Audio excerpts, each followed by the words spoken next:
Oh, my back already. Crumbs.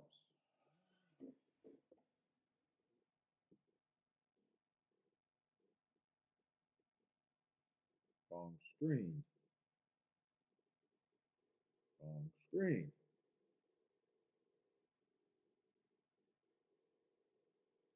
Wrong screen. There we go. What's up, everybody? Welcome to the Shake Up. Oh, man. We got Saratoga today, except for the first race. With the dumbass jumps. Oh, man. What's up, Runners Do? Tango Papa, how's it going?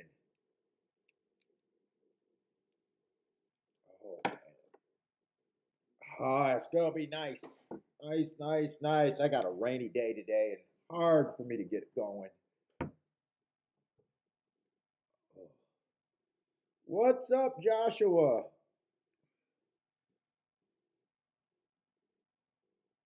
Let's see. Let's get this set up right. First race I know I'm not going to be interested in being a jump.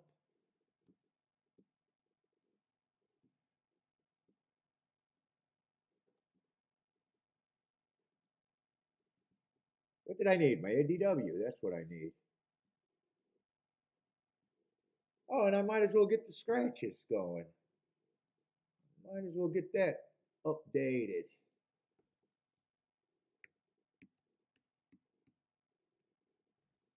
Coming off another really good week.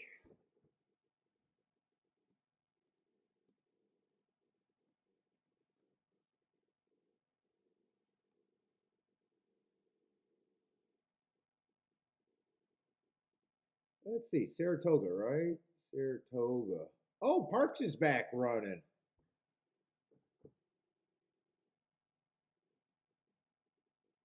Parks is back from their little vacation, huh? All right, let's get this set up. I probably want that a little bit louder.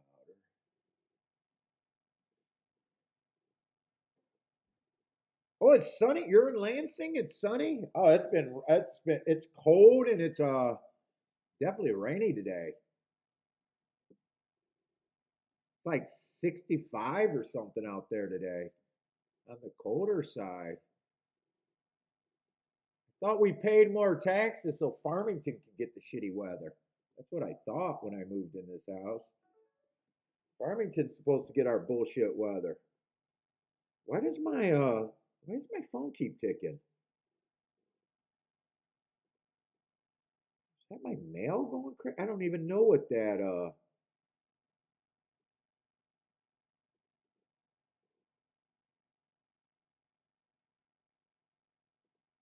what is that that keeps notifying me? I don't even fucking know.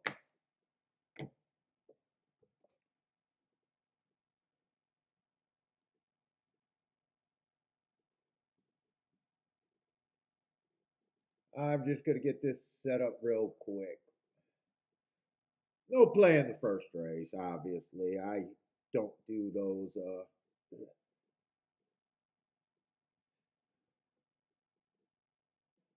Oh, that's how it was there this morning? You guys get your weather a little bit before us, maybe? Fucking out there in Lansing, though. Oh, you got to be out there.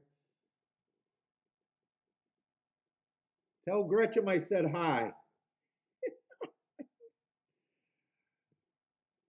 Ain't that her fucking name? The one with the big old mole on her face. Tell her she's hi.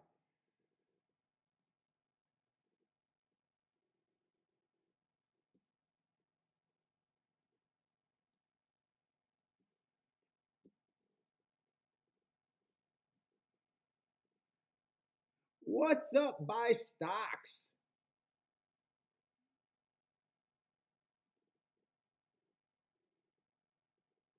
Let's see. Where am I at? Where am I at? Fifth race. Oh man, we got another dude, Saratoga's been like scratch central this year in a lot of short fields, more than I've ever think I've remembered there. What's up, Boulder? Joshua Coon, how's it going?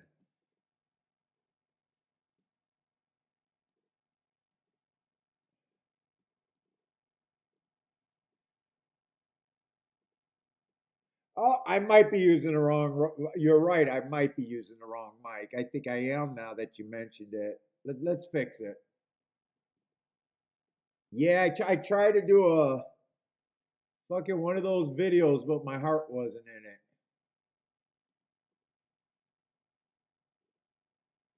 So I did switch the mic. All right, that should be better, Charles. Hopefully that's better.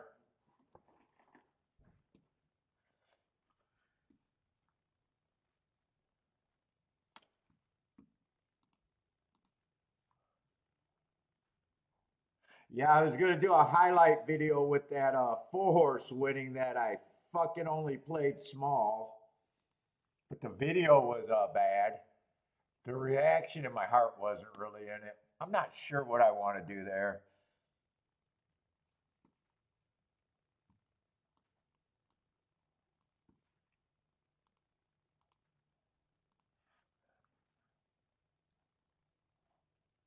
Molly, what's up, Molly? Can you get some winners? I hope so, but I'm more concerned. I just want to have a couple races that I have really good tickets, right or wrong. That's all I give a fuck about. That's my goal today. That's my goal. I don't care if I win or lose. I just care if I got beautiful fucking tickets. Because I am loving the stretch that I've been on the last 3 weeks.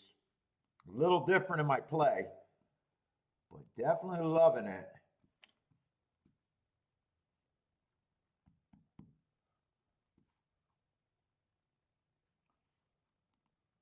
The last 2 weeks, 2 half a Rolex days, so that's at a faster rate than I usually have them.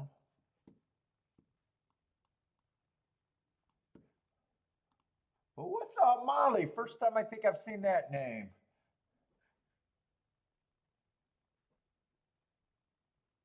All right, much better now? Okay, that's the right. Yeah, I was trying to do that. Yeah, not only did I have, I was talking to Joshua about it. Not only was Sunday a really nice hit, I had to remind him about how good Saturday's hit would have been if I had a couple more minutes. That would have been at least a half a Rolex or a full one, at least. Just did not have time to get the opinion. So I know it probably looks like I'm cashing less tickets. I really don't give a fuck about that. I give a fuck about making money. And more of it. What's up, Boulder? Jennifer, what's up, Jennifer?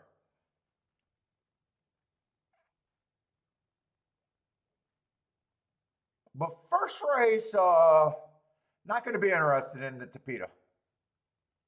Or not, Jesus Christ, I got to wake up. The turf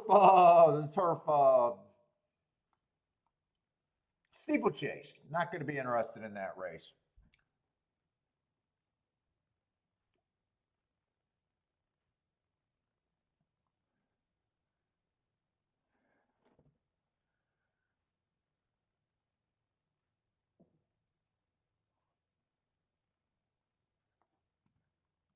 And by the way, if you guys are new to the show, welcome to the show. Ian, what's up?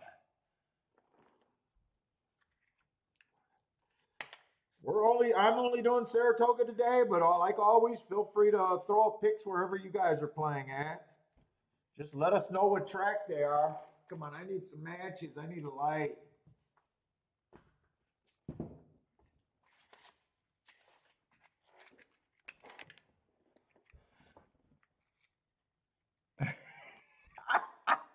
And you don't like Razor screaming? I think he's fun listening to.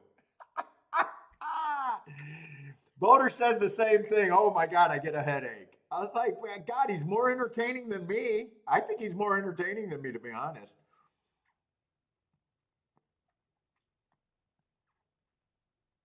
What's up, Scott?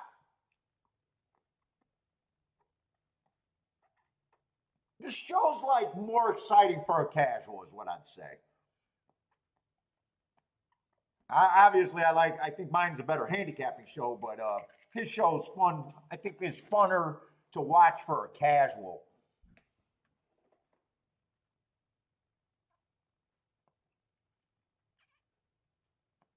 I think we I think the two shows probably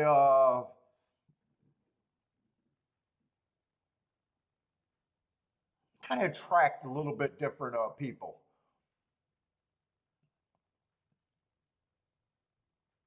But I like to watch him. He does not give me a headache like he gave some of you guys. Boulder said he agrees too noisy. See, maybe it's when you get to a certain age group. I can appreciate the energy.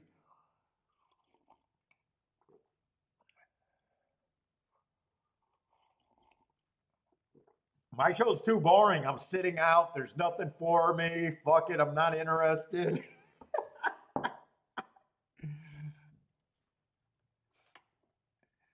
Oh, dude, I gotta watch it if Jared's on. Everybody, Jared, we know that Jared is must-watch television. Jared's been pretty regular on it. I gotta watch it with Jared on it then. Ah, that's worth the price of admission right there, Boulder.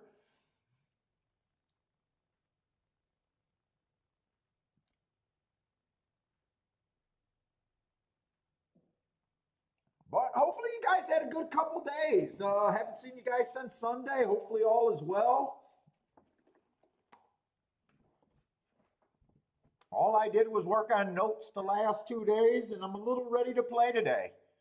Been doing the daily phone calls with Joshua, fucking him and hawing over every fucking bet and move that I made.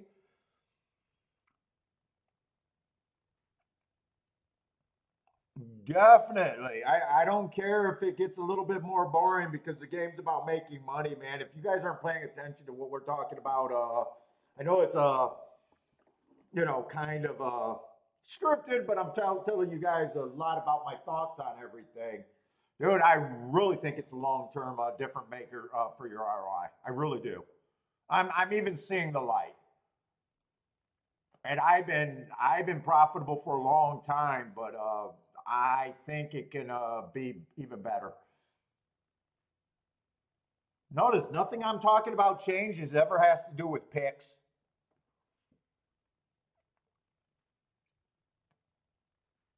Let's see. Jennifer loves Jared's Major League Baseball. He's not that swift on baseball.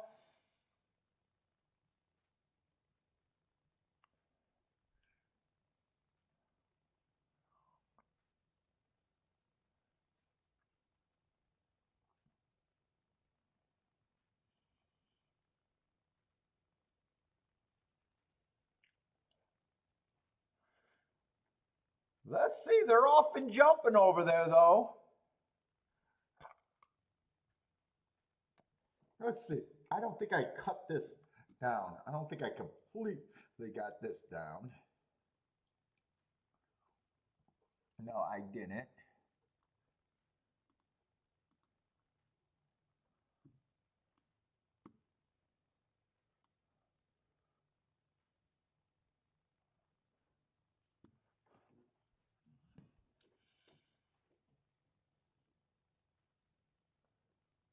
Let's see. You got a big long shot on the front end. I don't even watch steeplechase races to even.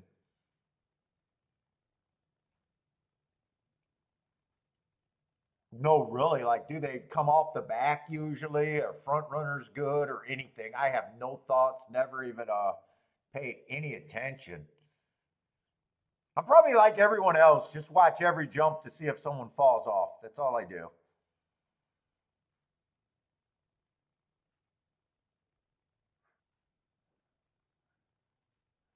Never in my life was tempted to bet on them or nothing.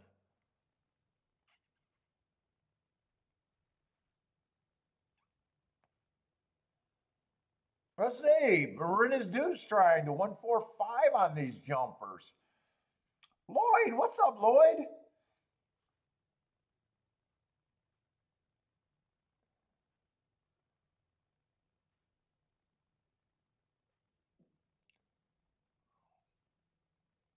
Let's say, oh, Charles is interested in the 4-horse here.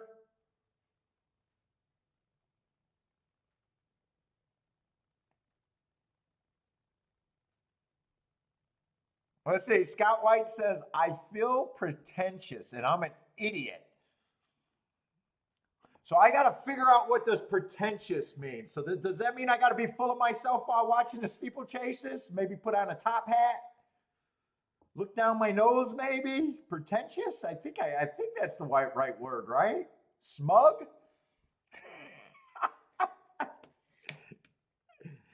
Sorry, I went to Detroit public schools first part of my life, and then the second part of the life was not that big of an improvement going to Redford public schools.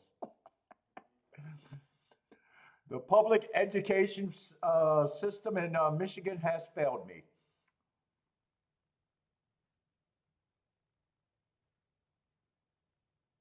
Yeah, pretentious. Almost, I look at steeplechases maybe like it is like fucking going to a polo meet. Top hat in Monopoly. There you go. I got it right, huh, Scott? I got it right. Pretentious. Maybe I should sip out a little wine bottle while watching this instead of a dirty cigar. Or maybe I got to get a classier cigar, maybe. Maybe a cigarette on a stick.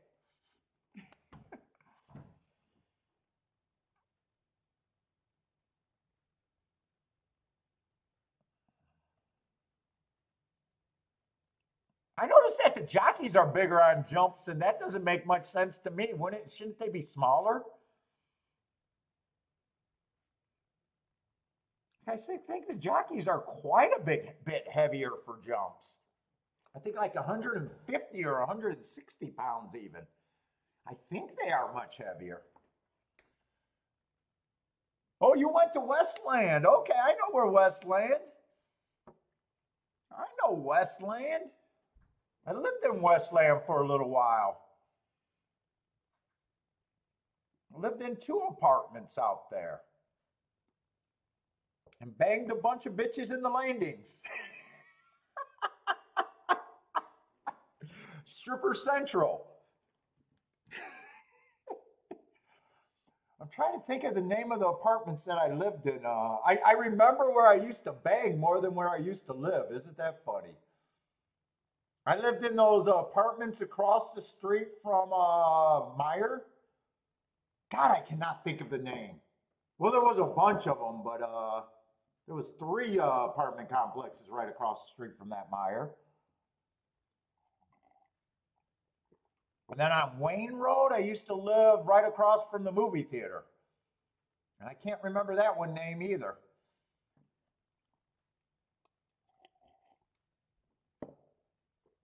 Ah, you know the landings. You know the landings.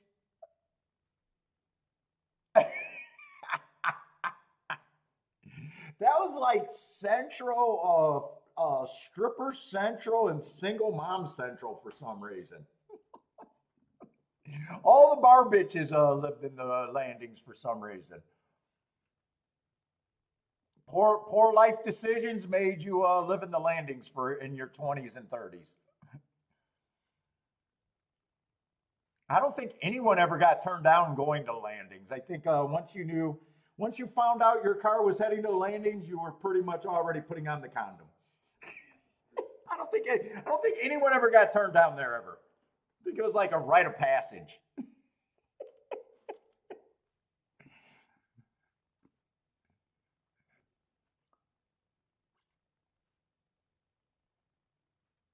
Because me and my buddy, we used to go to Frankie's a lot. Frankie's was like when we started getting older, was our main bar hangout.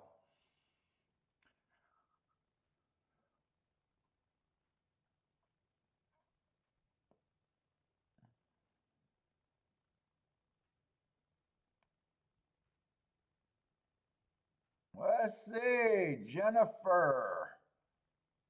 Little easy $15 winner. Let's go, Jennifer, starting out the day.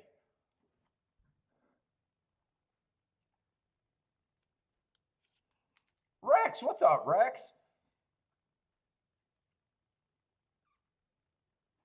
All right, that's an easy no bet for me, no interest. We're just going to move on with this show. Hopefully, we'll have some races right away we can handicap. I make no promises. No bet in the first race.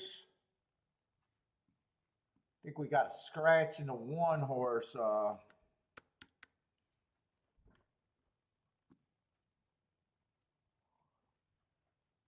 In the second.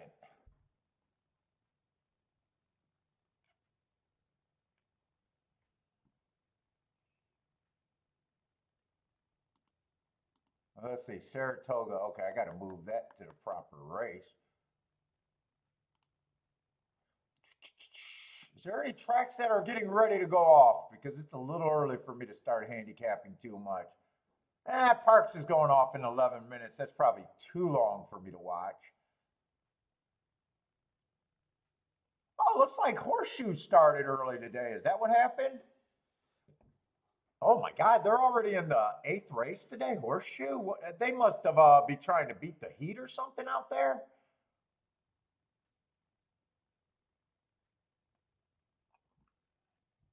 And Brian's, who is this Brian guy? I've never seen him. Where do they find these guys? I want to know where they find these guys.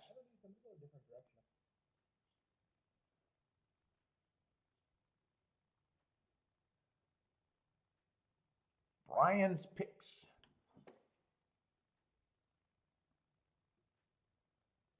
Oh, they did start early because of the heat? Well, they started really early to already be in the 8th race, huh?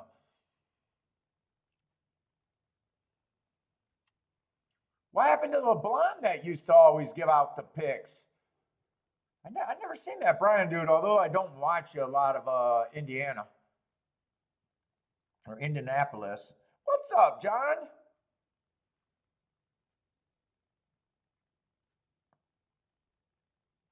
Let's see. Ain't got a Thistledown play? When is that coming up? Thistledowns. Is that coming up quicker than this Indiana race?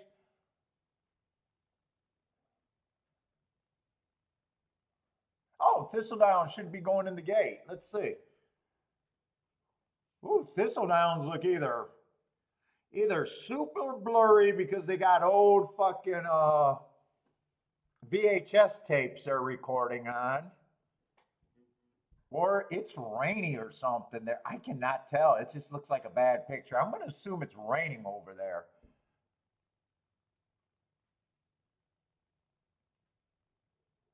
And they're using your old granddad's camcorder to tape the races. Maybe it's a little bit of both.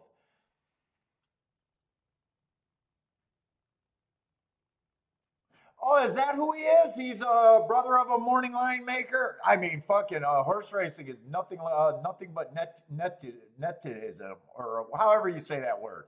Hire their fucking family members.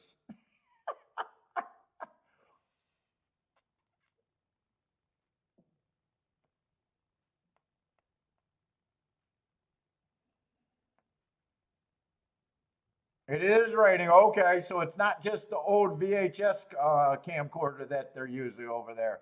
What's up, Baldrick? You're hoping to get out of the hospital today. Dude, you've been in there too long, man. Hopefully everything's fine. I hope Annie didn't put you in the hospital. You didn't get, hey, Baldrick, you didn't get lippy with Annie, did you? Or wait a minute, it's not Annie, it's Amy, right? It's Amy.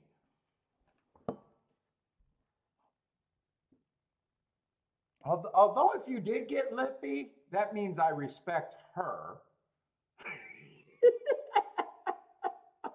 I need to know. I need to know why you're in there now. Because if you got lippy, now I got to respect her.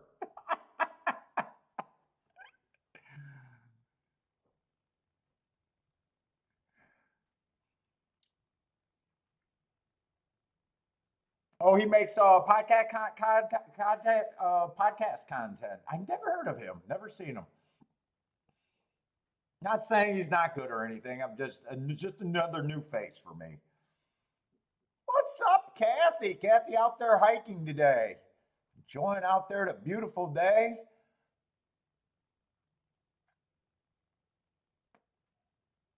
Looks like this 3 is taking care of business over there at Thistle Downs, though.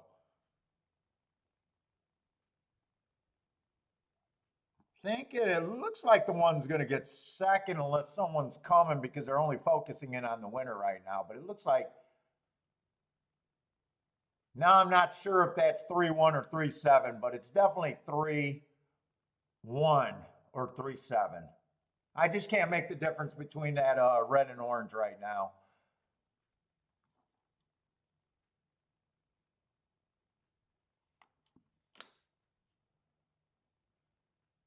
See if I can see it on when they slow it down. Fuck, I know who gave the Indiana play. I didn't quite see who he bet or she bet. I'm not even sure who gave it to me. Oh, in was there. King off the 6 and the 7 with the 1 and the 3, or 1 through 3. So not completely off there. Well, I guess it depends on who got second. I'm not sure if it's the 1 or the 7, actually. It looks like it's 3-1-6, maybe 3-1-6 there. Let's see. I'm going to watch Horseshoe, and then hopefully can look at Saratoga after that.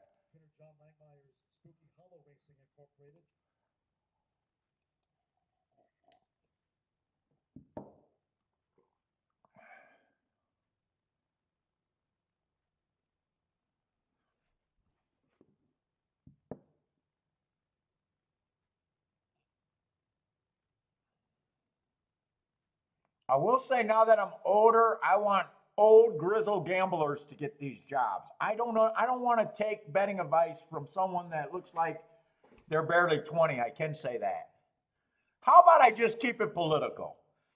Or keep it nice and political. I'm an ageist when it comes to handicapping. I want some fucking grizzled ass old person tell me that they've been doing it and fucking doing well in the game forever. Those are the people that should be getting jobs in horse racing.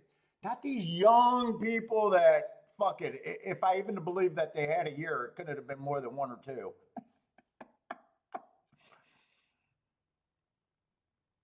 Well, you read by her book and figured out how to bet already and got a job in the industry. That sounds about right.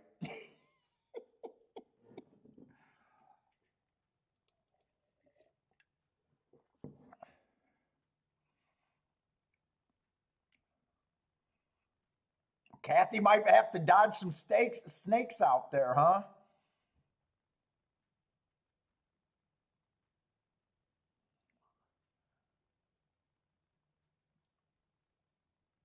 Let's see. 7's taking all the action over there at Indiana.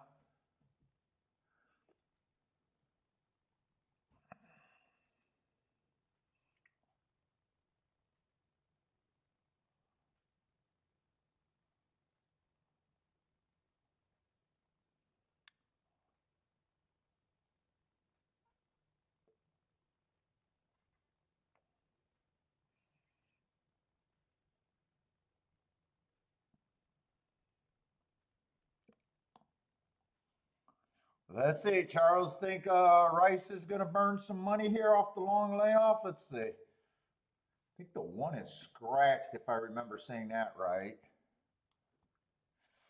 Let's see. Jennifer got an Indiana bet. Dude, they got 0 minutes to post, but they're not even showing the horses at the gate or the racetrack. I wonder if there's a delay or something. Maybe a cameraman strike? Maybe he had to poop? I don't know. 0 minutes to post. It seems like we should be seeing video of them at least walking to the gate area.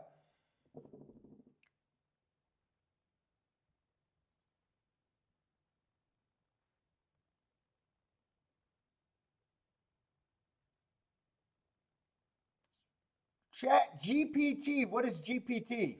Has replaced the handicapper like Paul. So sad. Let's get their money, Paul. What is Chat GTP? Kind of missing that. Chat GTP has replaced the handicapper. What is GTP? Is that a betting algorithm or something?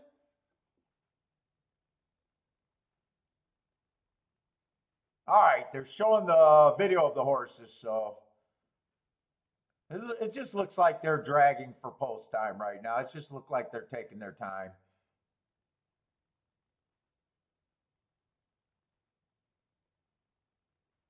Yeah, and I'm an old man. I do not know what Chat GTP is. Really? I'm supposed to know that? Oh my God, you guys are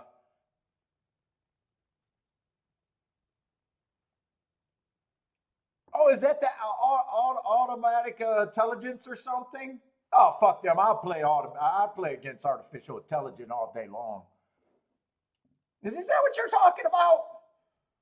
They got these bots reading all the fucking handicapping articles on fucking the internet, and they're gonna put together a fucking winning betting formula. Oh Jesus, I am not worried with the shit that I've seen on the internet about horse racing.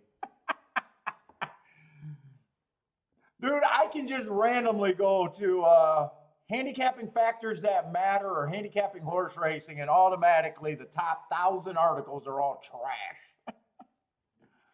I'm not worried about any of them.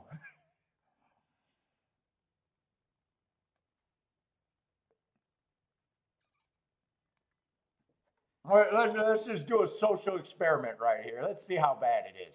Handicapping horse racing. What would I get if I just typed in handicapping horse racing? Besides the shakeup.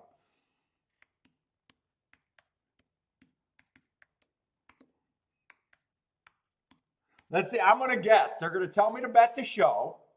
They're gonna tell me to bet on class droppers. I don't even gotta know. I don't even gotta know. Horses with the best speed figure. They're gonna tell me to bet on that. Breeding, connections, class. Oh, Jesus Christ. Ability. I'll take that as speed figures. Okay, so there's an article that will take you nowhere. There's an article that won't get you anywhere in horse racing ever. Let's see, horse race handicapping the daily form. Okay, no one even watches their YouTube videos, so we know they're not going to have anything to write about. That's not a how-to. Learn how to handicap. Okay, we'll see how bad this is.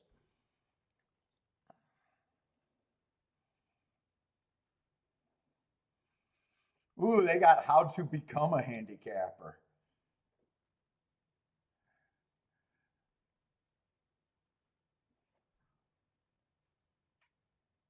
How do they go right to fucking handicapping for a living? that should not even be on there. Okay, we got the speed handicapping method. That sounds about right. What does it mean to handicap? Jesus Christ. I can't even get dumb enough to read these articles. 4 methods to consider. All right, let's see this one. USA Racing. This is a source. Breeding. I can't say that word, so breeding. Big Bucks Billy says just pick the right running line. Chalky Chester says bet the favorites. Jesus Christ. Jesus Christ. It's so bad. I don't think we got to worry about AI.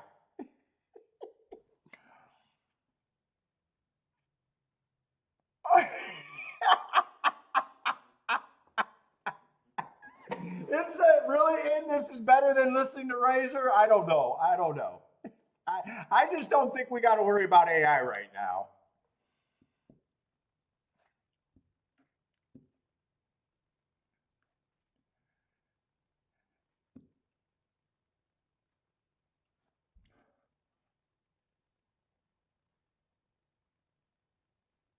Okay, I gotta see what that G. What did Charles call it? Well, let me see what that is. GTP, chat GTP.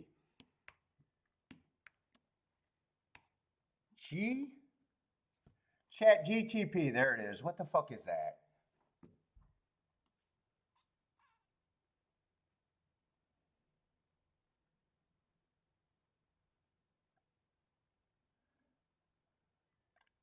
Or is that just where,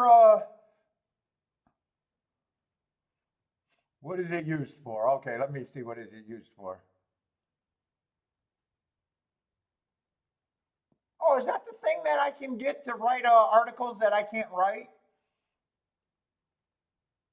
Is that just that AI shit? Or is that the shit that they produce videos with real life-like people saying things that I didn't say, where they could put my picture and make me say all sorts of nasty shit? I don't know. You guys got me lost.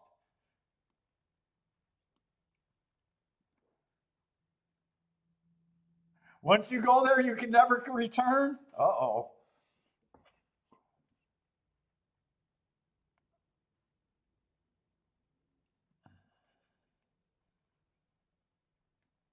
Let's see, they are off over there, so one got the lead at a nice price, but there's a firing line behind him, and he doesn't look like he's going to carry on with this move.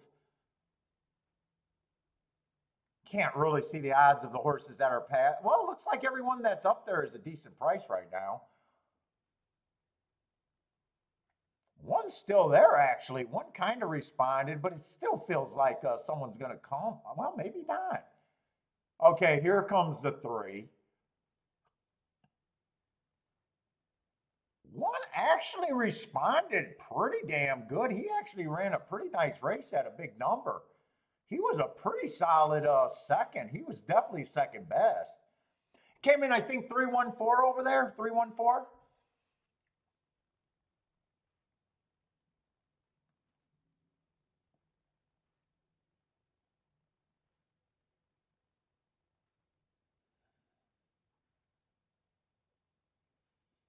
Joshua's already booming.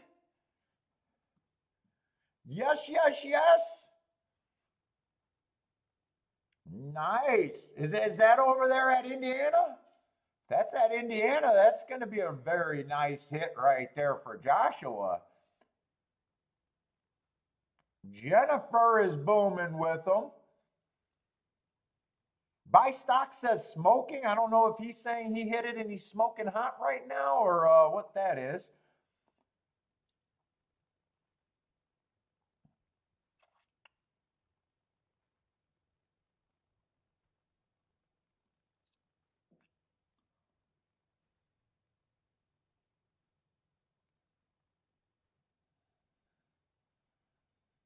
Now Jennifer's complaining, went down to 7-1 on her last click. On break is booming with a try. Nice call on break. Okay, a lot of you guys were all over that and gals. On break got the exacta and the try. Let's go. All right.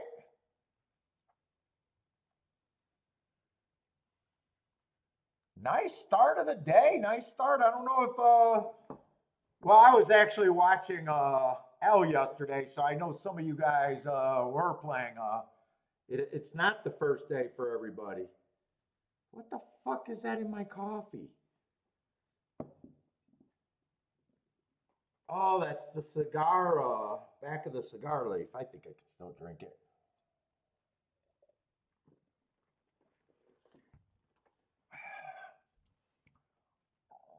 What's up, Ketchum? If you're trading stocks or trading stocks, options, and futures, you are trading against the computer algos. Well, there's better information and strategies for that shit. I'm not worried about them catching up in horse racing because fuck, every article I read about horse racing is like to the lowest fucking denominator that I've ever seen. The print on horse racing is so freaking bad, it's not even funny.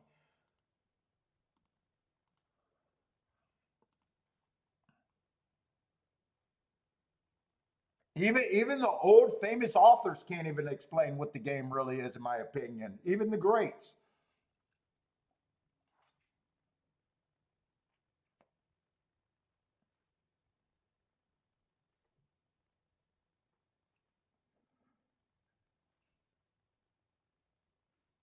Yeah, Charles, I seen you over there. Yeah, they did have a fairly good looking cards the last 2 days. I didn't play them. I was just doing my data, like I usually do. hanging out with you guys and having ale in the background. See, Charles had a few nice hits. I think the first of the first race, either on Monday or Tuesday, I think you hit a really nice double digit. But it sounded like a first time starter. If I didn't even have the form.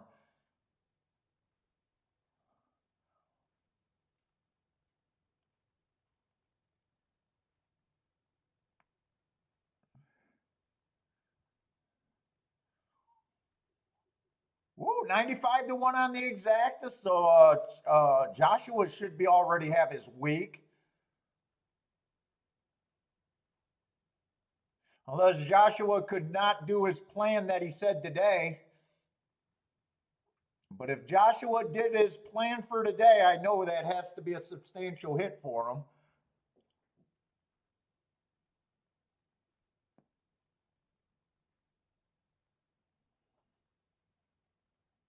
Yeah, Scott. Yeah, I know about Bill Benter. Part of that I believe, and part of that I don't believe.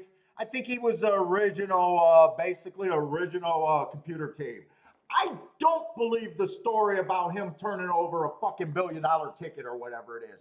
That does not sound right to me. And if it is right to me, his reason for not cashing it was extremely racist. That the Hong Kong people could not handle a foreigner cashing that ticket. That is extremely racist. And years later, to me, he should be able to produce the ticket. That he hit that and did not cash it. I call bullshit on that story. I'm not saying the other part of his myth or legend is not true. I call bullshit on that. Yeah, I hit for $1 billion, but I didn't want to cash it because the Hong Kong people couldn't handle a foreigner cashing the ticket. Yeah, okay. If I want to get a hand job, I go to a strip club. I don't need to read your stories and be jerked off. Basically, I'll call bullshit if I think I see bullshit.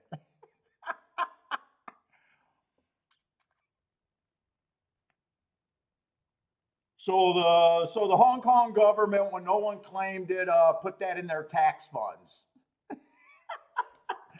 Okay, now show me the ticket because you did a great thing donating the ticket. Fine, you did a great thing. You donated the ticket. Fine.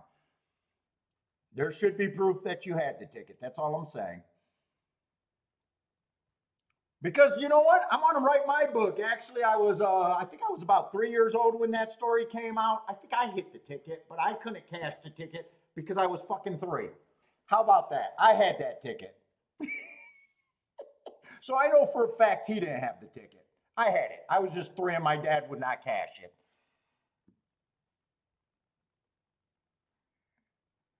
Yup, Scott, that's what it sounds like to me. I only date models in Windsor. You should see my girlfriend. She's in Niagara Falls and she's a supermodel.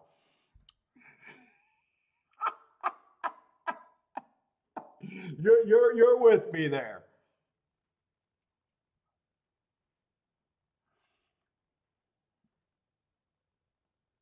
All right, I'll admit when I call out bullshit, I could be wrong. It's just fuck it. It just sounds like I don't believe it. That's all I'm going to say. I don't believe it. It is. The show's on a roll today, huh?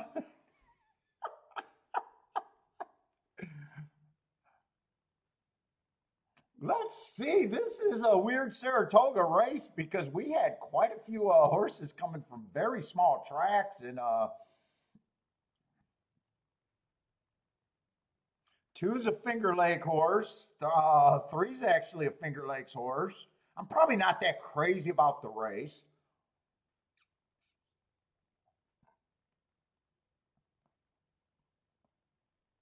Three and four do like ugh, 3 and 4 do look like they should be taking action to me.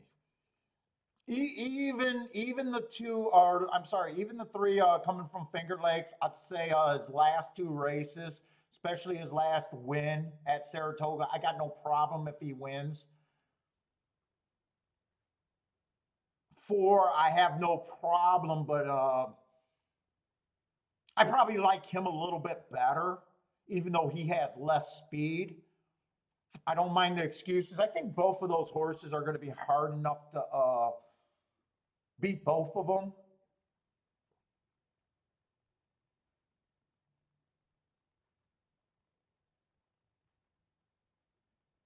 Six, I like the race two back, but man, I'm having problems when he went to Finger Lakes. That was pretty bad.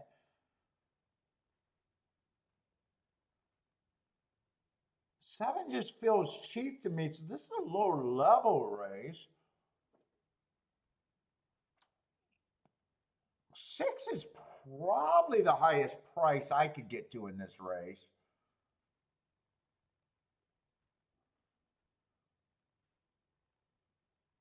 Let me try to do a betting line here.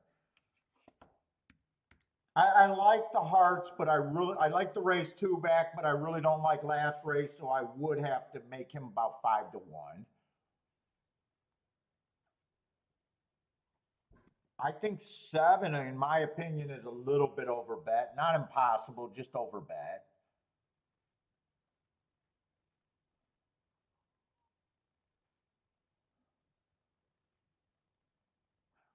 One, I actually, or not one, two, I actually think offers a little bit of value, but more of an underneath type of horse here.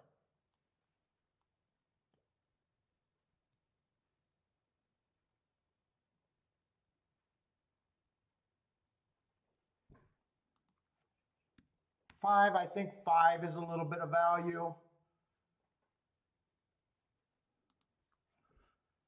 But I am going to say these two horses do look like the favorites to me. And I'd probably move these two up a little bit more.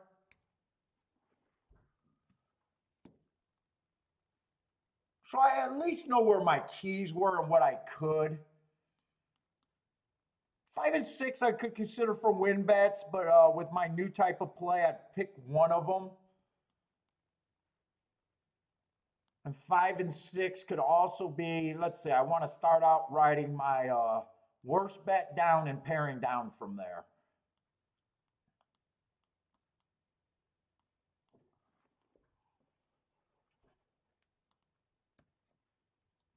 And that's supposed to be a 2, not a 1. I kind of already had in my head that I wasn't going to bet this race, but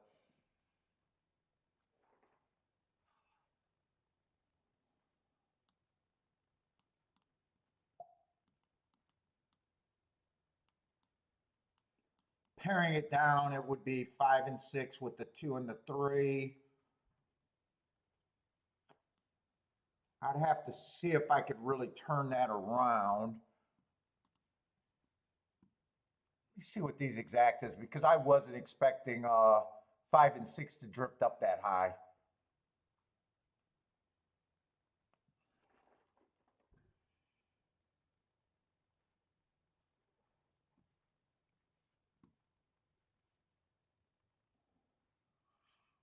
This one, if I did this, I wouldn't turn it around, I think. This one I could do like that, trying to split them. Actually, I wouldn't have to include 5 and 6, and this could probably be just played for less.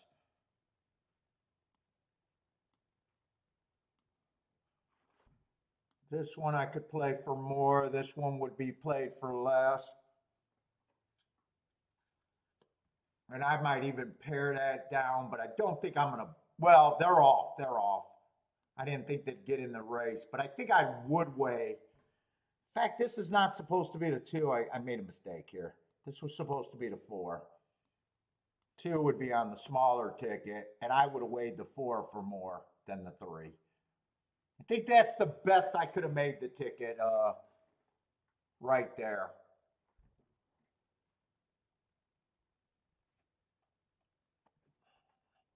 And since I didn't say I would have decided which one I would have decided, I've just raced the win bet. In my head, it was going to be the 6 because of the heart, but I did not say that. So it really doesn't matter, and I did not bet that race.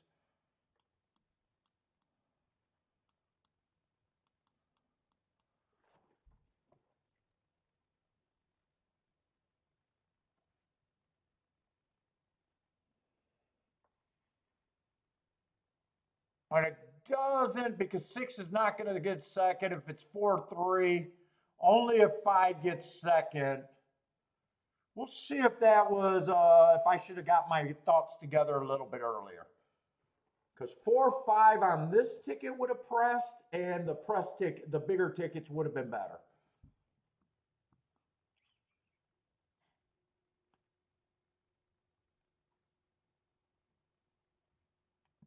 Blair says nice little exacta, so maybe that's a sign that maybe I should have bet that.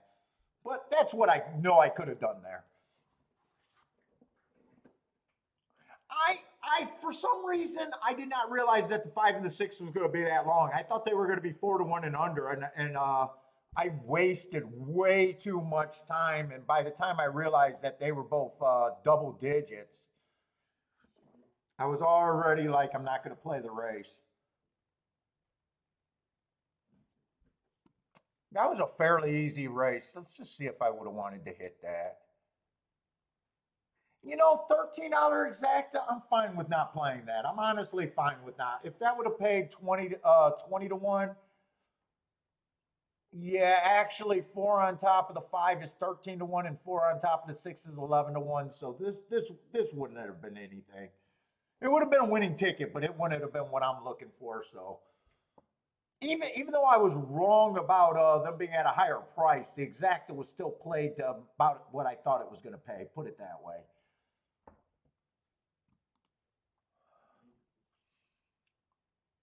What's up, Case G?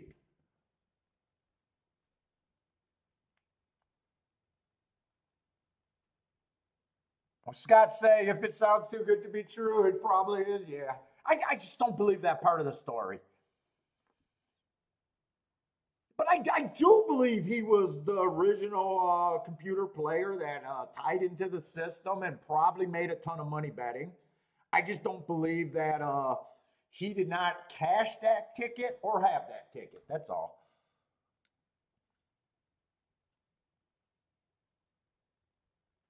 Because I would have had that ticket locked in a safe, and if I released that story, I would have released the proof. Fuck, I hit that ticket. I was 3 years old, and my dad would not cash it. Shame on my dad.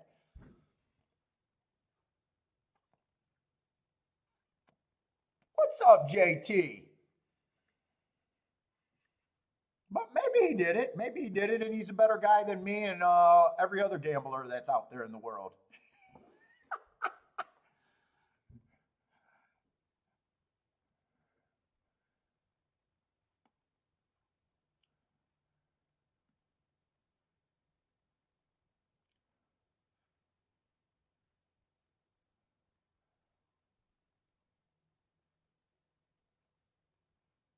Easy race winner for Jennifer. What's up, Ed Reed? What's up, man? So Joshua, you hit. According to this talk tonight, you wanted to play your best opinion and only your best opinion. So does that mean you're done? Take your $3 grand and pounding sand today? Is that what's going on, or are you gonna have self-control issues from your original plan? That's my question to Joshua right now.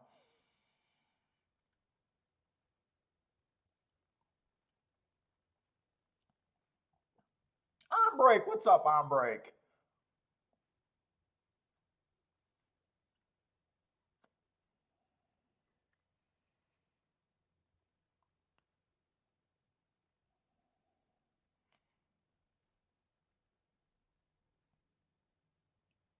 Joshua's laughing out loud because I got a feeling Joshua has no idea what he's going to do for the rest of the day.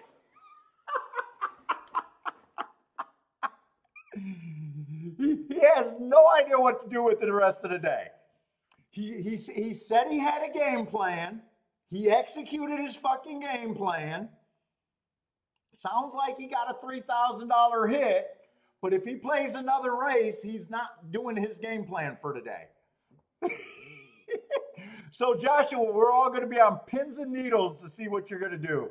I'm on pins and needles right now.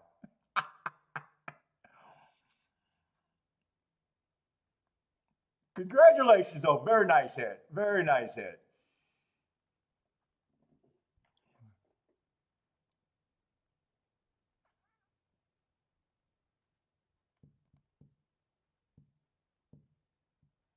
We just want to see how those best laid out plans work today.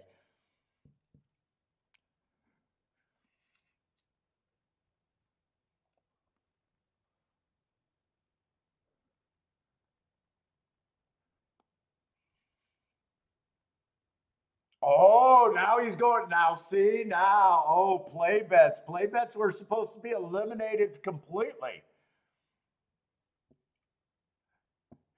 Jennifer says you could go hang out at the. No, he's in Canada. Glory holes are a rite of passage. I think they're at every bathroom over there in Canada. They're really laxed on behind closed doors. You can do what you want.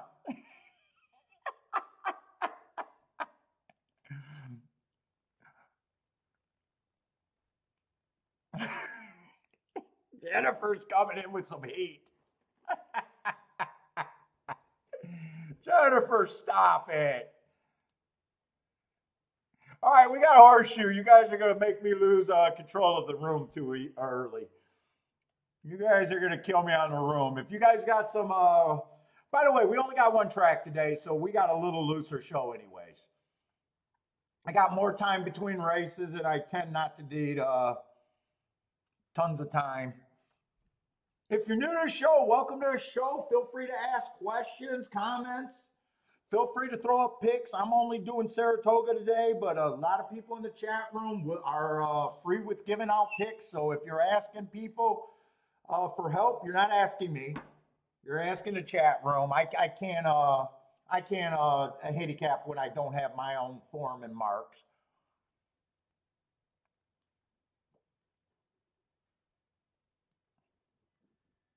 And if you feel free about putting up your picks, all we ask is that you put the track that you're playing up there, because we love seeing picks, by the way. And if you haven't noticed, I will be sitting out of races. If I don't have upside or, even if I can hit a ticket and I don't think it's a true value, I won't play. I actually have to win by betting. I don't get paid for the show any significant amount of money. I have to make money betting.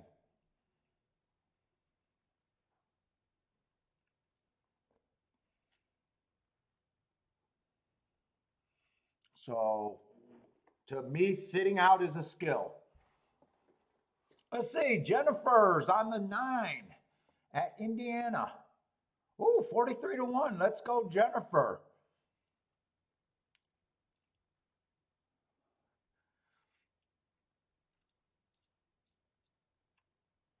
Joshua says he's not Tommy. He likes to gamble. He wants to keep playing. I don't like winning too easy or early. I honestly don't. I prefer to win late.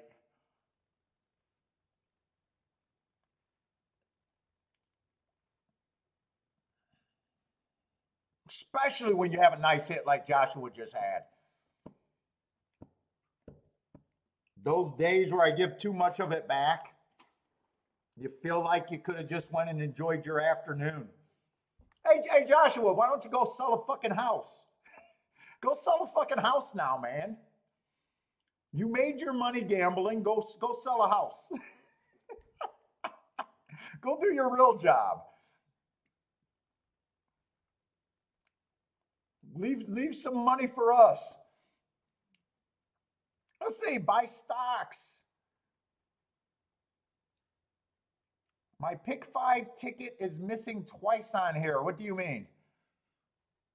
Did you post a pick 5 ticket and it's not up there?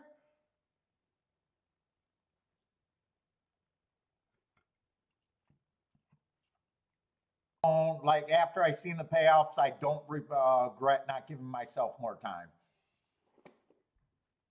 That would have had to pay more than 20-1 for me to say that I should have made that bet. I think it paid 11, 12, or 13-1. It wouldn't have been enough for me. Let's see. Scott says his pick 5 tickets are almost always missing too because he sucks at them.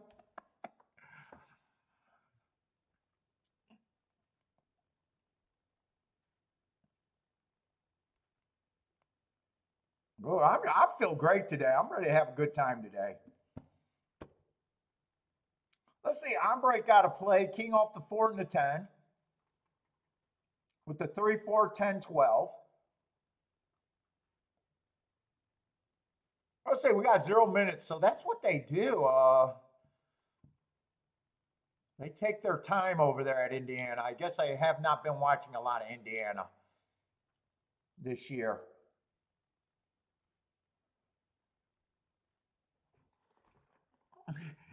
Hey, buy stocks. I might have a blocker if your ticket's too chalky and you post it. Maybe I don't allow it in the chat room. Maybe. Fuck, I'm in a great mood today. I don't know if that's good or not, but I am in a great mood today. What's up, Ross? You know what? I am seeing some chats up here that aren't coming on my chat on the computer. Ross, by the way, I found your website. Nice. You did give out that nice winner in the first race at Saratoga. I checked you out.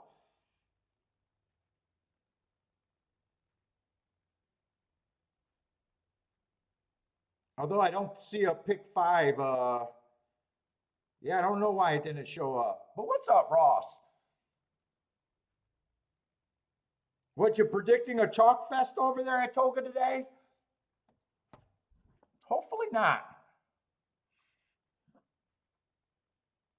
Robert, what's up, Robert? But where are you playing today, Ross, if you're not interested in the Toga?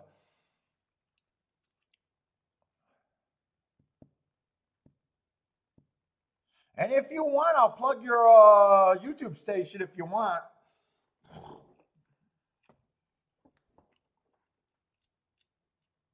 Another handicapper out there doing his work.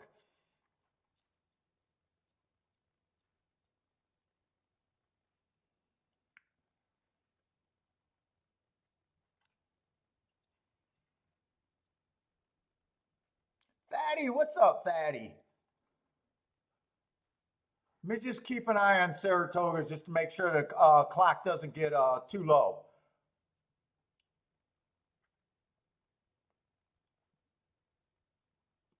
Yeah, I think he's saying okay that I can plug his website. I found it under his name on YouTube.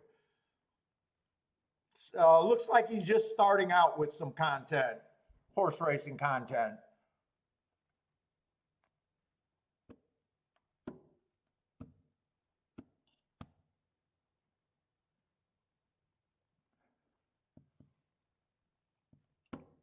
Some reason your name looks super familiar, that last name to me. I don't know why that last name looks so familiar to me, but it really does. I don't know if I've seen you before someplace, but it looks super familiar. It doesn't look like that common of a last name either.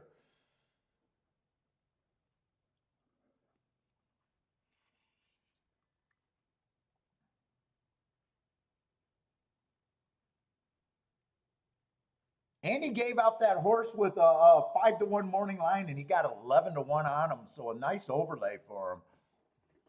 So hopefully he should have crushed it. What was that, Sunday? I think it was Sunday. Sunday or Saturday, I think it was, in the first race. That 7 horse.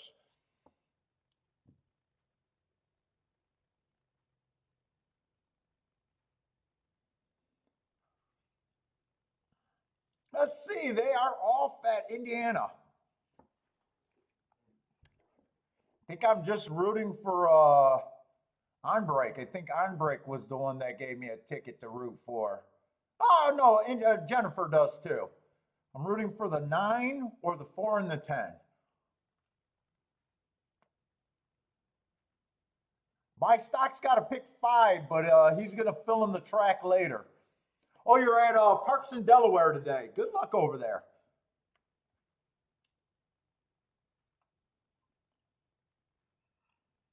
Like we said, feel free to throw up your picks over there. Just give the abbreviation. Because other people are playing those tracks too. I'm just not. But just like Indiana, I'm not playing horseshoe, but I'm rooting for people's picks in the chat room that I can see their picks on.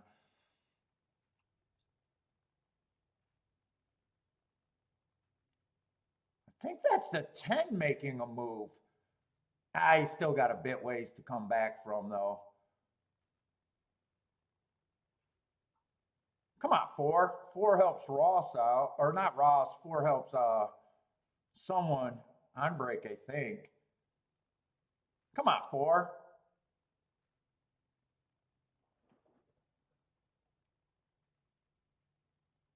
He needed the 1. He needed a 4 with the 3, 10, or 12. I'm not sure he got the exact.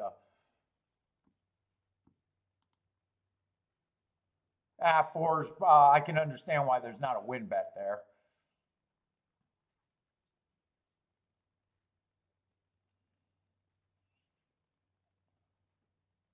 All right, let's go over to Saratoga. 14 minutes should be plenty of time at Saratoga.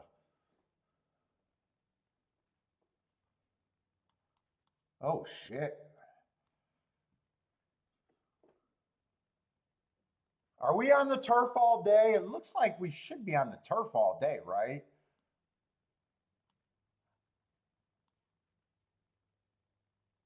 Shit, there was a 1, 1A, and a 1X. Let's get these right. Don't see that many 1X these days.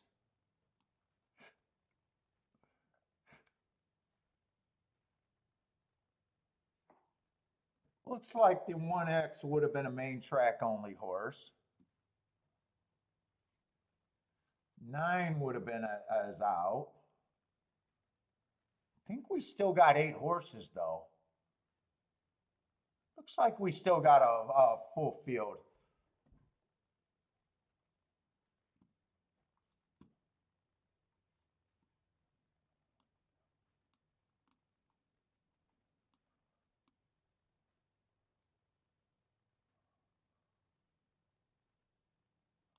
That would be the 3.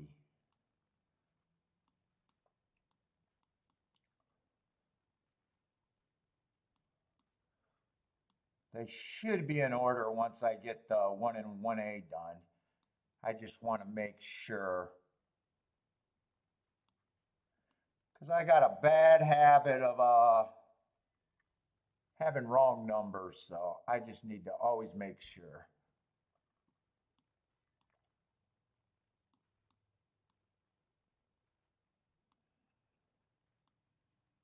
All right, so we do got 8 horses here.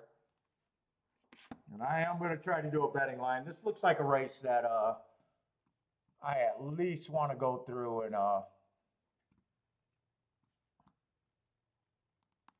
let's just do the bias report real quick while we're here, just so I can reset my head. I think Saratoga on the turf, it's speed and stalkers, but mostly stalkers. That's how I want to approach it for the most. After 32 races, the inside has been doing very well. Post 1 through 3 has been winning 56% of the races. That's pretty huge. So I might even want to look that it's an inside bias. There is a big drop off from 7 on out. They're only winning 13%. So that leaves like 87% of the winners coming from post 1 through 6. And like I said, it's not really a speed favoring track. They're only wiring 22% of the time, stalking 1 to 4 lengths out 66% of the time, and closing 13% of the time.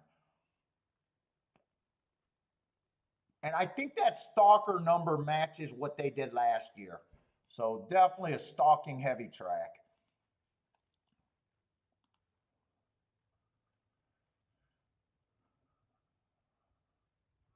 Let's say the 3 is the favorite.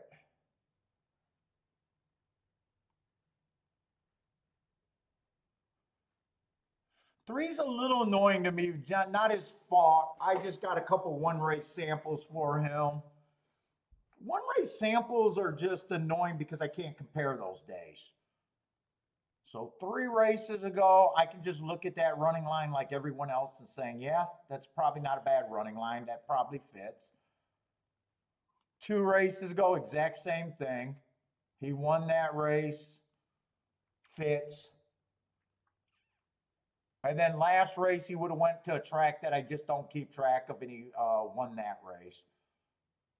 So, I mean, he's definitely in form. Overall fits, could be a speed, but looks like a stalker more than anything. Would not have a problem with him winning. My biggest problem is just am I interested in him at that price? Let's see, the 1 horse. 4 races ago, I got an inside stalking day. That's exactly what he was. He was average, fast, match strides with the fastest winner, average. So he won that race, but no problem with that race. Comes back, average, 1 tick slower than the fastest winner, average, running a nice third. Feels like a stalker more than anything here. When he's on the front end, it's more at a route.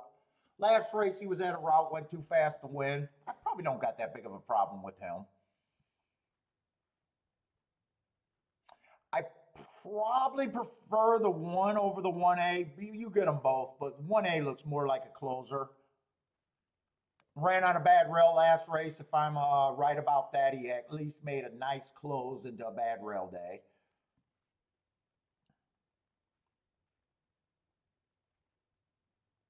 I'll have to see if I think 4 to 1 is the price, though. 3, no, 2. I don't have a real problem with.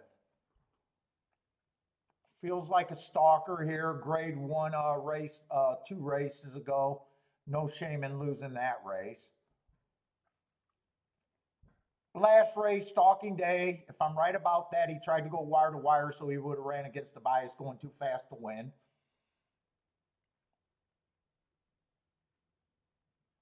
I think he's going to be a little bit of value for me.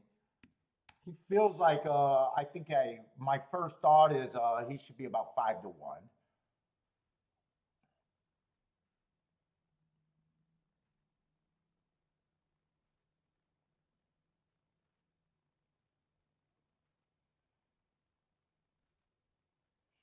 Force coming out of the same race as the 2.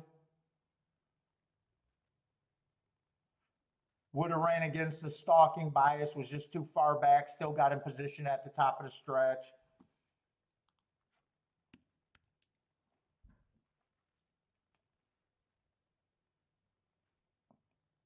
Five, I don't, wait a minute. I think I got my numbers. I keep looking at the wrong numbers. 5, I don't like. 5 feels like more of a run closer to me. I don't think he's impossible. I would just need a bigger price than 10 to 1 on him.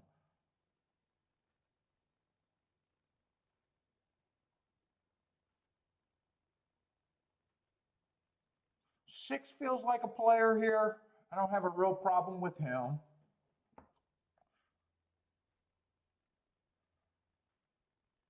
This is overall a tough race right here. I don't think there's any complete throwouts here.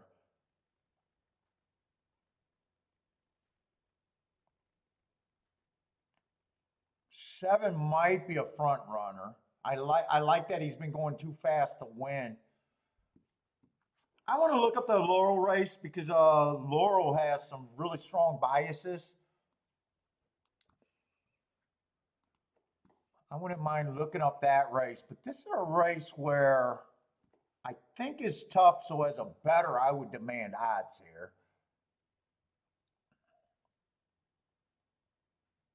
7 is coming off a quite a bit long layoff.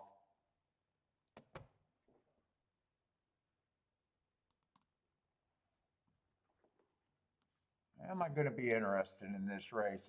I'm not sure one way or another right now.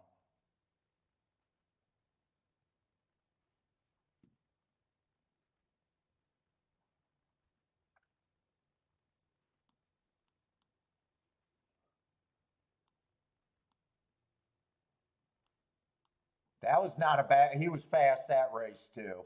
One tick slower than the fastest winner for the first two calls.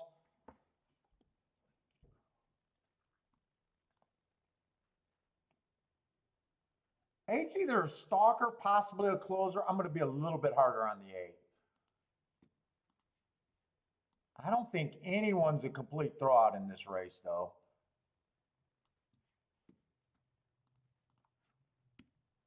I think the closest thing I got to throw out is the five.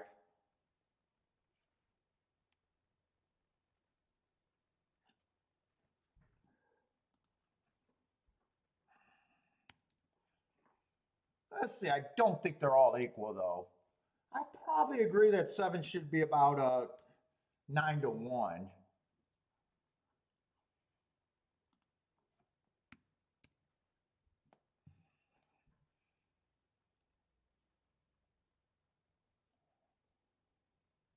Who's the six one more time? Six can win this race. I'm setting the lowest price odds for me to accept is 7-2. I wouldn't touch anyone under 7-2. So that makes 3 over vat. One's priced right to me. 6 is a little bit of overlay, but probably not enough for a win bet for me.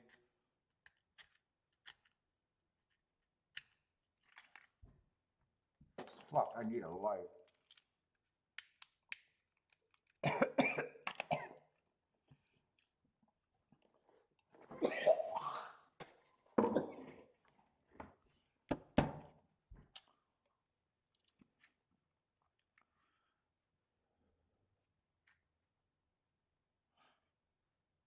5 and 2 would have to be my value.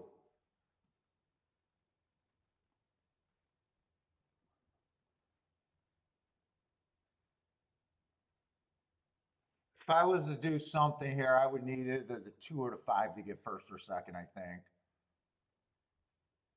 No, 2 or the 4. 4. I keep getting my numbers mixed up because I'm looking at the wrong thing.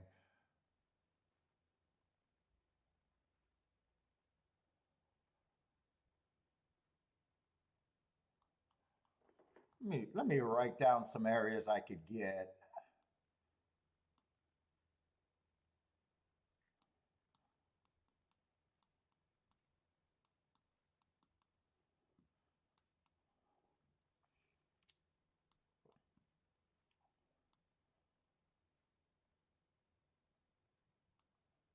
That's probably more than I want right there.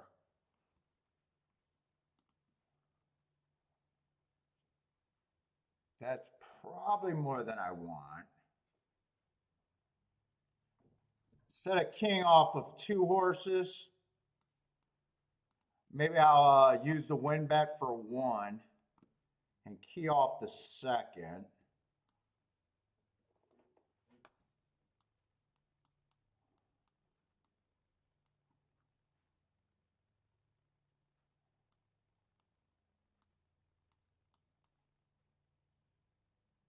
That would be my next ticket. Let me see.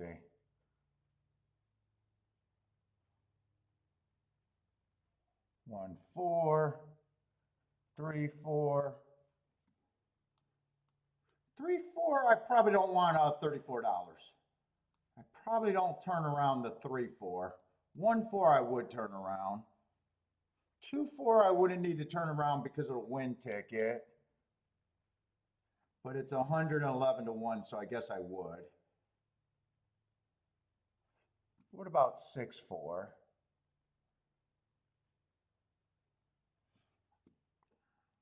Those I would turn around.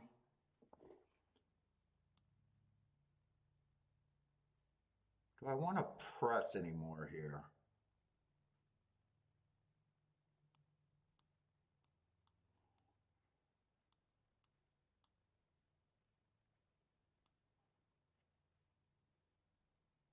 I would have 3 in the press, but only one way.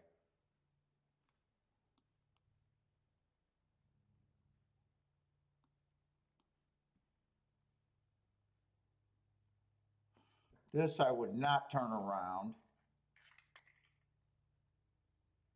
In fact, this I get rid of. I think I get rid of that.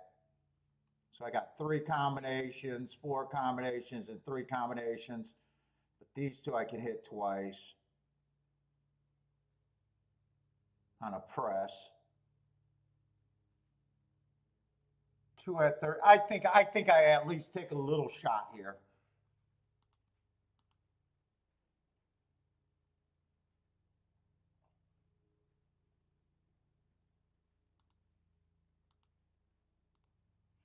Doing this in my playback category, but with the less combinations, it would be a good hit.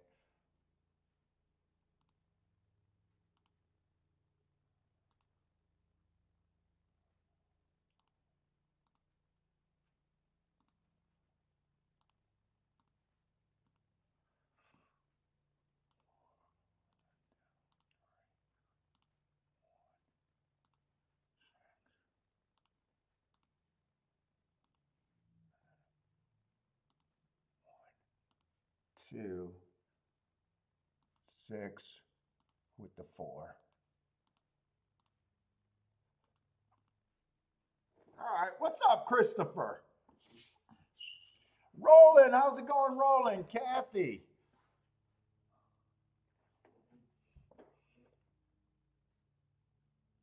Let's see, Scott likes had the 3 at 2 to 1 or at even money, so willing to take that price. Blair likes the 138 at Toga. Daddy likes the 358. Daddy's also king off the 3 and the 5. Greer likes the 1. What's up, Greer?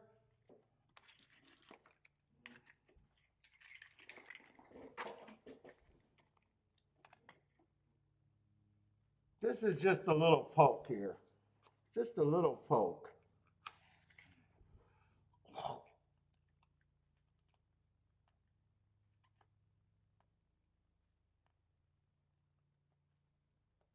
Who got the lead? Is that the 2 on the lead?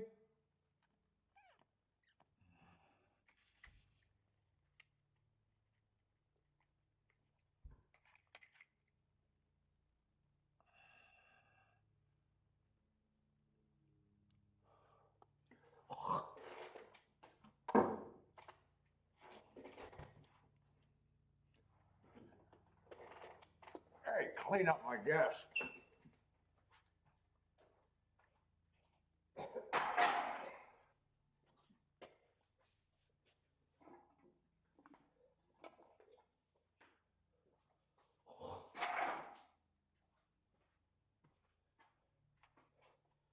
Come on with the 2-4.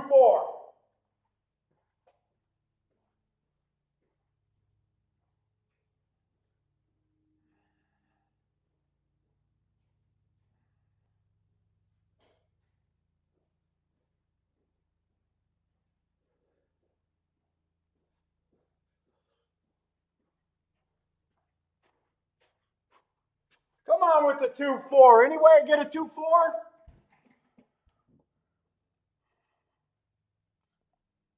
Come on with the 2-4. Any way I get a 2-4. Let's go, baby.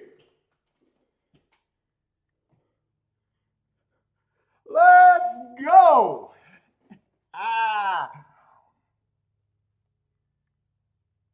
That is how you know how to bet. That is how you know how to bet.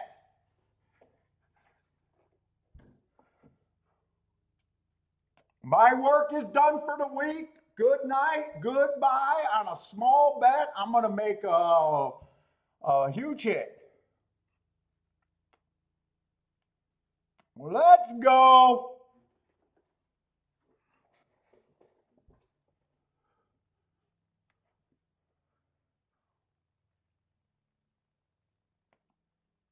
Send them AI to play against me. Let the AI play against me all fucking day long. The only thing I regret is not having push tickets with the 2. But Jesus Christ, fucking cutting down combinations, not paying for boxes. Jesus Christ, not paying for 2 horses to win. Oh my God, I just love my new betting style.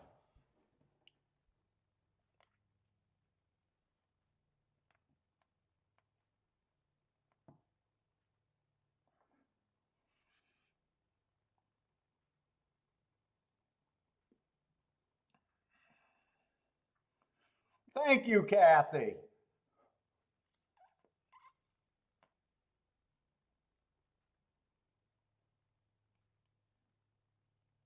Joshua says you're welcome. Now, hey, Joshua, I would have hit that on my old way too. Let's see. Would I have done better the old way? 2 and 4 to win. It's not changing anything, by the way, guys. That would have been my old ticket. Now, instead of having more money on the 2, it would have been split. Then it would have been 2 and 4, 2 and 4, 1,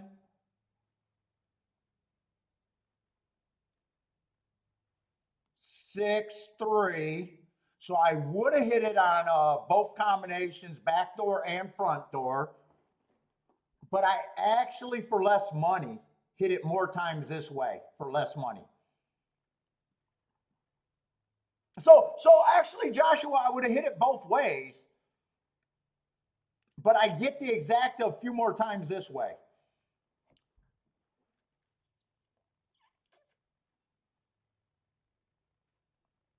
So I was in no danger of never hitting that. But this would have been a This would have been a $16 base ticket, so my first bet would have cost either $160 or $320. So I would have had, let's just say I hit it for the same amount. It would have cost me $320 plus another $20 or $40 on both of them. Let's just say it was $40 for an even $400 bet.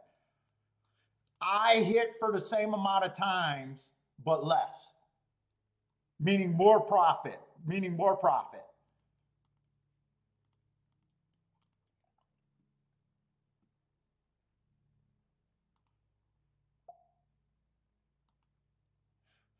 Now that $320 play would have got me the exact, instead of for $20, $40, because both my keys would have been first and second.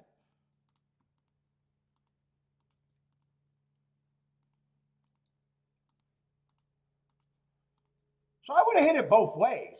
I just know I'm making more money this way.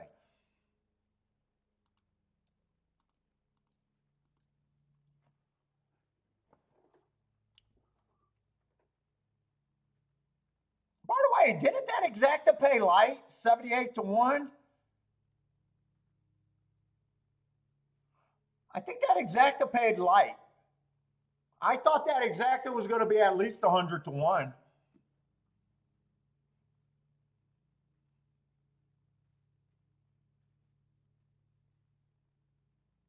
Kathy says, I am respecting ticket structure. You guys know that I've been good without it.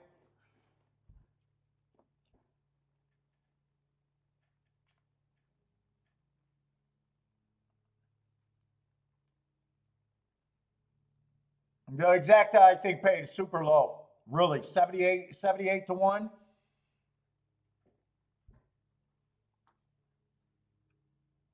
The exacta did come back a little disappointing. That's because I don't know, maybe too many people on the show. Fuck you, Joshua. Stole some. Joshua, you robbed me.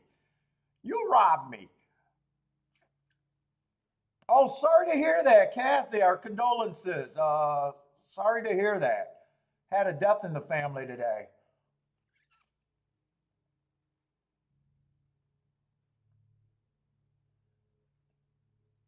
Sorry to hear that, Kathy.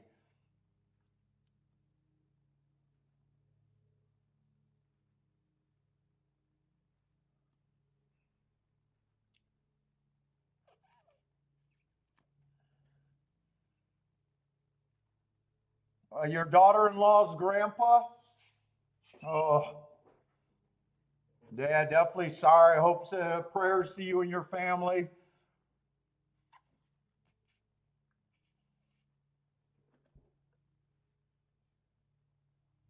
Jennifer says you can lead the humps. I think that we did lead the humps to water. I think that Exacta underpaid.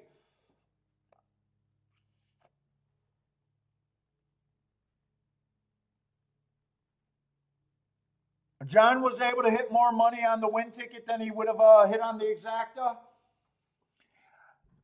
Yeah, right now I'm wishing I pressed the two a little bit more in the Exacta. My base ticket was good. I'm happy with that bet structure. That's all I want. That's all I want.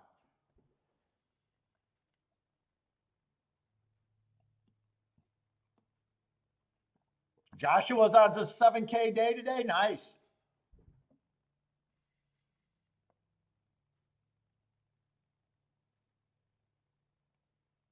Are you having a celebration party on Friday?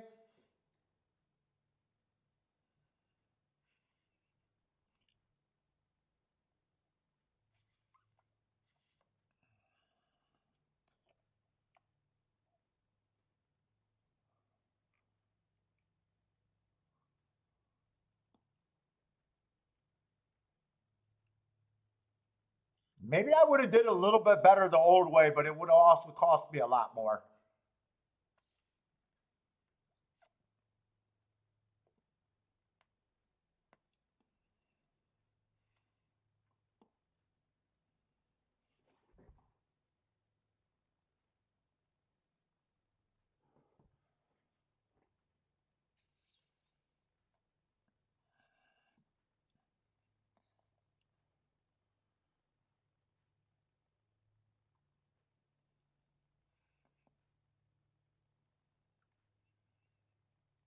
Try was great there. Yeah, Try had to be great there. Try could have been hit with that exact same opinion.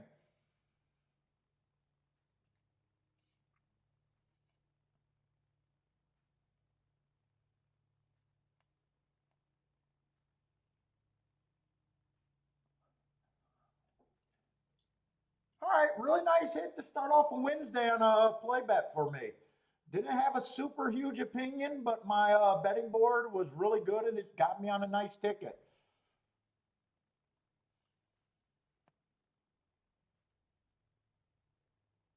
No, Joshua, I couldn't get I got the most out of a play bet there. I did get the most out of a play bet there. And let's face it, on an old way of ticket, the only way I get that for $20 if I'm making it a real bet. So I did the most that I could do on a play bet, which is good. I'm getting a good hit for a small amount of money relatively. I would have had to like it better to make a bigger bet. So no, I got the most out of what I could have for the level of betting that I thought was worth the race.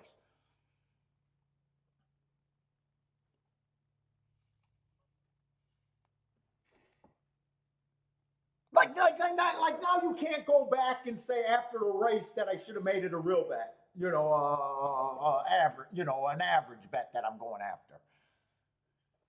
So you got to be happy with the level, with your get back, with the level of money that you were putting in the race. So for a play bet, I got the most that I could have out of there.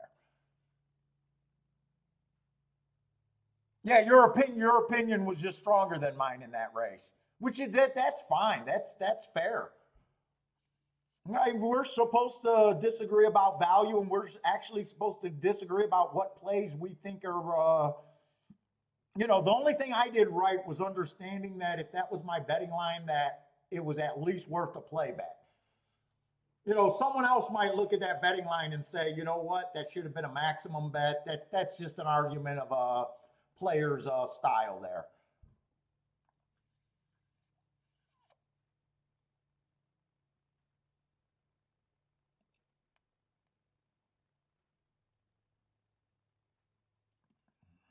So, yeah, definitely not going to complain. And actually, that's a really nice start to the week.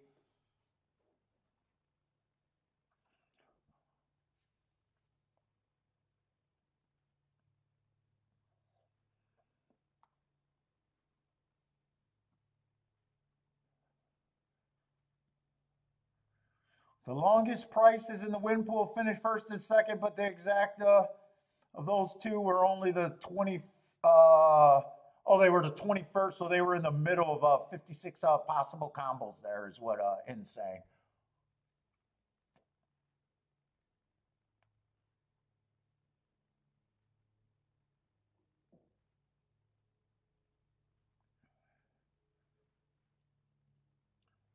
All right. Anyone got plays anywhere else? They're getting ready to go at this downs. I could use a nice little breather. Shit, I don't have to do anything else today.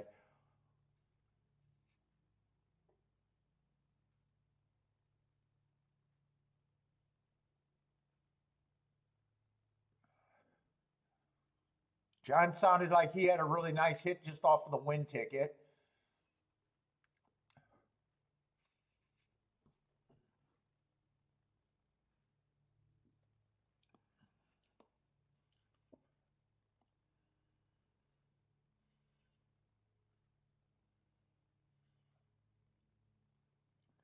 I don't think they, Case, I don't think they banned the CAWs. I think they only banned CAWs from the win pools.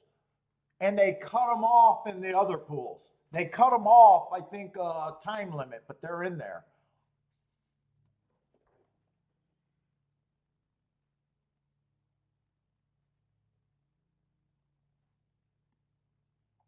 And I think they're still in New York. They're just cut off, and they're cut off in the win pools.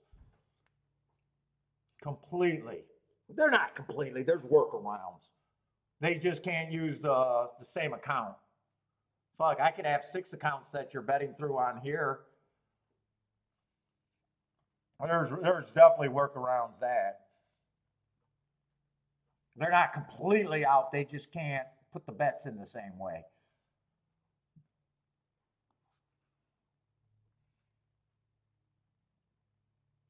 I mean, what stops a team from, working 2 different accounts if they're a team? 3 different accounts and being able to get everything they want in. What's up, Matt Gray? Oh, I got your email off the nice hit you had. Very well done at Gulfstream.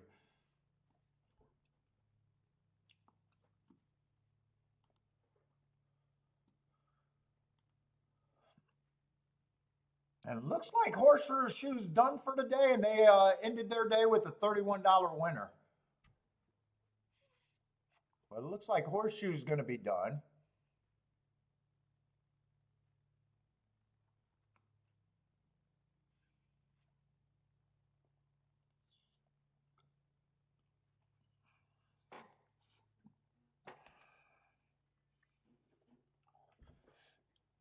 See, you got to remember on play bets before, I can't hit $20 exactas.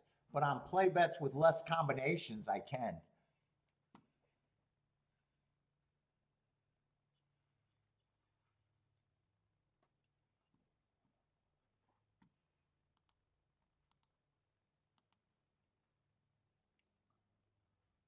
Well, there's been shots everywhere. Fucking Parks. Fucking Paul P just won at Parks 10-1 over 40-1.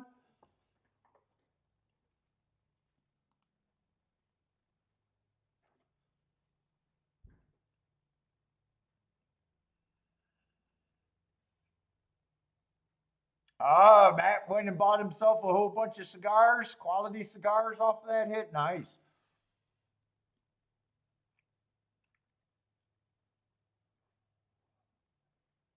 Let me go grab some water and get Bentley its treats.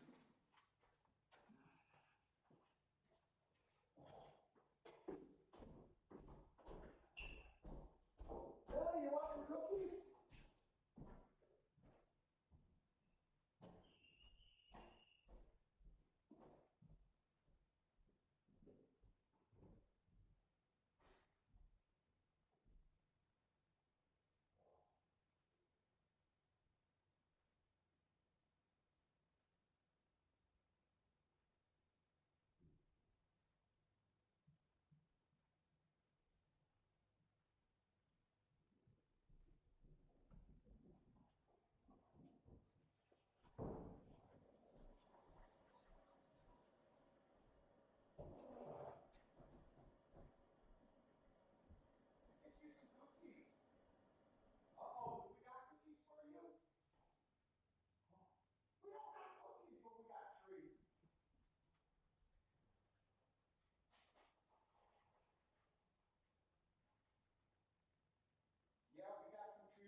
Okay, let's go to Toga.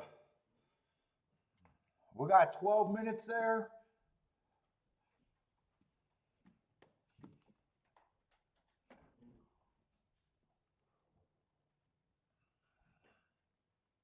Let's see. We got 10 horses, it looks like.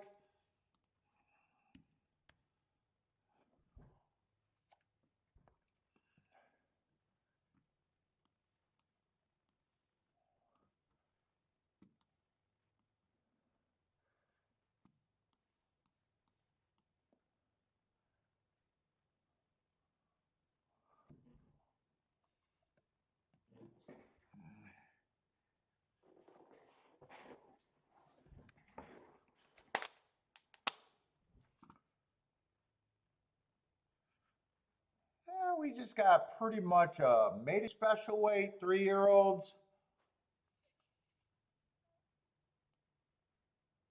3-year-olds and up. Few lightly, we got a mix of horses here, lightly raced.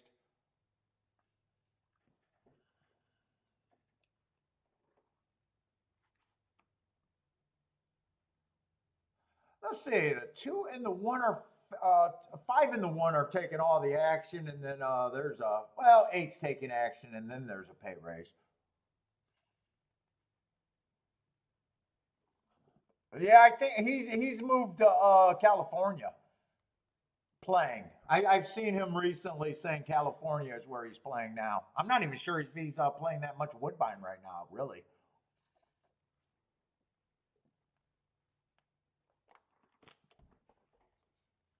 Definitely heard him say that his new focus was California, though.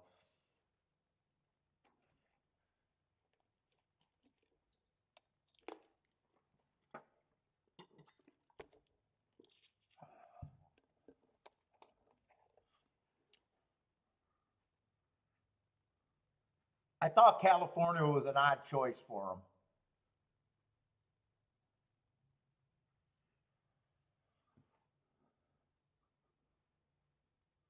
Let's see, what are they doing?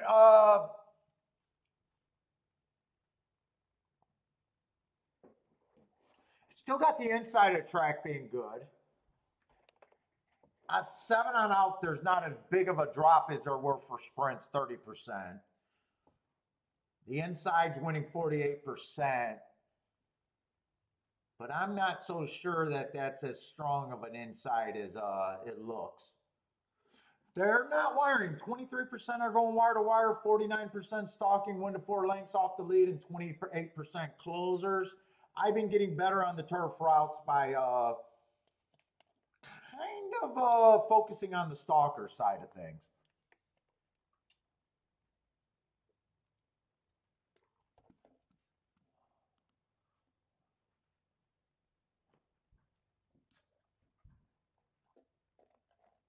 Let's see, and 1 would be a stalker, only raced twice. I got him average, slow first race out, and average, second race out. 2's kind of the type of horses that I've been kind of fading lately. Horses that look like they're going to be too far back. I agree he should be a giant price here.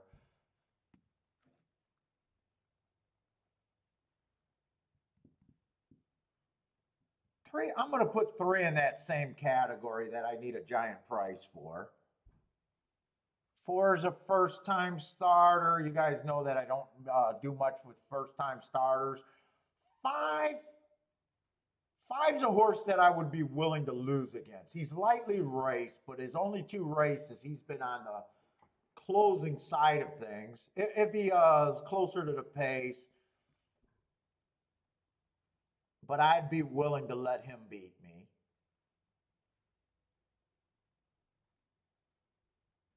6, I think, got a decent running style for this.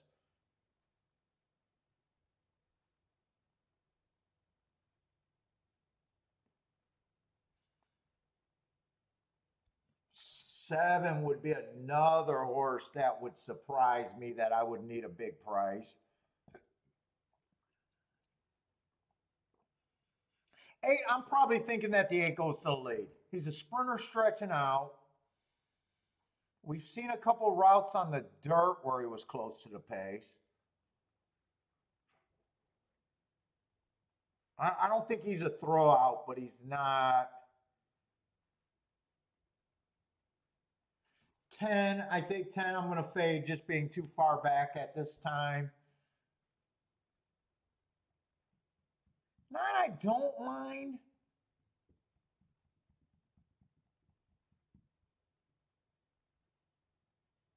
He probably gets enough points. Let's see. 1, 2, 3, 4, 5, 6.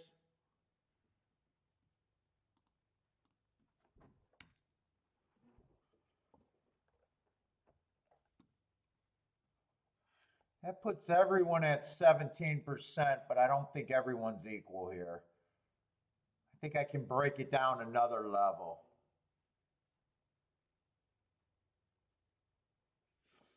6, I'm probably set at 5 to 1 on him. 5, I'm just nowhere near 9 to 5. Let's see, the first time starter, if they all started at 12%, I think first time starters, I'm just going to give a random 8%.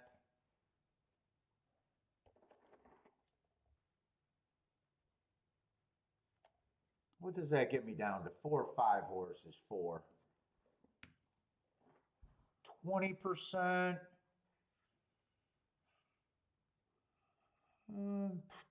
Does 20% work for me on these 4?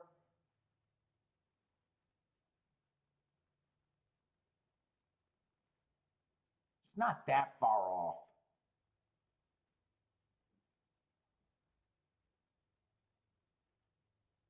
Let's see, it looks like my video froze. Oh, my video definitely froze.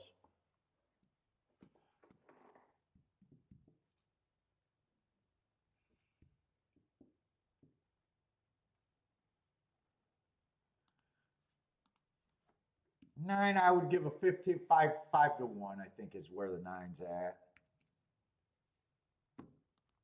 I'm not breaking these down any more than that.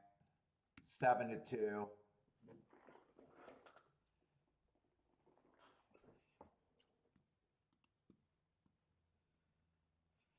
Yeah, by stocks, it was light. I thought it should have at least been 100 to 1.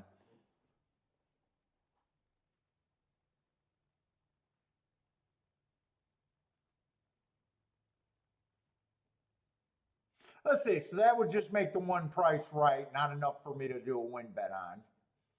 Would use them in the exactas. 5 would be over bet. Could use them in the exactas, but that's about it. 6 would be an overlay. 8's a little over bet. So my keys would have to be 6 and the 9. I don't know how interested I am in this race.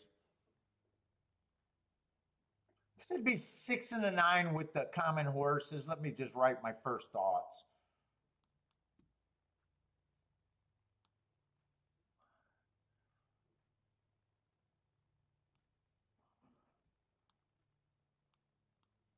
Is there any one of these questionable long shots that I might use?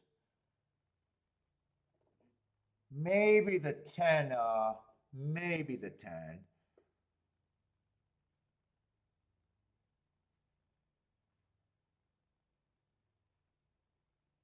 Anyone else?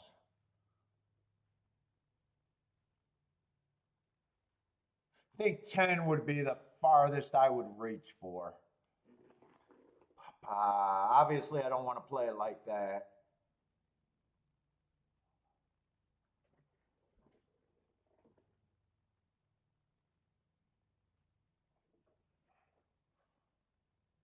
Daddy likes the 8, 9, 10 here. Yeah, 10's the long shot that I would reach for here. In fact, if I did anything with the 10, 10 with almost everything I got there would be okay.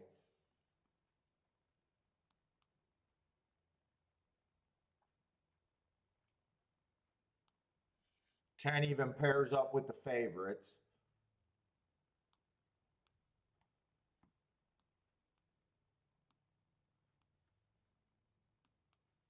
I really don't know. I couldn't press the 10. But let me see my more realistic exactas.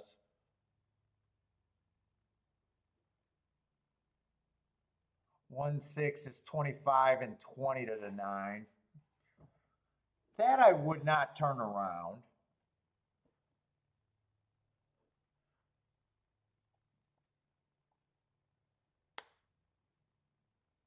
Five with the 6 and a 9, I would not turn around.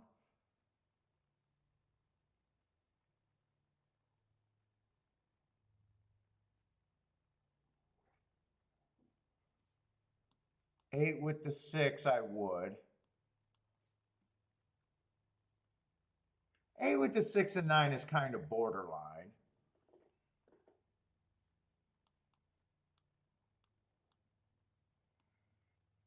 Well, I don't know. I don't know what I'm doing here. That I would definitely turn around. 6 and 9, I would definitely turn around.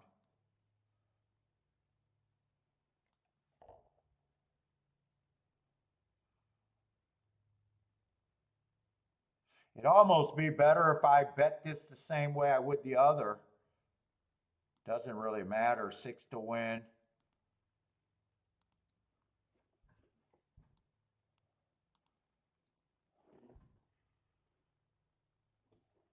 That doesn't have to be there because that'd already be represented. Honestly, 6 and 9 don't have to be there because I just play that for more. These I would only play for straight. Could even be 6 and 9 for straight, actually. And no win bet.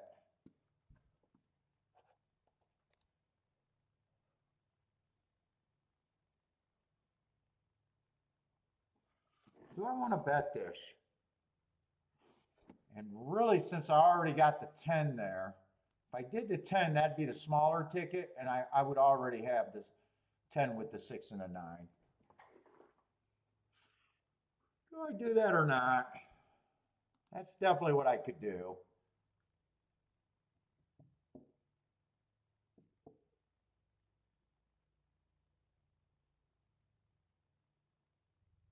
I think I sit out there. Those are bets that I could do there, but I think I just sit out here.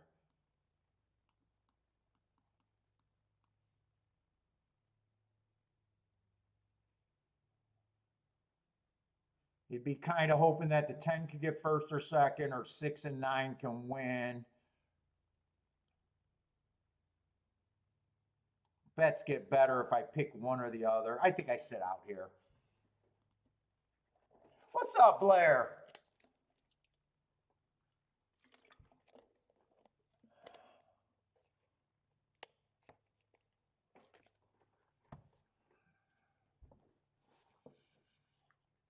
Don't really have a super strong opinion, so I think the no bet works too. What's up, Frankie Tubbs and Jay Brum? What's up, guys?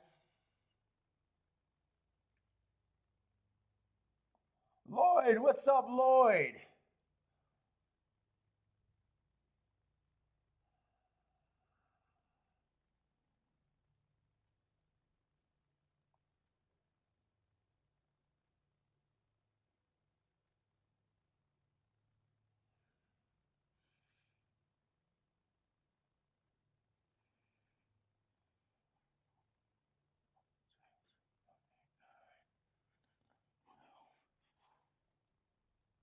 So there would be 12 combinations there, but they would be played different amounts.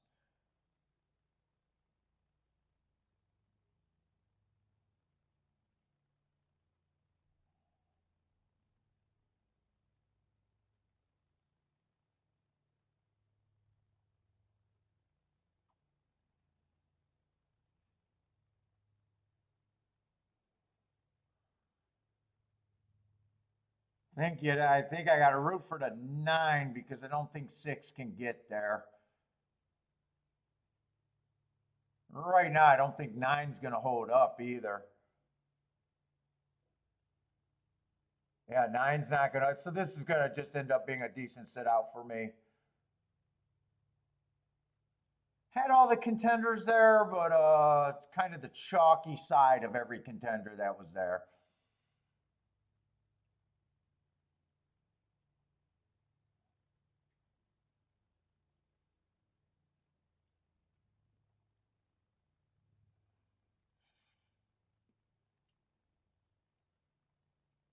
I think he came in 8-5 or 8-1. I'm not even sure who got second. But there's this nice little exacta.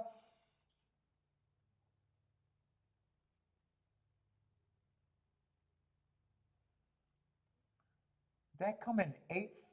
I think it came in 8-5. 8-5. One's too far back.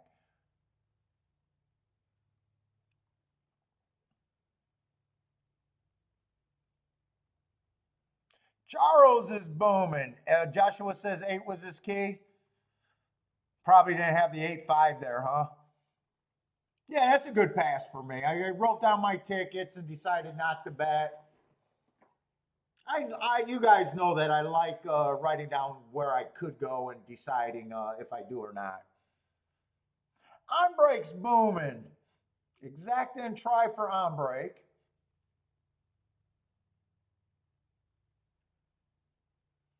Yeah, so there I'm not disappointed with the result. I'm not disappointed with my betting line because my betting line was pretty good.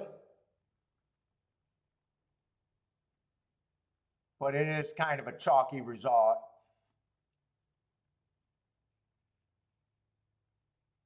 Let's see.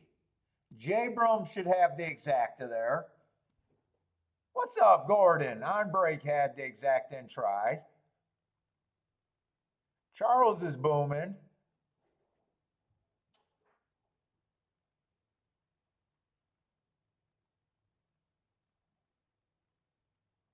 Blair looks like he's going to miss the win ticket, but hit the exacta box.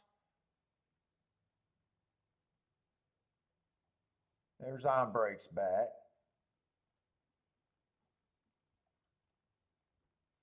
Lloyd is booming.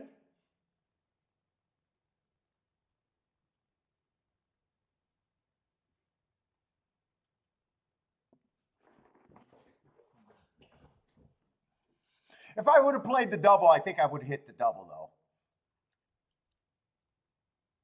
The 2 and 4 would have been the keys in the first leg, and then probably would have been forced to go wide here.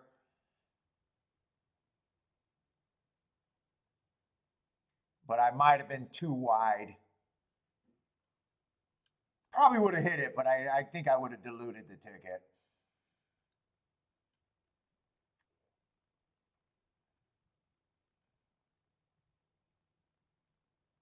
What is that exacta paying? 11-1? Yeah, 11-1 on the exacta.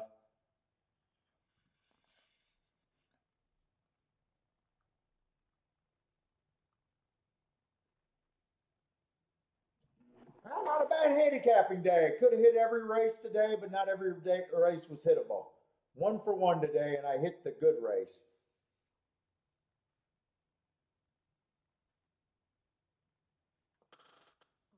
Couple under $20 exactas and a 78-1 exacta.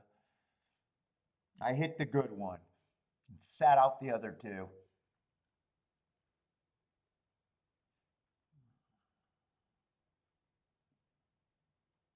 Curious what this try playing. I think this try might be in the $20 for 50-cent range, maybe 30 on the high end. But I'm thinking it's probably going to be 20 something for 50 cents.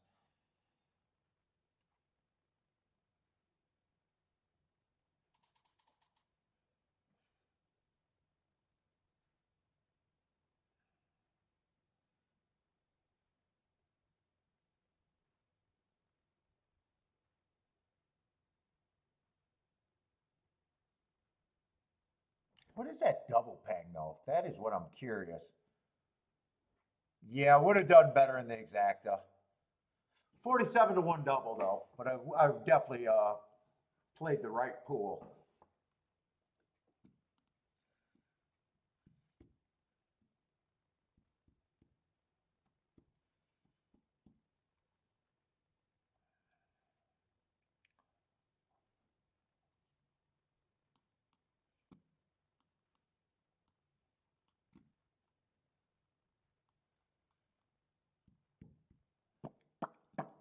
We're going to have a mile in the dirt, allowance 1X. Oh, I don't know. Looks like we got a 5-horse race, though. Hard to get excited about 5-horse races.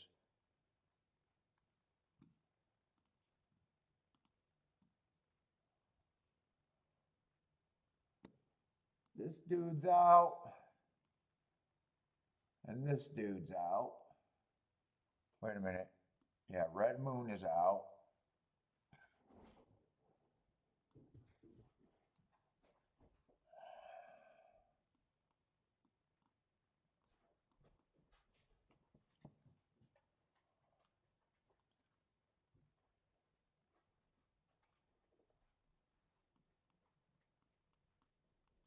He's out.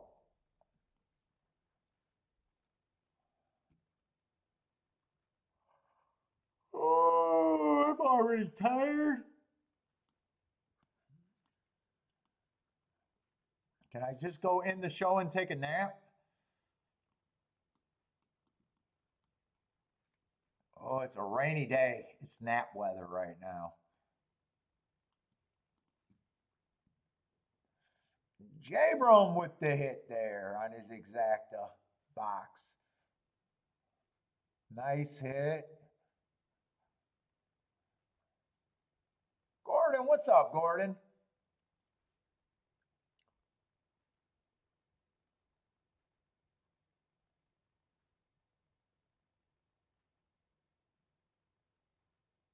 Oh, yeah, Case.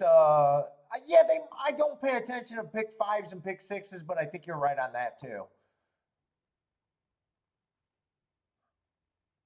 They're either banned or they gotta put in all their stuff before 2 minutes to post. I'm not sure, but either way, they're restricted in New York. No naps. Come on, I hit. I want to go take a nap. My work's done. I want to go take a nap. J-Brum's like, nope, no naps. Roland says, take an intermission, set the alarm for 3 o'clock. Oh, it's 3:03 right now. Okay, I get it. Hey, Gordon, whenever I think that there's 3 speed runners, to me, it almost seems like the jockeys are looking at the same thing, and it's a 50-50 call if one of them pulls back. Every time I start saying, oh my God, this race is 100% a meltdown, it just, a jockey pulls up and you don't get that pace dynamic. Sometimes they do, sometimes you don't, and sometimes it just feels like, freak, it's a 50-50 call almost. Bentley can nap, not the host. Yeah, Bentley lives the life, man.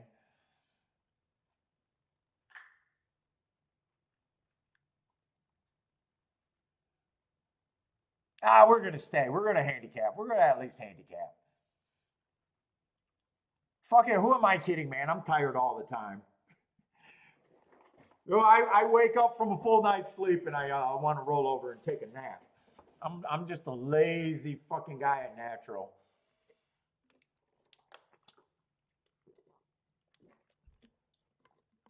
Always fucking tired.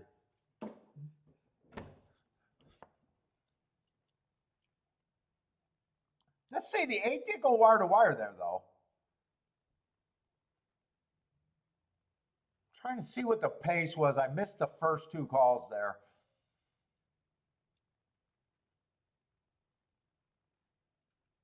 Bentley's the co-host. Bentley will be a better co-host. Need to get him on here. Where's my video of him in his gladiator costume?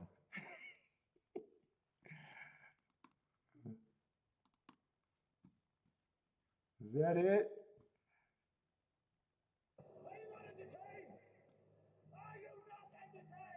Okay, don't give me a copyright strike. Here's my boy on Halloween.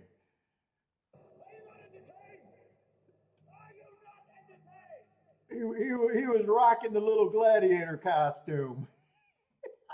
I love that. Yeah, hey, when you start doing Halloween parties for your dogs, nothing screams suburban living more than that. That's some first world problems right there.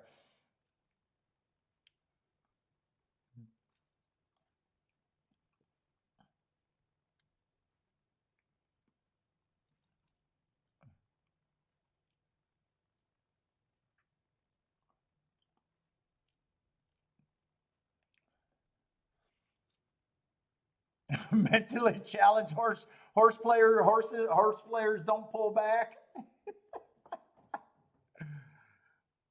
All right, so we do got a race where the betting board just screams, really, unless you can get the 5 to win or the 4 to get first or second or win. There's probably not that much here.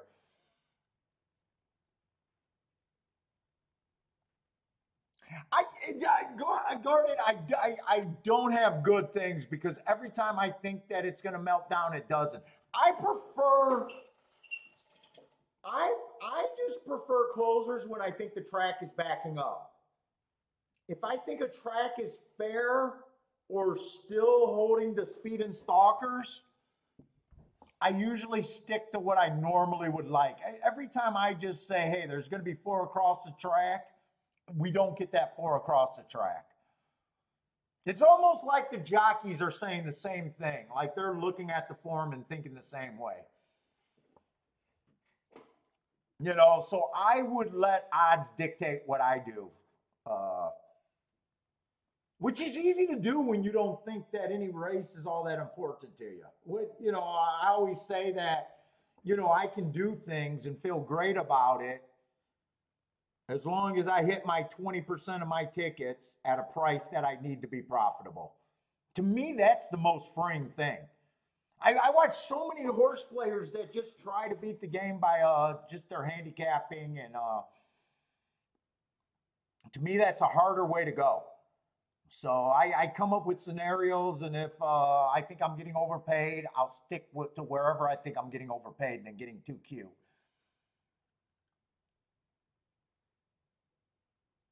Reasonable. J. Brum says Bentley needs reasonable pay.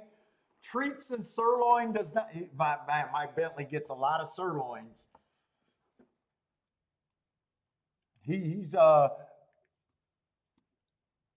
okay. Stu wants to see the matching outfits.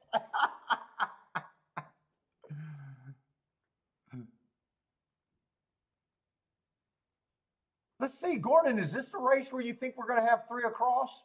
Or is that just a hypothetical question? Is it this race at Saratoga?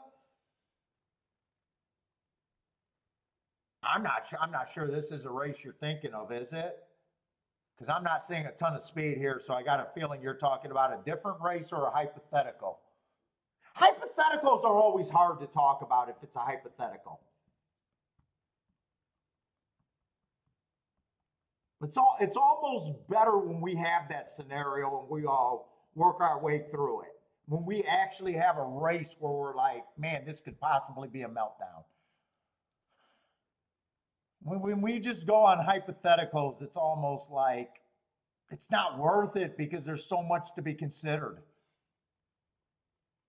Like a lot of good betting is just knowing that the spot's good, that the risk outweighs the reward kind of thing. You know, kind of like the race that I hit. You know, I didn't love anyone in that race. It's just, shit, if that was my opinion, I hit the race and I hit it nice. You know what I'm saying? Like so many handicappers want, if 1 + 2 equals, if 1 + 2 equals 3, I should do this. And racing's just not that type of game.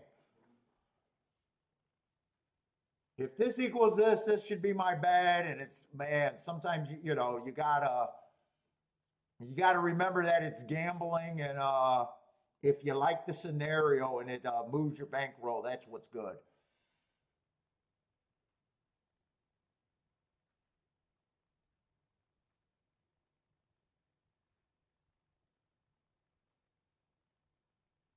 What's up, Boulder? Yes, hit the like buttons today. Come on, we already had some nice hits. Joshua's going crazy with the $7,000 day. That's worth the price of admission right there. It's a free goddamn show.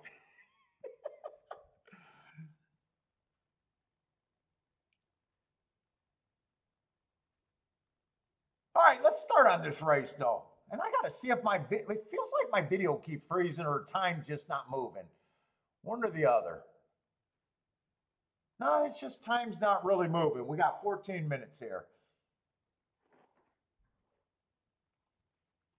Let's see, this is allowance 1X race. It's going to be on the dirt. I think it's going to be our first dirt route of the day. Does that sound right? First race was a turf. We don't care about that race. Second race was a dirt sprint. Yeah, this is going to be our first dirt route race of the day. Dirt routes, inside's winning 51%. It was down last week at 35. But the outside was still bad. Middle of the track was better last week. So consistently, 7 on out is harder to win from. It's 16 for the year, 16% and 12% last week, so it's still down. 35% is going wire to wire, 51% stalking, and 14% is closing. So I would be against horses coming from 5 lengths out or farther, at least for the win.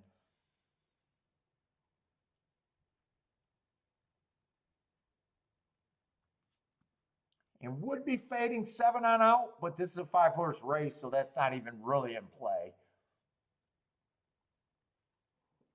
Let's see, how close for that Delaware race? Because, we'll go this race and then I'll look. Probably not that much here in a 5-horse field. Let's see, 3's the big favorite. We'll start with him. 3 feels like a stalker, which does fit. And it is allowance 1X state bred. So he belongs in this competition running second both times in his last 2. Wait a minute, I'm looking at, I got to remember, I got to look at the numbers that I wrote, not this. So this is the favorite right here. So 4 races ago, I got him on a bad rail, early pressing day, just being average. He comes back and just destroys the field. On a bad rail stalking day, he had the 11 hole on a day that the rail was not good. Slowest winner of the day and just destroyed the field. Kind of a slow pace. Matt strides with the slowest winner on the pace, so. And he hasn't came back to that new top, so it might have been a bias and a pace aided. He comes back, tries to sprint again. Average, slow, so did not have the same speed figure there with no real bias excuse. And last race, another early pressing day, again, average, slow.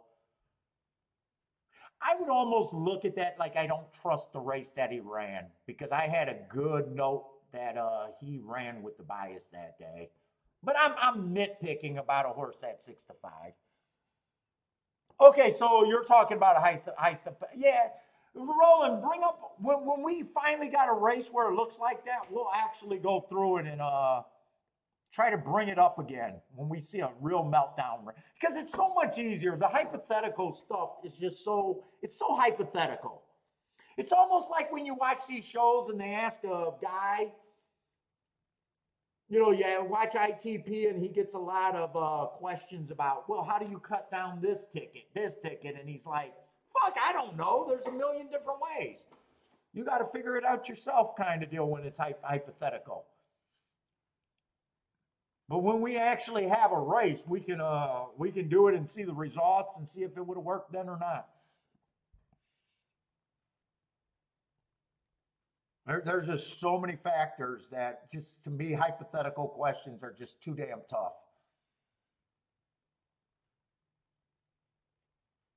Let's see, one's the second choice and one's the horse that got second twice at this level and feels like a stalker. I got no problem with him. 4 races ago, 1 tick slower than the fastest winner at the first 2 calls, average at the 6 furlong mark. Just wasn't good enough. Comes back, again, 1 tick slower than the fastest winner, average, ran second. Again, he gets an early pressing day on a slower pace. Still got second in last race, early pressing day. I got no problem with the 1 horse taking action here.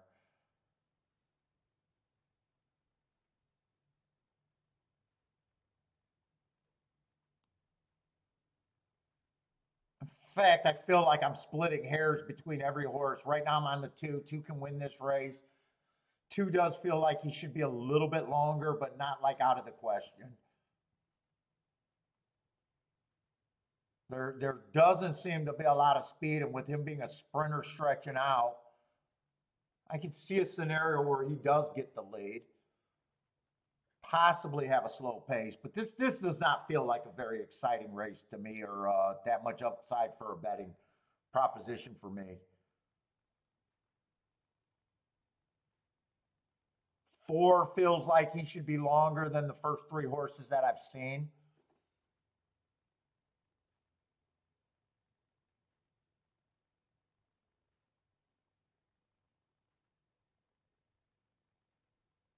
Probably, depending on, I probably think he's either a 5 to 1 or 10, 9 to 1. I don't think he's any worse than a 9 to 1. It's just, if I got him at 9 to 1, he's not value, and if I got him at 5 to 1, he offers a little bit.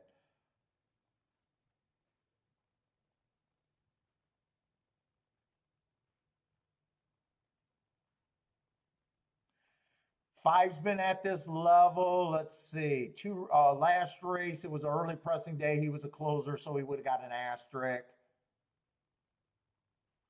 2 races ago, he ran against the stalking day and was just too far back.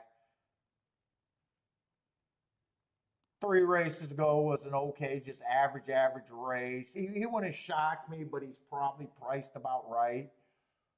I just don't think this is a bet. I got a feeling I got 5 horses and I just lost interest, and I don't really see something to really get that excited about. I probably think the 3 horses a little overbet because I don't trust the race that he ran. At the same time, if he wins, I wouldn't be shocked.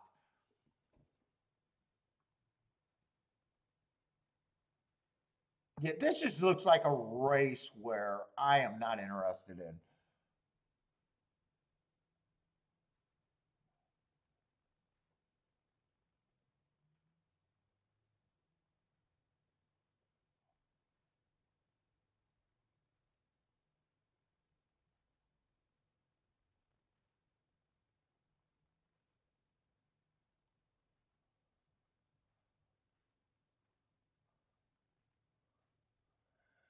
Joshua says this bet is for either L or AI. Is that AI or L?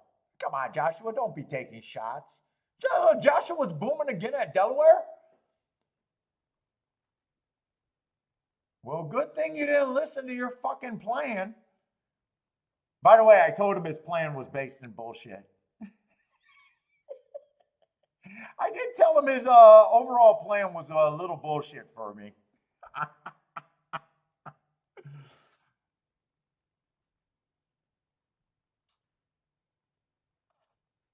He said he was going to focus on his best opinion and only play 1 race a day. I said, bullshit. And today it looks like he had 3 really nice hits so far today.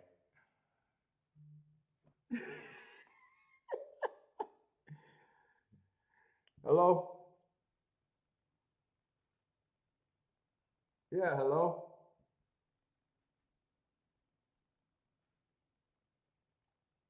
You called me.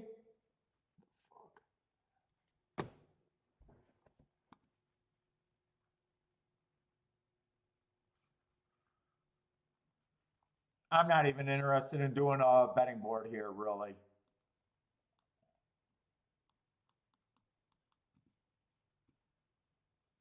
What happened over there at Delaware for that boom?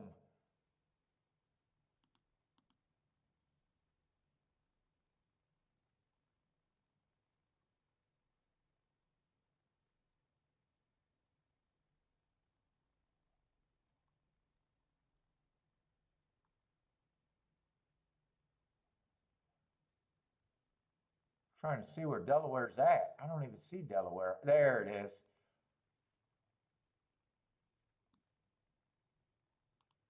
What happened over there? What, another 10-to-1 winner? Ooh, over a $17 place bet, a nice $200 exacta for $1. Nice. Yeah, it probably was a scam call because they never know what to say when you actually answer.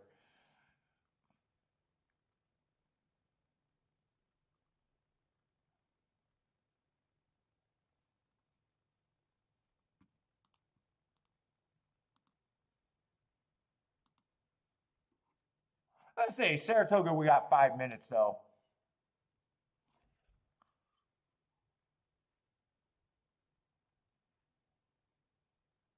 Blair likes the 1, 2, 3 over there at Toga.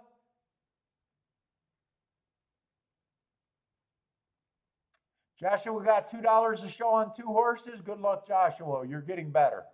Joshua's get better every day.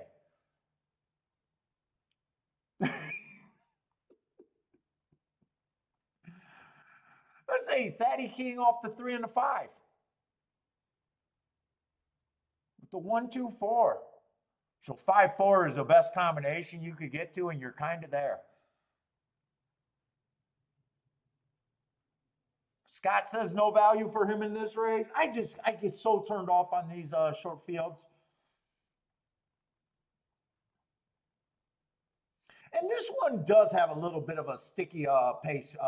I see a whole bunch of horses that are probably not front runners. I would say that my first thought of this race is, I'm guessing that the 2 might get the lead, but I'm not even sure on that. Well, possibly the 3. I didn't realize that 3 was also a sprinter. Check it out.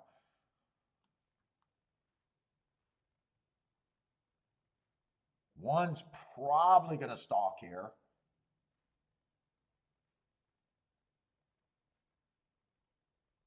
Yeah, Scott, I do agree with that. You're a lot of. I always say that, and I've been saying that a lot to Joshua on the phone. I find that going for $20, $30 exactas on under,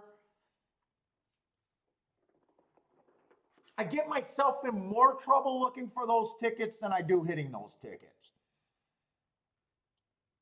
Like, unless I got something that make it more, there, in a way, I know that I'd be a lot better if I just said, I, I'm never interested in, except it's just hard to do when you do the work and you're playing.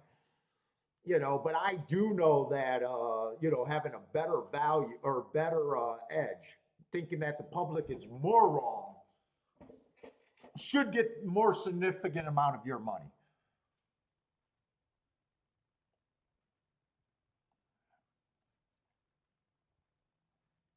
I even think those 25 to 1 exactas aren't even that great for my overall game.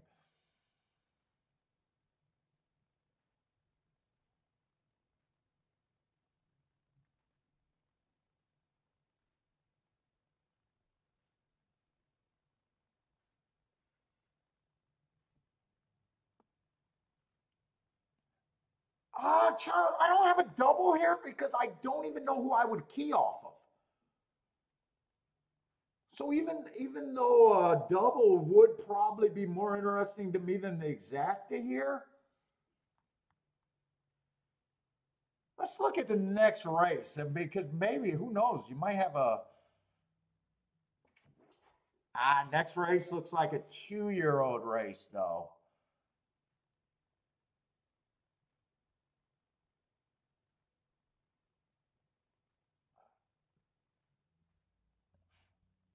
Mm,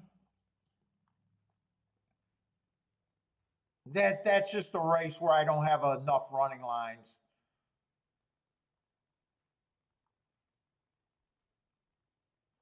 And you got horses like the 7 who I don't even know what he is. He ran on if I'm right, he ran on 2 speed favoring tracks, and he's just not a speed horse. Fuck, every horse has just been slow there. That almost feels like I wouldn't be shocked if that's a first time starter race. I guess if there's anyone that I would be interested in the next race, it'd probably be the 1 and the 3, just based on. Let me even see what prices they are. 3 is going to be the favorite, so I'd be interested in the 3, but there'd be very little you can do in the first half. 1, would be the other half. I can't really just play doubles hoping to get to some first time starters.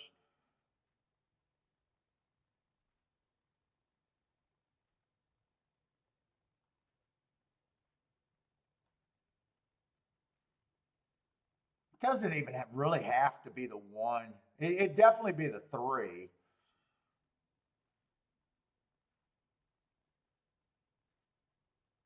Would it be the three? I'm not even sure. Right now, I'm not. Yeah, it'd probably be the three.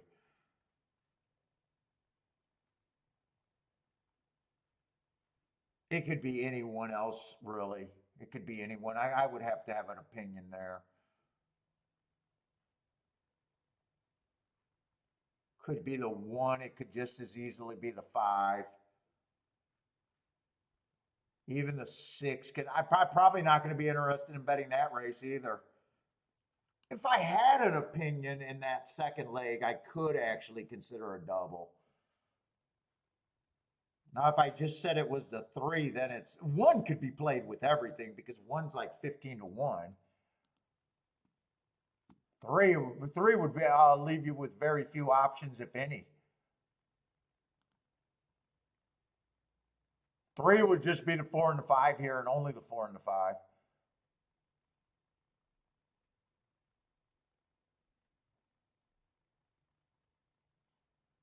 Your 3-3 double is disaster right there, Charles. Even if it wins, to me, I would not want to own that ticket.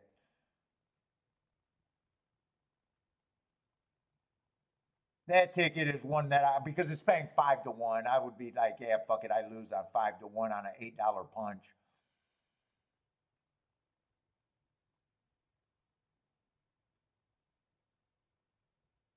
Oh wait, 3-1 is actually okay at 46 to. Oh, we knew that the one was going to be different. It was 3 that I had to check. Scott's not touching that. I'm probably not touching that next race either. That'd be a really hard race for me. Let's see. J Broom doesn't like the 3 because because of the age thing for him.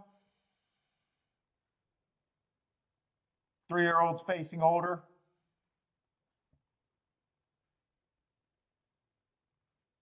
Is that this ticket or next race?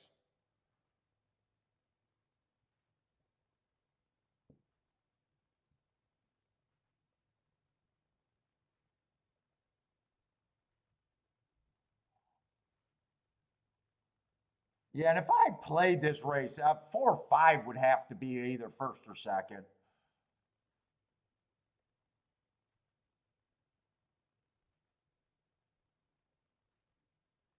It's not even handicapping. It's just being able to look at a board and saying, hey, what would I even want to be there?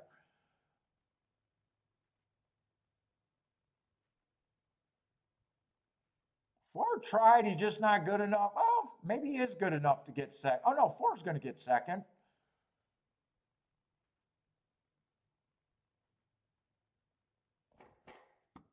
One four that came in, 1-4.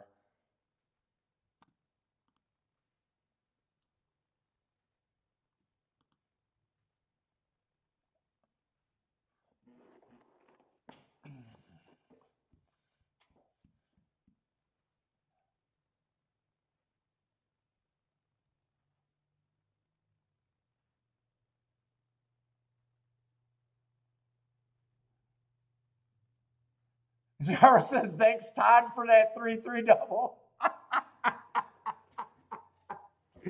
or did he, he accidentally wrote toss.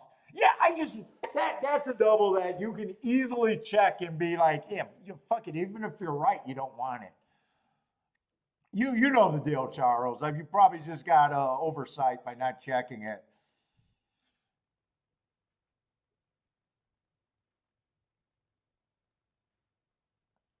I make mistakes and put in tickets that I gotta apologize for sometimes, and that's just one that fuck it. Even if you're right, it's wrong.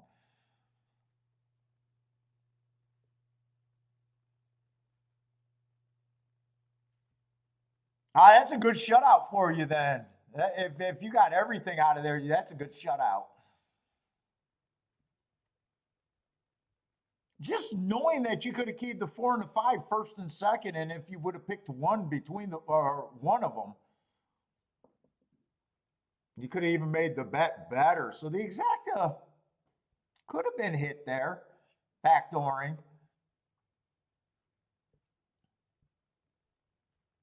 Obviously, if you picked between the 4 and the 5, you got a 50-50 shot and you make your bet automatically better.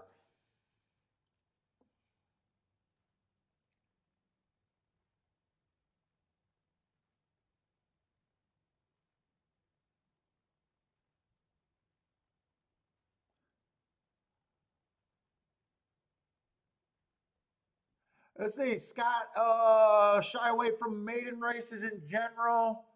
Oh, you like running lines too? I like running lines. You know I like running lines. That's the only way that I can get an idea of what I think a horse is with running lines. 3 and more is probably more than 3 is probably the best. Even when they only got like next race where they all got 1 or 2, those are even hard.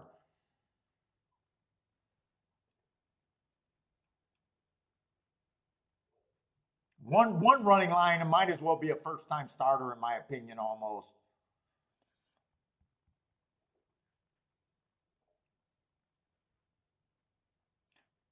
One and 3 were the horses that if I made a betting line, that they would have been the 2 favorites. But no one else would have been that far. I don't even know if I would have had a horse. Probably with 5 horses, I don't think I would have a horse less than 15%. I didn't think there was any throwout. I'm just curious if the math works. Even if I put both of these 2 idiots at 15%.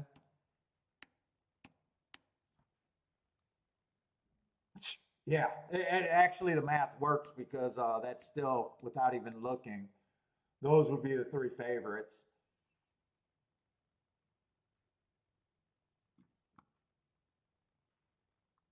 I thought 1 and 3, so 2 is the only horse that I could have looked back.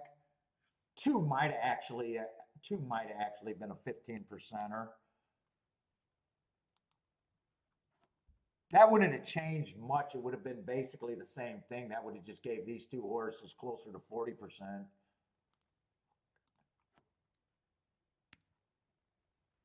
Yeah. I mean, that's pretty close to where I guess my head was. I kept saying that unless you get the 4 to 5 to be first and second, that's the race is nothing.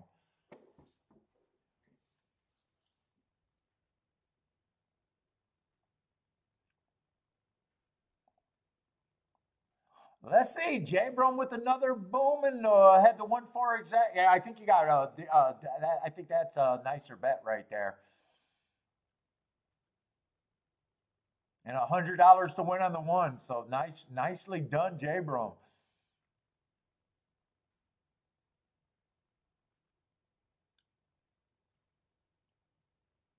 So it was the 3 in this race. I seen you put that alert up, but I wasn't sure which race it was, this or the next.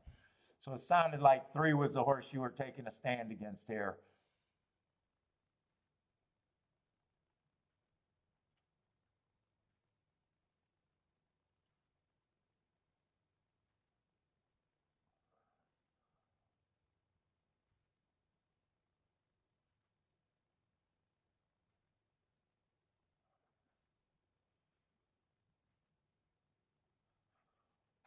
Oh, slow day, but we had some nice handicapping races today. Let's see, is Parks getting in the gate? Parks is in the gate if you guys got to play. Got to throw it up fast, else you're red boarding, though. One man's trash is another man's treasure. That's definitely horse racing right there. Let's see, Ombre got the Parks pick. King off the 3 and a 6.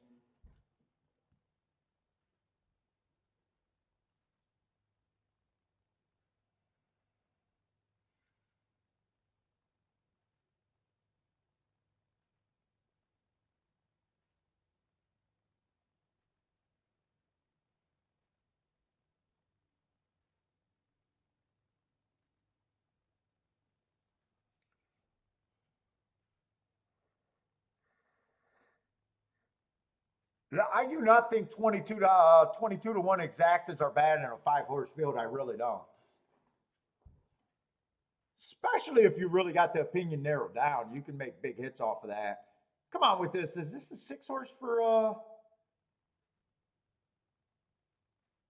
can't tell if that's the 6 or the 11. Or maybe that's the 4 that's I thought. Yeah, I think that's not the 6. Grandma, thank you very much. Bentley biscuit fun. Yeah, Grandma, thank you, but you know it's never expected. Thank you very much. Nice to see you, Grandma.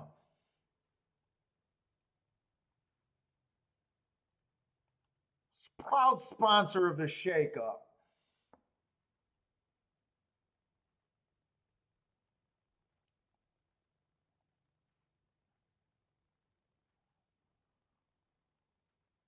Lloyd says knowing when to bet is actually your instincts. Yeah, I agree. Your instincts are a big part of playing. If you got bad instincts, you got bad instincts.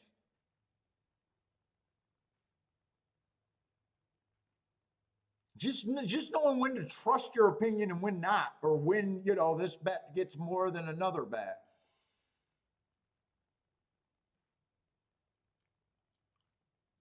You can do have highly tune your instincts too.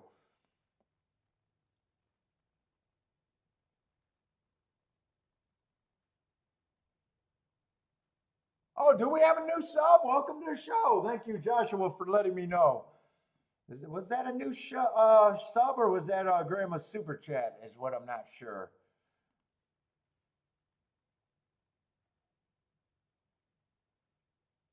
We need more subs, man.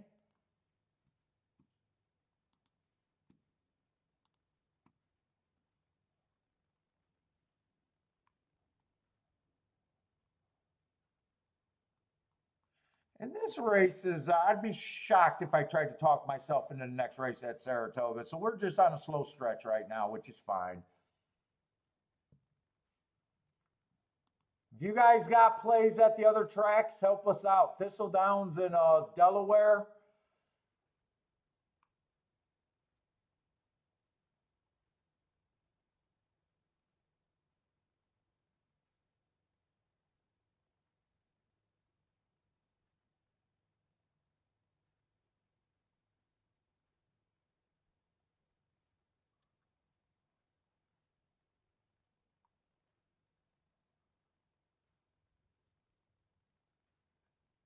My nag wanted to become a UFC fighter, so we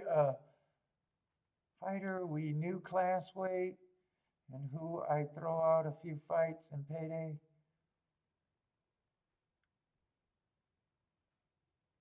Pray to get the call out. Huh.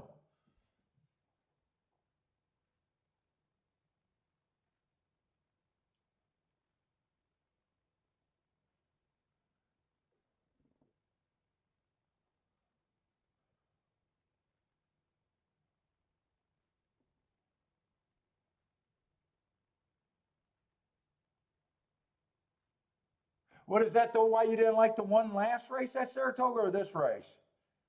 Watch the replay.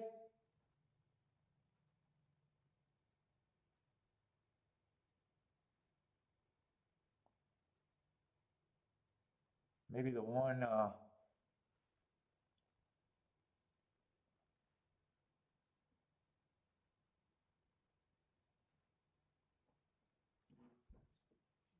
Let's see. I'm not sure if anyone gave a Thistle Downs play to watch. Delaware's also going, getting pretty close.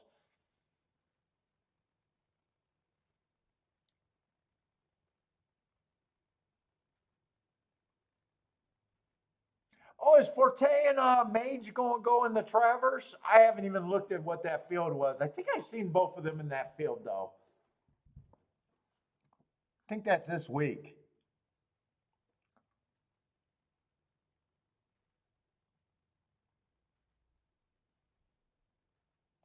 Let's see. Thistle Downs came in 1-6.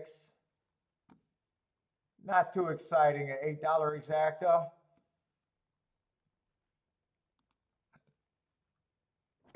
I'm going to go to the restroom real quick.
Already 6 race today, huh?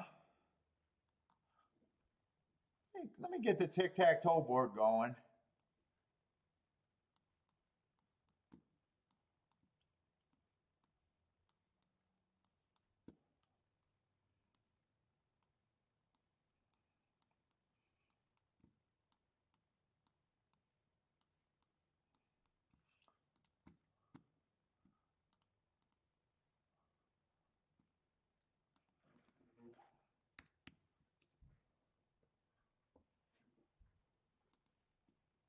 Let's see. Roland says the 2 odds are kind of high. Think you got a better shot.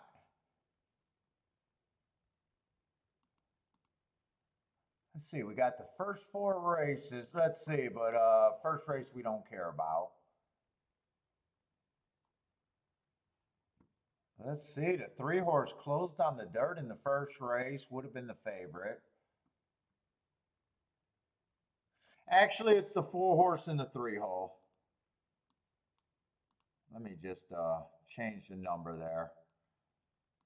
4 horse in the 3 hole.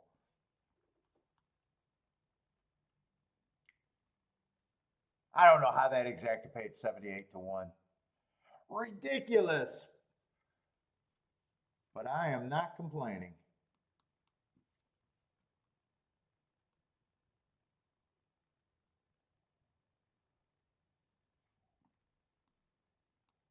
Eight went wire to wire. I'm thinking the 1 stalked in the last race. I think he stalked. He might have closed, but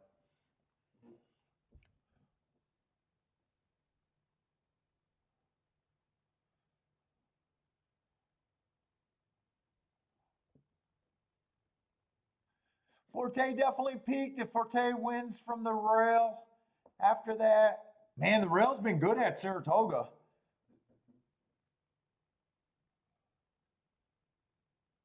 But if he wins again, you're willing to give him your horse of the year vote?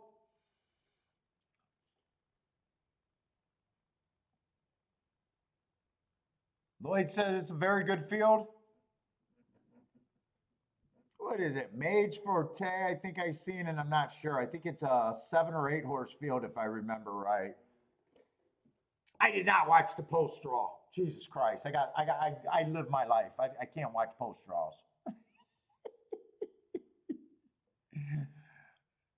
How many of you guys watch and gals watch the post draw? Shame on you. Shame on you for watching the post draw.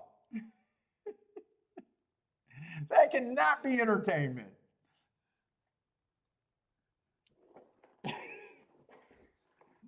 You're going to get a timeout if you told me you watched the post draw.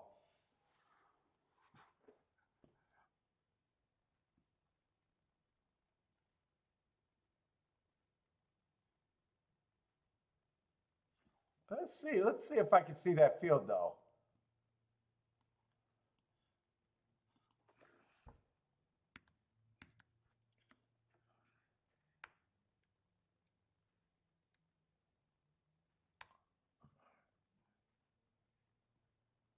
Let's see. It thinks I'm looking up the Traverse car. I got to see how they spell travelers, by the way.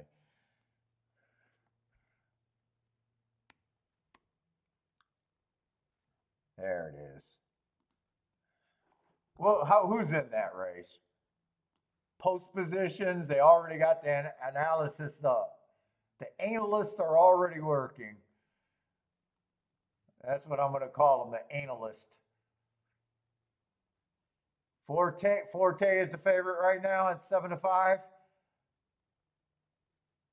Oh, they got Arcangelo is in there. Okay, Tappy Trice. I've never been a fan of Tappy Trice. Mage is 4-1. National Treasure. I don't remember who I'll remember him when I see the running line, but I don't really remember National Treasure or what I've thought of him at any time.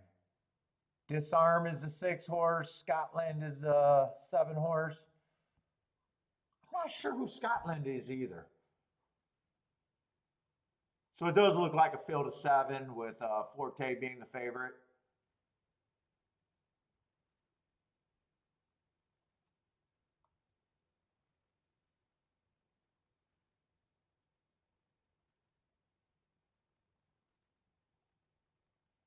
Who am I rooting for over here at Delaware?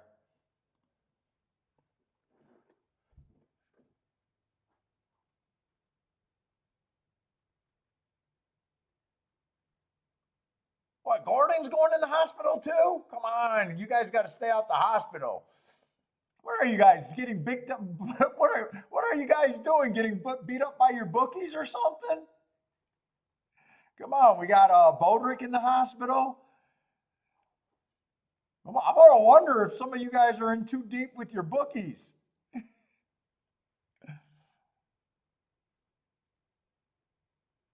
I heard about a race fixing years ago at Northville Downs. Is there a new recent scandal?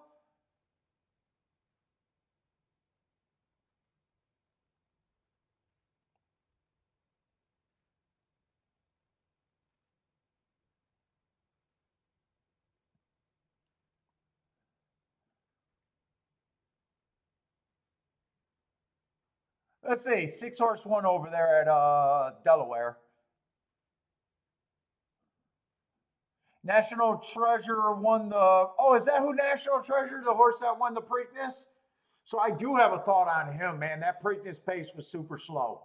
I think he gutted it out and needed a super slow pace to hold off whoever was in second. That's right. I do remember what I thought about the Preakness. Oh, Gordon, you're Scottish. You're over there in Glasgow, huh? Well, stay out of the hospital bed. I don't get that comment. You got to stay out the damn hospital bed. I'm gonna worry about all you guys getting in too deep.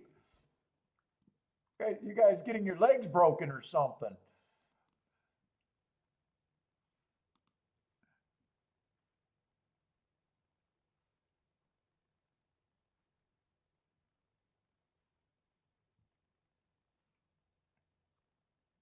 So National Treasure. So I'm not a big fan of him.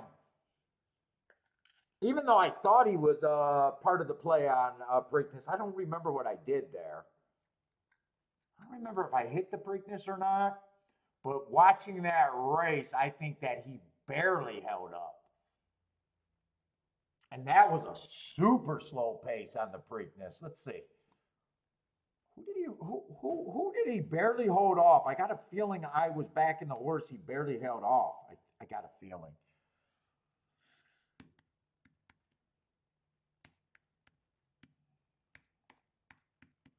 Who was that? No.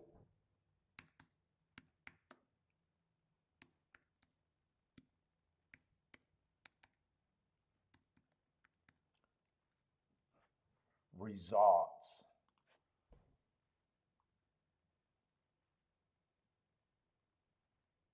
Who did he hold off?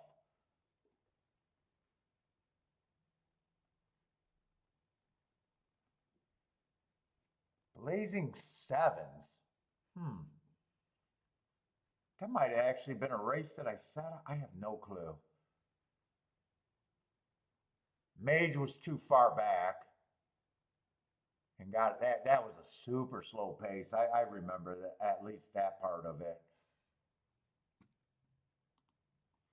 And I know that Archangelo or whatever, he was not on my radar and ran a really nice race.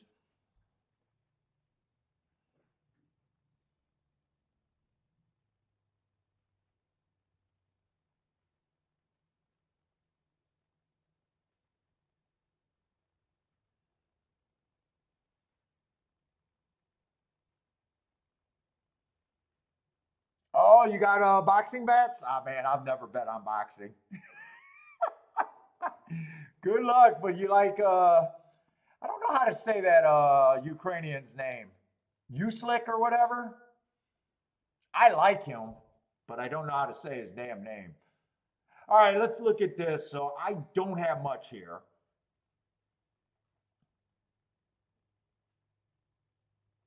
I thought 3 was probably going to be the favorite. And he doesn't have the greatest marks. He just ran enough races to feel like eventually he's going to beat a field. But really, his marks aren't good. 3 races ago, I got an early pressing day of him just being slow. Probably chased one of the slower races of the day. 2 races ago, I got a speed favoring track, and he closed nicely into a speed favoring track. And last race, I got slow. He was only 2 and 1 length behind. That tells me he chased the slowest pace of the day. He still closed into it.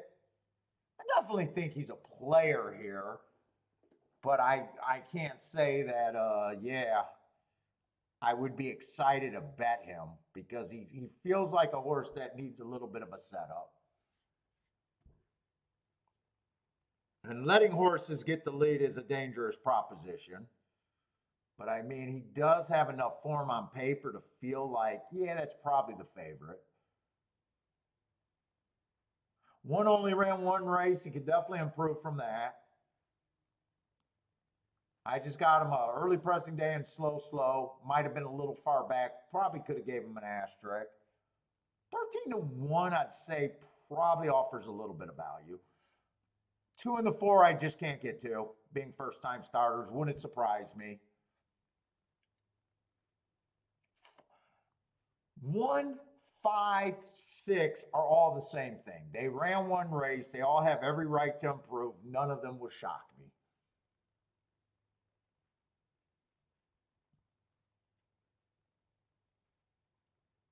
If someone had the best excuse, if I'm right about the speed favoring track that the 6 ran on, he might have had the best excuse.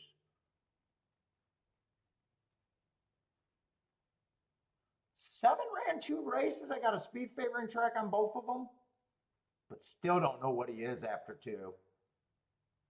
Wouldn't be shocked if he improved, but I'm not doing anything for money.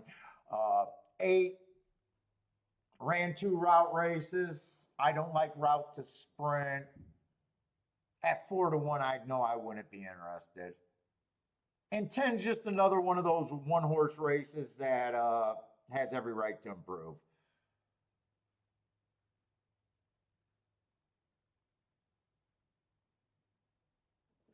Let's see, if I did a betting line, I would say that 3 would at least get the most points. So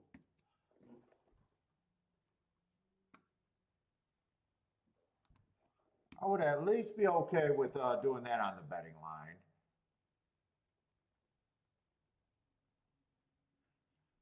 I would just give the 2 first time starters a blind 8%.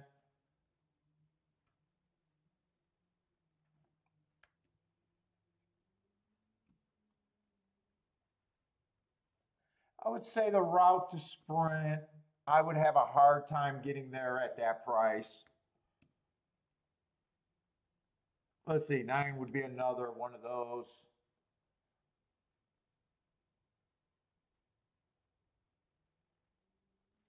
And I got a feeling all of these are about 15%.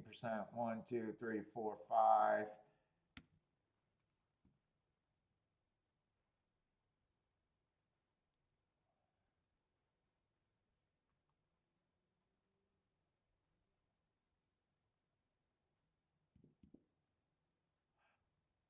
You know what? Since I'm not interested in the first time starters, I'll just give them a blind 5%. Blind 5%. I don't like the way I do first time starters, but that's what it is. I'd probably drop him and just say maybe a more of a lukewarm 5-2. And all of this group of horses are just interchangeable to me. All of these are interchangeable at 13%.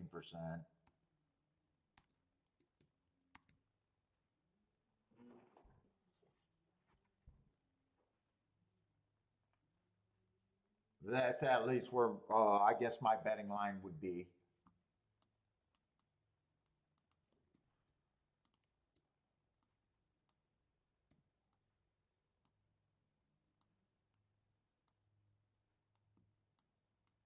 Still, I'm not interested in this race.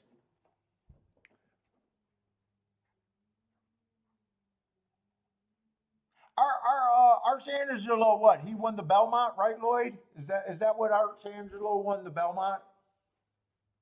So you got the Preakness winner, the Scratch Derby favorite, the Derby winner, and the Preakness winner.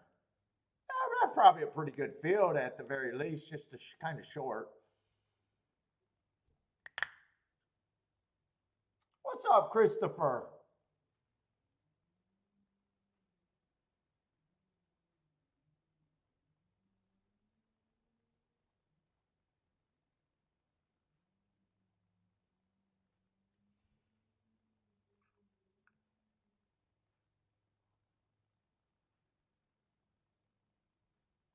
I'm not even, I can't even picture the other guy that's fighting the Ukrainian. I can't even picture who he is, just looking at his name.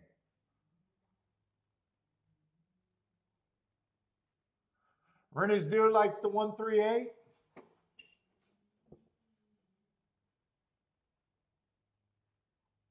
I was to bet here, I'd probably put the 3 in second, use the 1, the 6,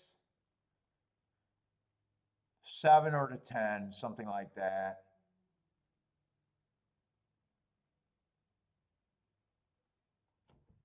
I couldn't go that aggressive.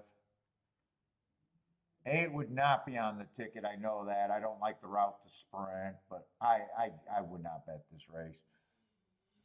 J-Brom will bet this race. 238 for Braden, J-Brom. And Renan's due and J-Brom could hit if it's 8338. Let's say Blair likes the 8 to win, along with the 238. I'm rooting against the 8, though. I just don't like route to sprint. Wouldn't it upset me? I don't have, I just don't like route to sprint. 6, 1, or 10 might be the most interesting to me of the one race horses.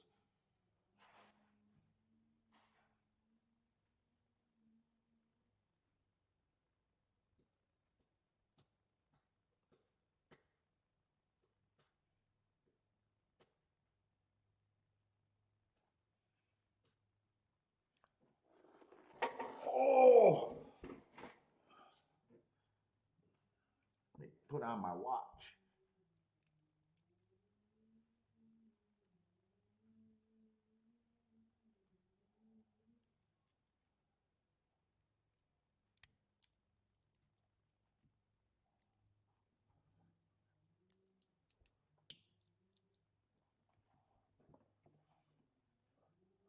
There's also king the 8 on top of the 1, 2, 3, 5.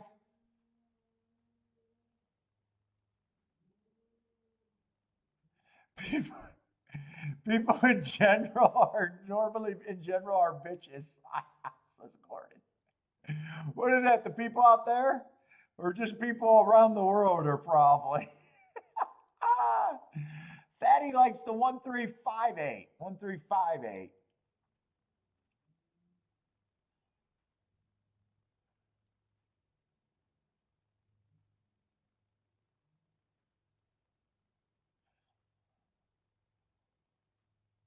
Is that at Press Style, Lloyd, that you're playing at P?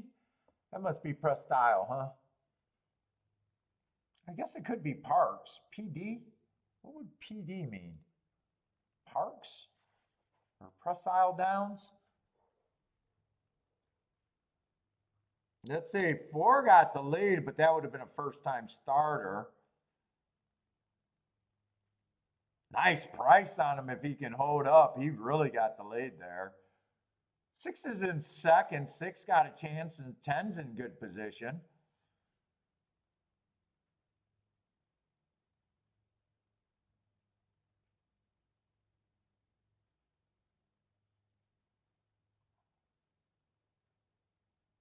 Three's in his stalking position. If he's good enough, he'll have a run here. 8's in really good position. 8's getting in better position, and so is the 7. Looks like 3 got the lead now from the 6, though.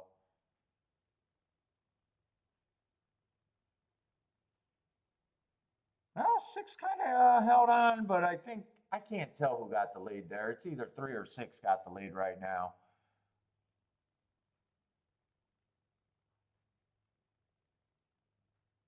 Oh, my suggested thought, play the 3 in second with that group of horses. But I didn't do anything. I didn't do anything. It's going to be a, it was 27-1, and as soon as it wired, I just happened to have that up. It went from 27 to 23. The last click was after it crossed the finish line. It was just up there, and I was like, oh, that's going to be a nice 27-1. And before I could get the sentence out, after they crossed the wire, it went down another $4.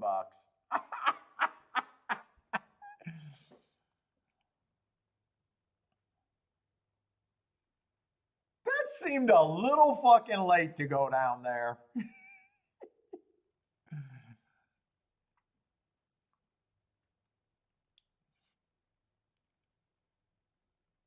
I've never had that screen opened and was watching odds at watching exact the payoff.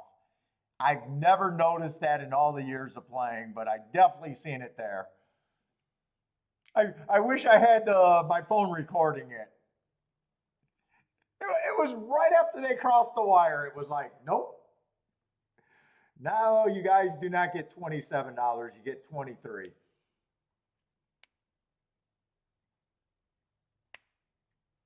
Now Joshua's just being silly with his show bets. But he's getting better. He's getting better. New level for Joshua. What's up, Ryan?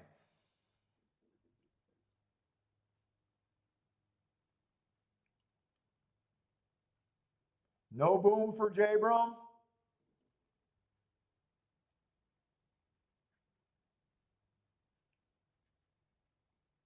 Six and one were the 2 horses that I thought probably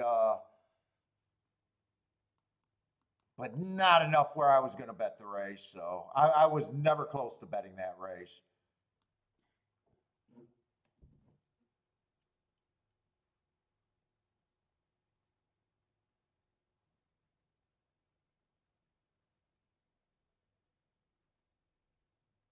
What's up, Kenneth?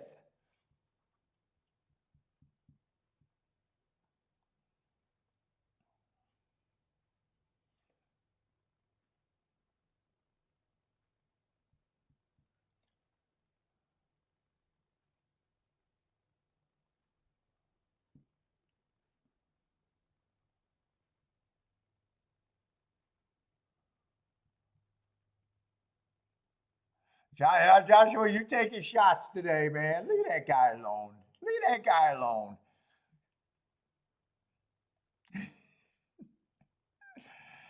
Show bets. Come on, you don't got to take shots when you're having a great day today.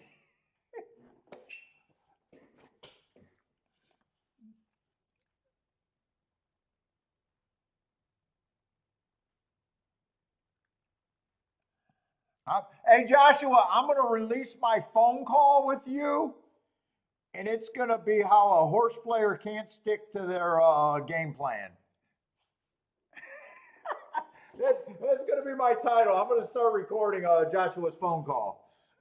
We're gonna hear him say bullshit in the morning and watch how he can't follow through.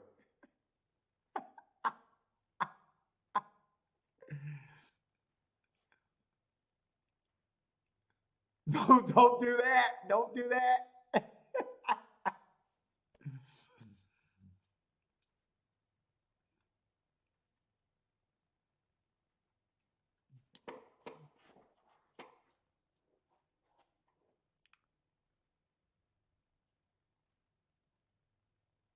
Those talks are top secret.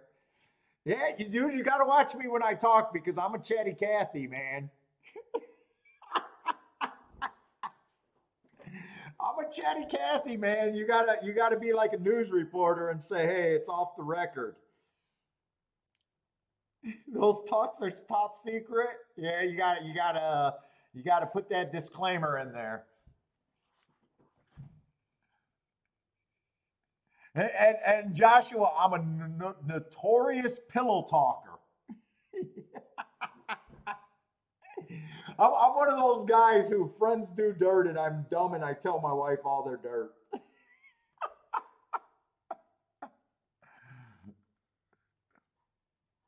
That's not true, but it's funny.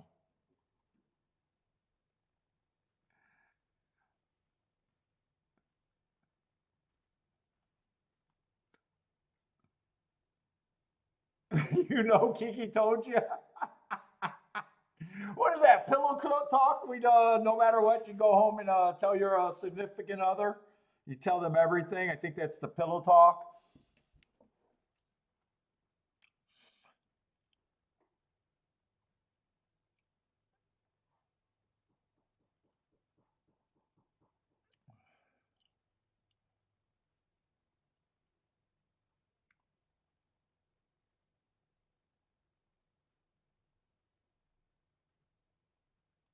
You just think Kiki married? Yeah, she married me twice to get all the gossip, huh?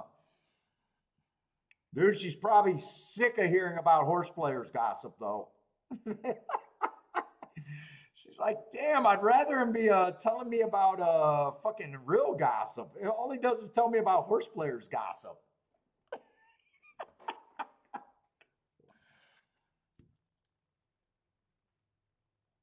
Pillow talk with Paulie.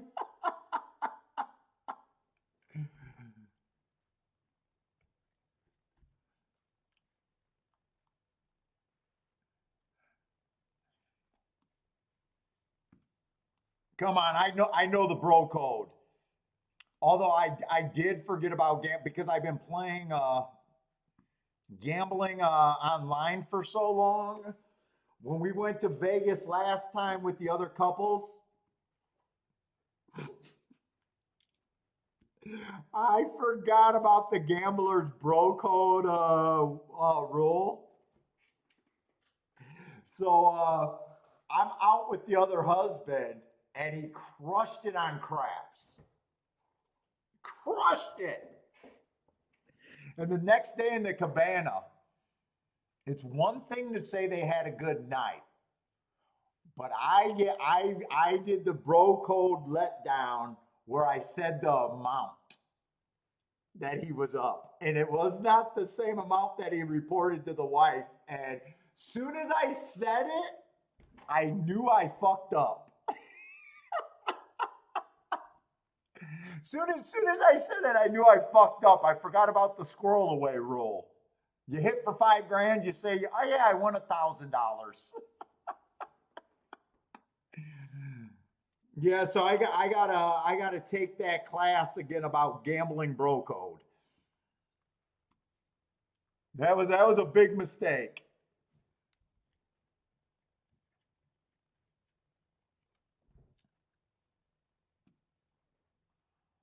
Yeah, Charles six was well. I didn't have him, but I don't know if anyone played that. But six was definitely who one of the horses I was rooting for.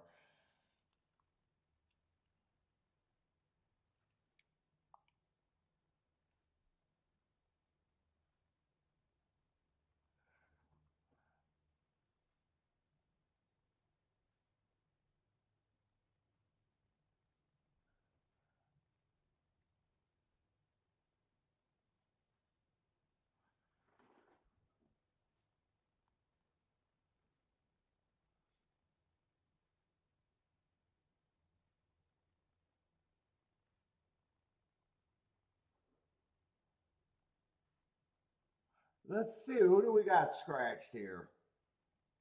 Is this another 5-horse race? 1, 2, 3, 4. Okay, we got 6 horses, but it's decimated a little bit.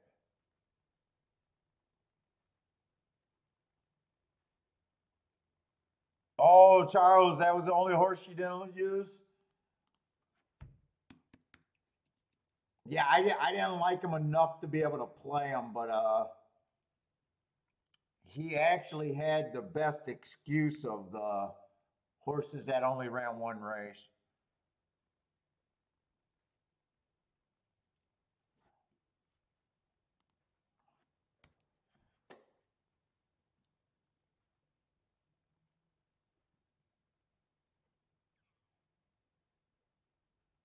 Looking for huckleberries, do you ever tell them they're up north?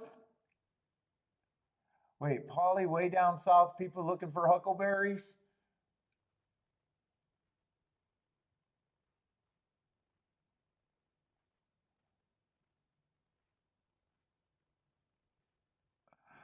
Yeah. after that big hit on Sunday, I called Joshua because I had to tell him how good that double exacta was. Because I hit that exacta for a mount that I've never hit an exacta for in my life. And it was during Bentley's walk time, and Kiki was not having it. She was like, "It's family walk time. Get off the fucking phone." And I was so excited about hitting a exacta for more than I've ever hit it. Not the total amount.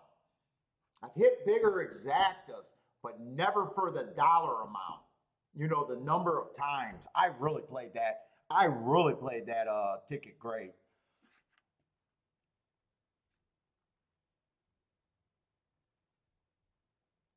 If you guys don't understand how good some of these tickets are getting, fuck it, I don't know what to say.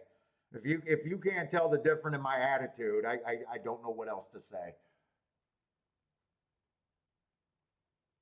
Trying to press ticket, and then the very next morning, I couldn't sleep that night because here was a ticket. I'll tell you. So the next day, I would not talk to Joshua because this was my original ticket. It was 5-2-4. So I got a 6-horse combination. Right? That's my starting point. Then it was 5 with the inside, 1-4. And then I told Joshua that my tickets got worse. If I would have paired down,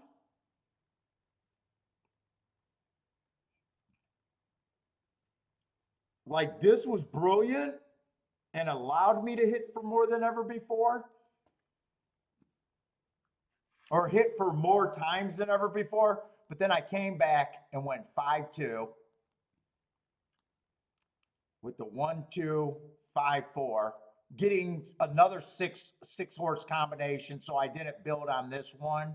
I should be shrinking. Once you get the original ticket, and then the last ticket was terrible. I went 5-2 with the 1-5, and that one I turned around, and this was all I could talk about on the next phone call.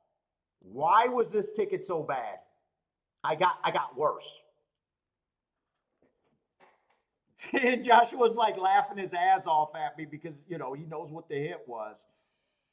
And I was like, really? I got worse because they get paired down from here. This was actually that way. So it should have been 5 with, it should have ended something like this. 5 with the 1-2-4. And then maybe 5, you know, with the 2-4, maybe that should have been keyed.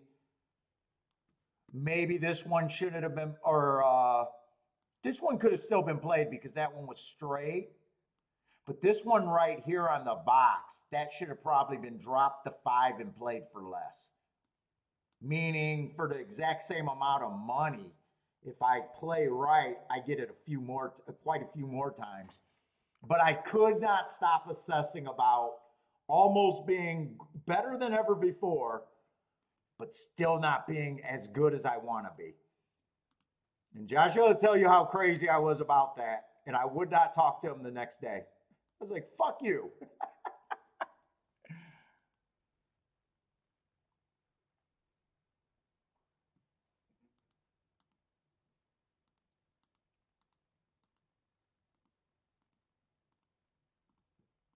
All right. You're talking about a hit that I would have hit for over $1,000, the hit that I'm hitting for multiple thousands.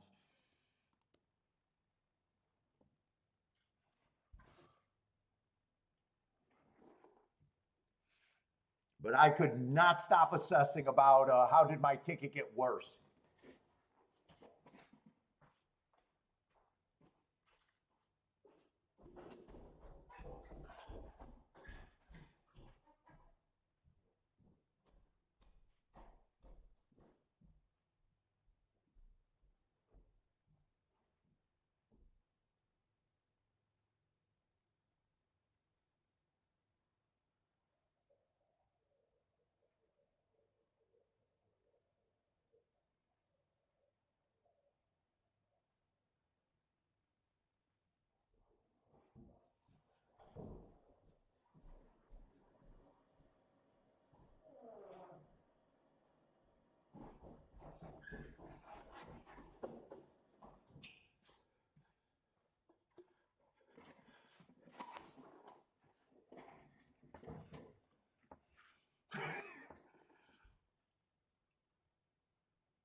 And if you think, Joshua, if you think you heard it, you should have heard what Kiki heard about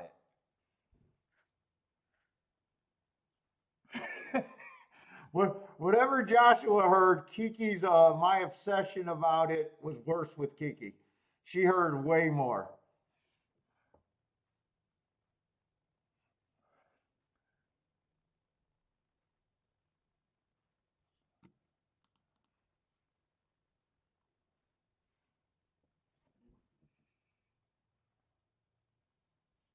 Let's see, am I in the right race? Seventh race?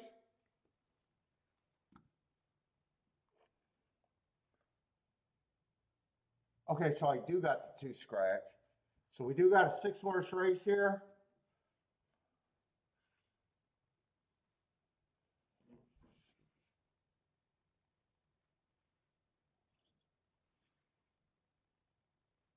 Oh, we got Thorny Port sightings. Let's see, just looking at this field though, you can see it's not where you got to get by, kind of. Got 3 horses, almost 4 horses that are bet kind of to favoritism. These races, to me and my theory, always makes you have a better opinion.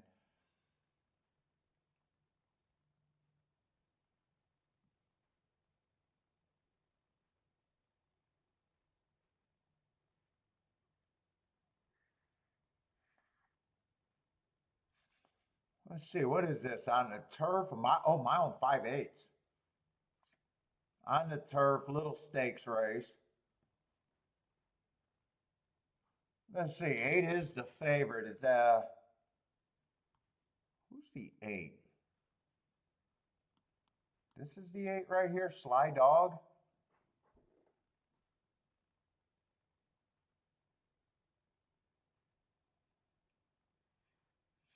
Let's see. Why did I not look? Oh, these 2 races are probably, I probably cut off my files in September. Dude, overall, I said I've been trying to fade horses that are farther back.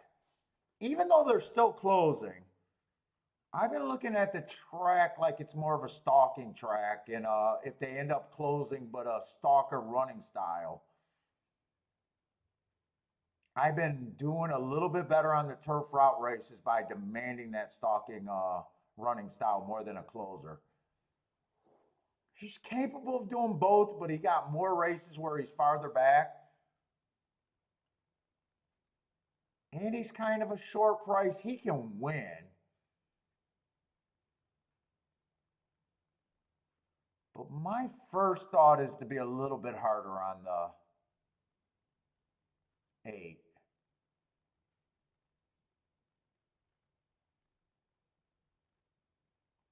Seven is a speed horse. Am I in the right race? Why is there a 10 horse? Let's see. Oh, I didn't advance the screen, I guess. Yeah, Sly Dog. Okay, I'm in the right race. Yeah, 2-1. I think I avoid Sly Dog, at least on top.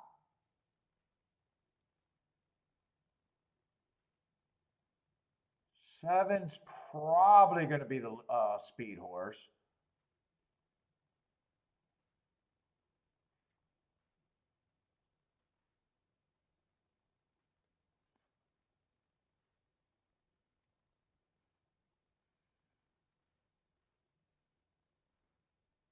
Donnie Port is trying turf, huh? Didn't run that bad on the turf last race. Didn't win, but was a big price and got himself in position at the top of the stretch.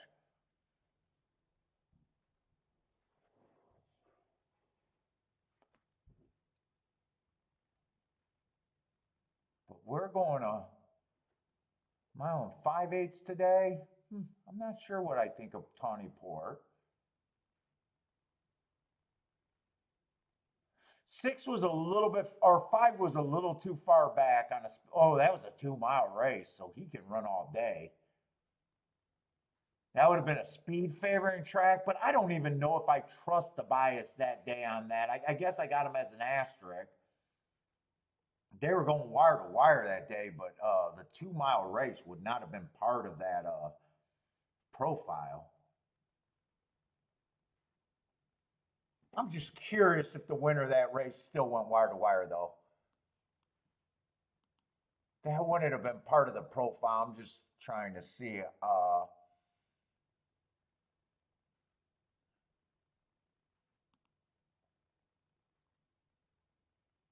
Because he would have ran against the bias, but that's not really.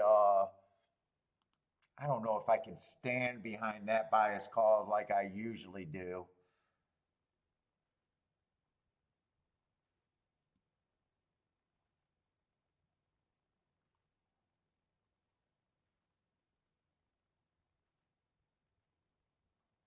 What is that? 6-9.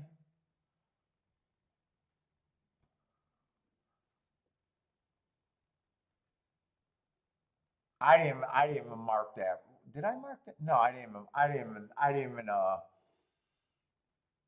I threw that race out. That race is not even in my notes. I don't know what to do with that one way or another. Well, I do know how I can find out, though. I'm just so curious.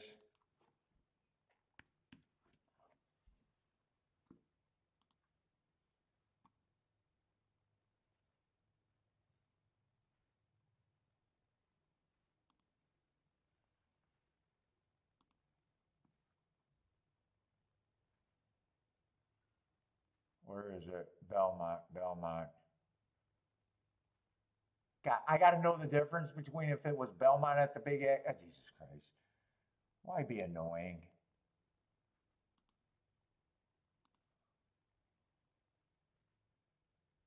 There it is right there.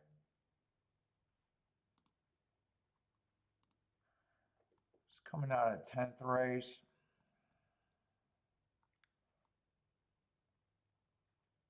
No, the winner didn't even go wire to wire there. Okay. Yeah, I don't trust that call for a 2-mile race. The winner went wire to wire there. I might have said, okay, I can believe it was a speed favoring track, but I'm not going to worry about that.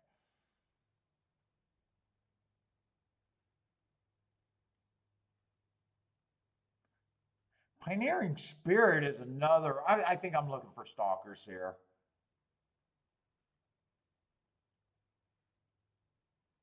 Actually, Pioneering Spirit was scratched, so I guarantee he won't win. Let's see. 3 might go to lead. I like the heart, but not that interested in this race, really.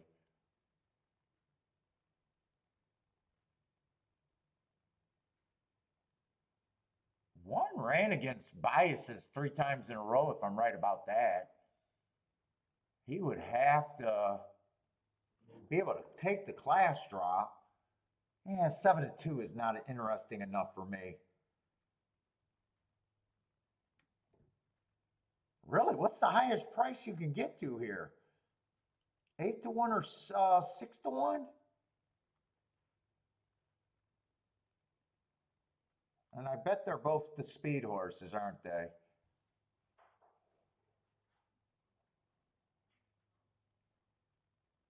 Yeah, I don't know if I could get to really either of them.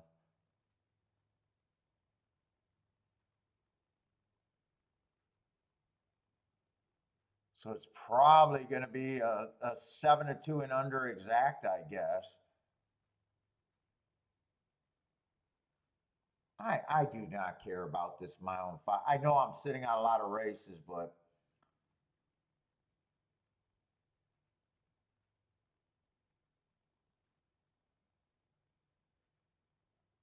I can't fake interest if the races aren't interesting to me.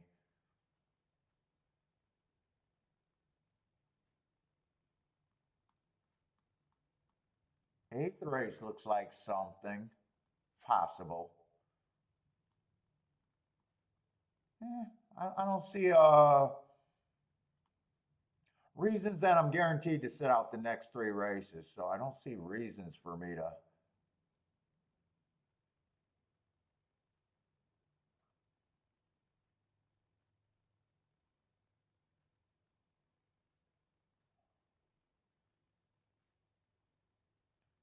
I'd be trying to win this race by committee almost.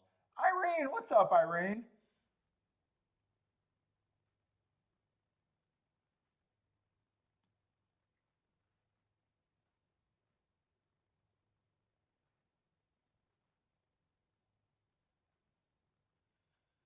What is Old Tony Port at? 3-1, and it's not. That's not enough value for me to go there, even though that's probably who I'm rooting for.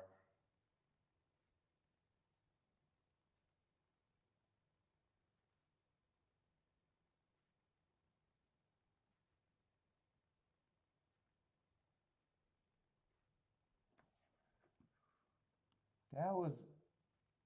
Oh, that's that race that I looked up.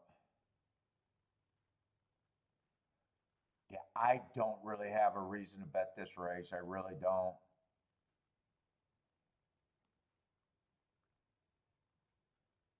Buy stocks like the 5 here. I like the 5, but not. I'll put it this way: I can see the 5 winning, the 6 winning, the 1 winning, or the 8 winning, but none of them feel like you're getting that I'd be getting overpaid. None of them feels like I'm getting overpaid at 3-1 or 7-2 or 5-2.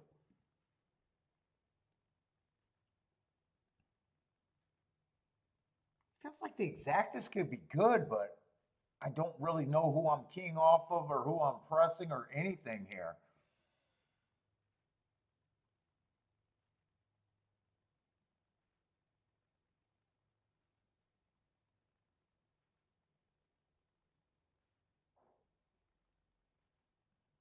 I got a idea in my head that I don't want to be that far back. But then this is a rare, a rare mile and 5/8, and I hate these more marathon races.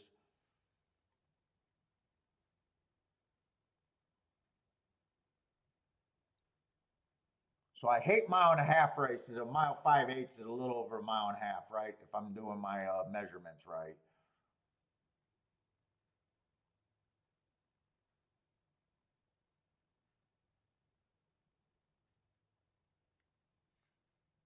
Let's see. Irene says they're saying that distance might be too short for the 5.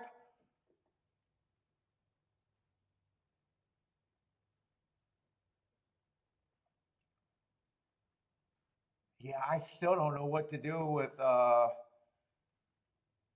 one way or another with her. I could see her winning. I guess I'm just gonna say that fuck it, 3-1 is not getting overpaid. That's a good enough reason to be a better and not play. If you can't get the tickets where you think you're getting overpaid, if you're right, it's not worth being in. Yeah, I just don't think I could play this race, even though I don't like sitting out as many races as I have today, but if there's no real plays there, there's no real plays.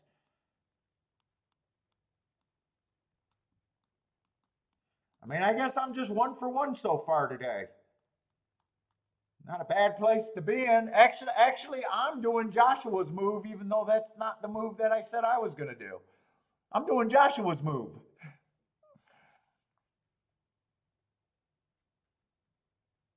Charles think it's way too short for him too. I just don't think there's a price to bet on him. Like he feels like that's the price they should be. Really, in this race, I can just look at the betting line unless I can make a real case for the or the real betting board. Unless I can make a real case for either the 3 or the 7 to get first or second, there's no reason for me to be in a race.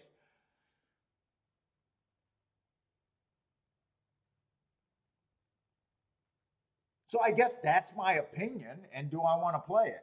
I guess my opinion looks like this, unless it's 3-7, 7-3.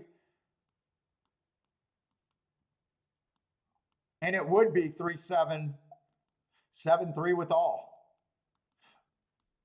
And I wouldn't even know what to push. That's what it would have to be, though. That's the only thing.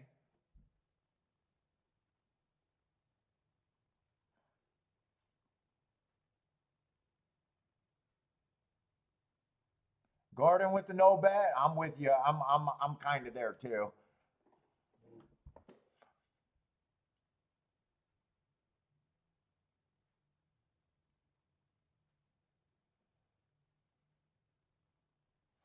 Fuck these chalky short fields, says Roland. No, I did sit out of a play yet last race that I could have hit. Actually, I set out 3 exactas that I could have hit. Really, only last. Oh no, 2 races would have been okay. 22-1. And last race was what? Another 20 something to 1.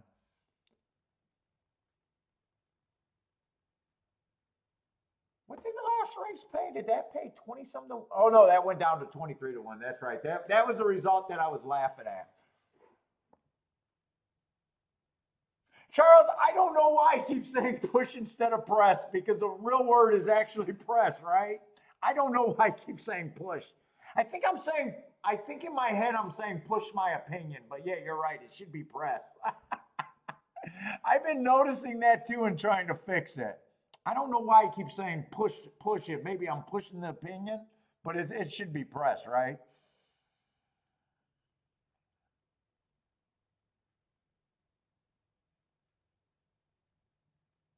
Oh, you need a 3 and 5 and a double? Okay, Boulder, I'll definitely root for the 3-5 here.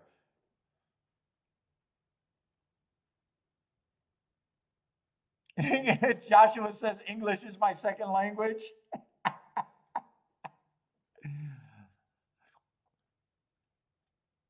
So you need a 3-5 or 1 for your double, Boulder?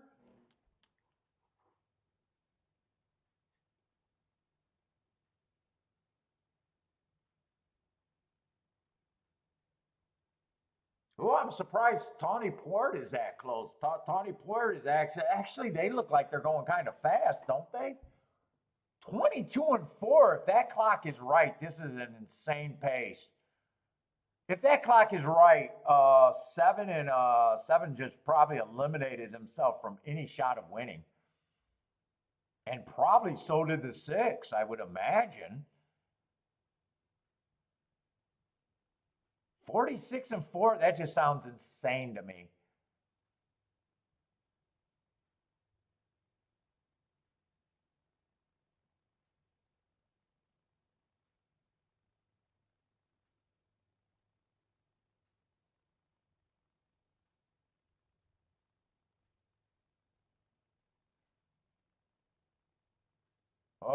Three is getting pulled up. Three, I don't know what happened. Hopefully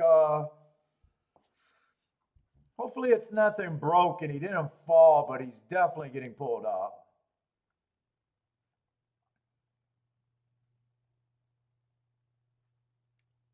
Gee, 112. I mean, I think the only horses that can win this race is the 1, 5, or 8, right?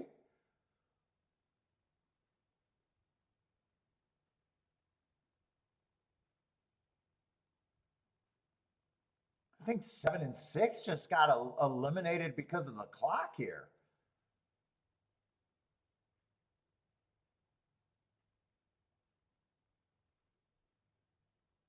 Right now, I can't see anything other than 1, 5, or 8 winning this race. If Tony Poyer holds on here, this is an incredible race. I think he ran.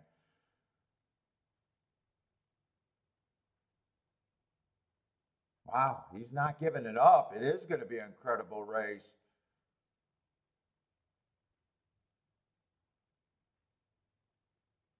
Wow, I thought the 22 and 4, 46, there was no way with him going to the lead. And even though he backed off, wow.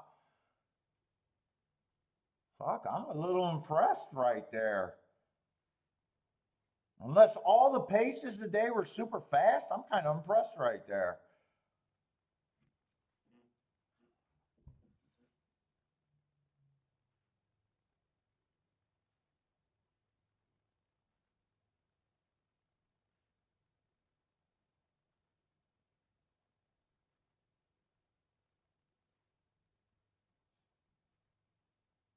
Oh, that was a race where I had a channel maker, I think, at a nice price.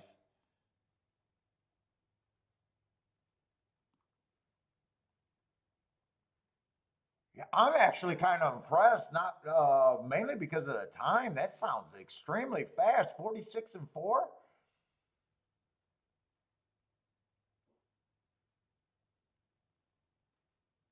Yeah, 3 definitely pulled up. I thought for sure 1, 5, or 8 was going to win when I seen those 2 horses on the lead. The 3 got pulled up.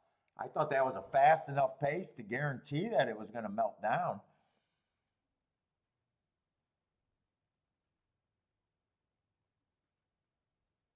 Lloyd with the small boom. Charles says, yeah, I hit it. I'm not sure if that sounds good or not. Oh, 3 actually ended up hopping the rail while getting pulled back. I seen him. I didn't see him hop the rail, but I definitely seen him going through some problems.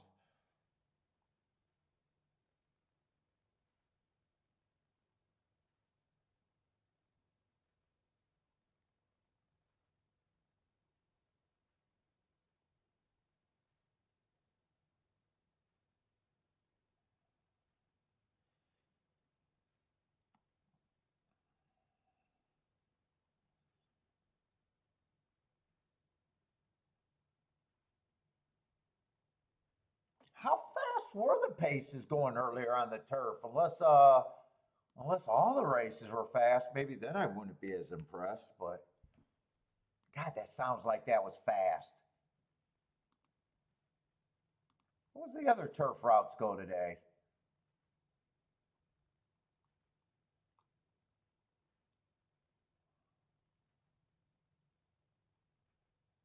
That was a sprint, so that one doesn't really count. Yeah, the 4th race they ran normal times, 24 and 2, 46 and 3. Or 48 and 3, not 46 and 3, 48 and 3.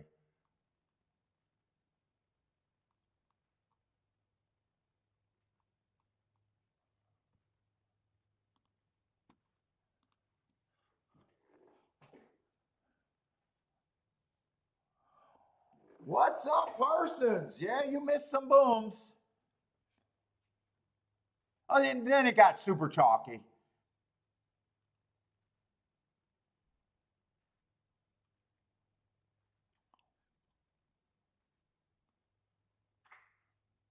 You missed 17 to 1 over a 15 to 1, although we did get underpaid. 78 to 1 exacta. That's all I hit today. On the only race that I bet today.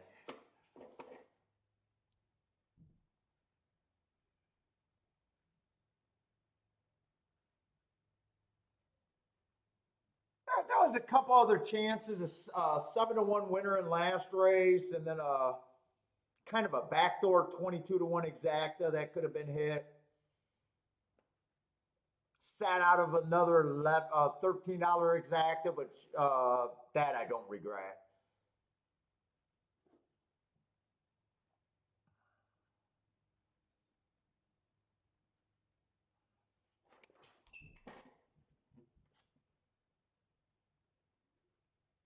Mac Ray says too much about Paul bragging about Sunday's hit. Yeah, that's a big brag. Like, hey Matt, like how I fit that in.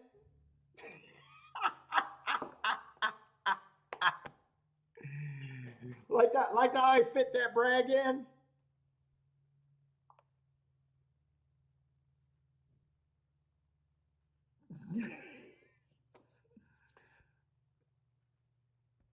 I do it nice and slick, huh?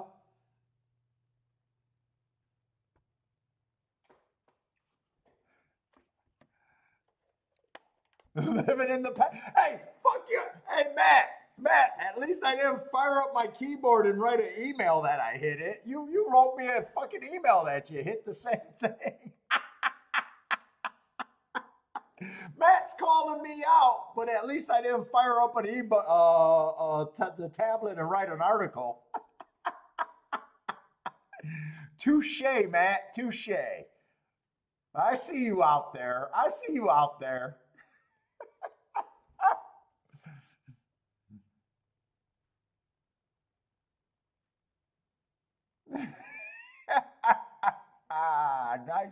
Nicely done.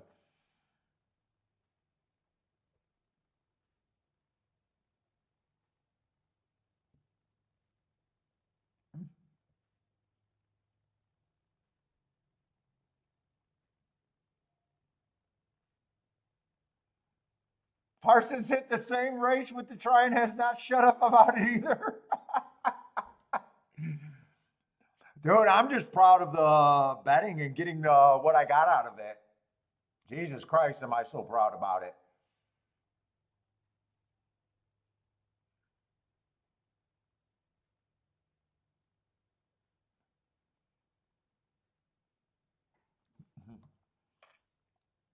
Nothing wrong about it. Dude, we need more people hitting tickets and telling people, friends and fucking family if you want the game to grow.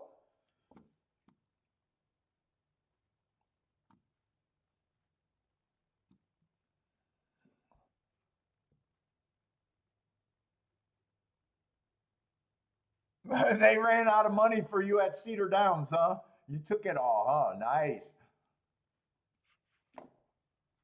Okay, I do think at least I think looking at the fields and the race makeups for the next 3 races are not automatically going to get on my bad side. I think we at least got the last 3 races where there's at least handicapping to be done. Whether I play it or not, I don't know, but there's at least stuff to handicap.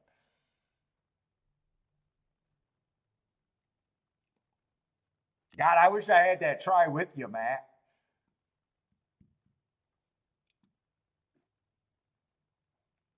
Yeah, nicely done.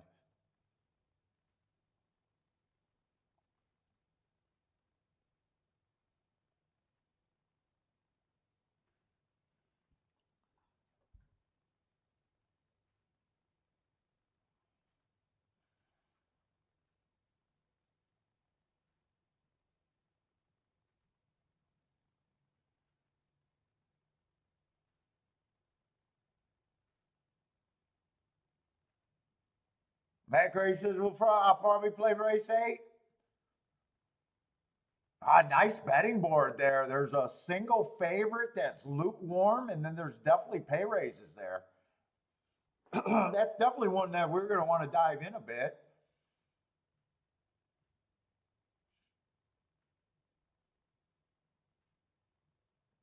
Let's see, I'm going to go to the restroom real quick, and then we'll dive in that race. We got a lot of time, though.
Guy at Cedar asked you if you were a pro hand. You know what you got to say is, yeah, I can't keep playing on my ADW. My tax burden's too much, so I got to get some cash plays in and wink at them.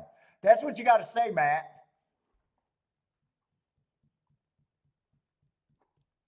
It's already September. I can't keep playing online.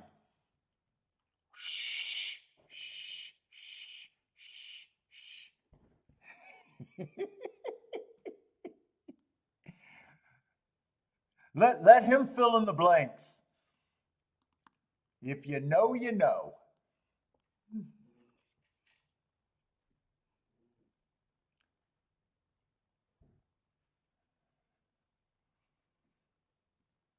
All right, I do got to get a couple. Let's see, I'm not going to get anything on the 3. But I do got to look up the 2-horse. Say, yeah, I can't afford to put this bet in on my ADW. I had to come and play cash today.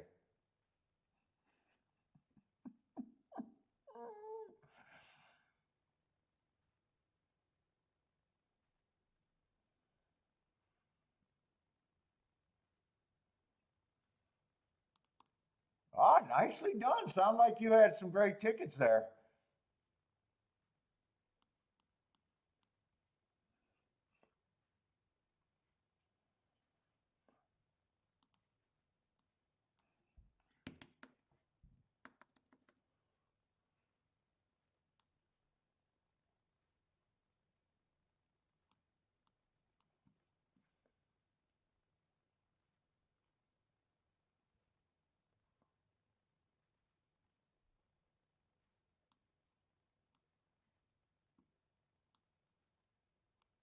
This horse is coming off some nice races. What is this? Oh, this is a turf route, though. And his only turf route is going to be at Indiana, and I'm not going to be able to look that one up.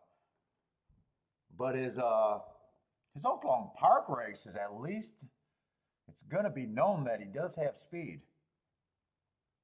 He definitely is a speedy type.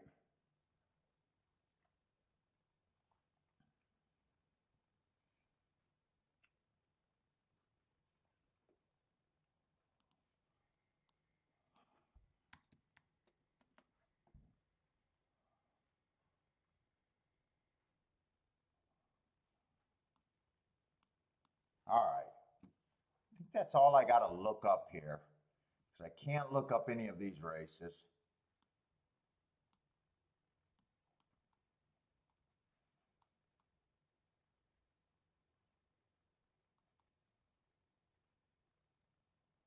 $14 is out. You know what? Let me look ahead. I might want to look at some doubles and create some stuff. Let's see, we are going in the 8th race. We got a 12-horse field, so we got a nice field.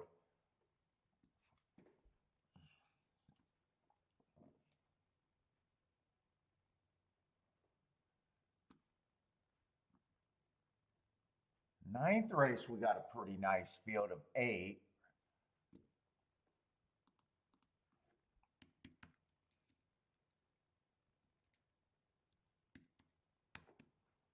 Doubt it if I can look at a pick 3, but you never fucking know. Full field of 12. So we do got 3 big fields to be put together. All right, let's try to get started here early, because I might want to be a little creative.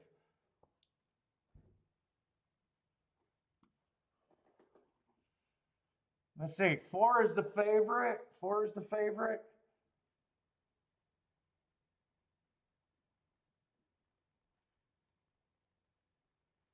Probably more of what I'm looking for than anything. Let's see, 3 races ago, I got a stalking closing day. If I'm right about that, he would have ran against the bias trying to go wire to wire. It was a longer race, so the times don't count, but I do like the mark there. Next race, early pressing day, that's what he was. Got in position at the top of the stretch, just missed by a head. No problem there. And last race, Matt strides with the fastest winner, 1 tick slower than the fastest winner, average at the 6 furlong mark, got in position, just not good enough.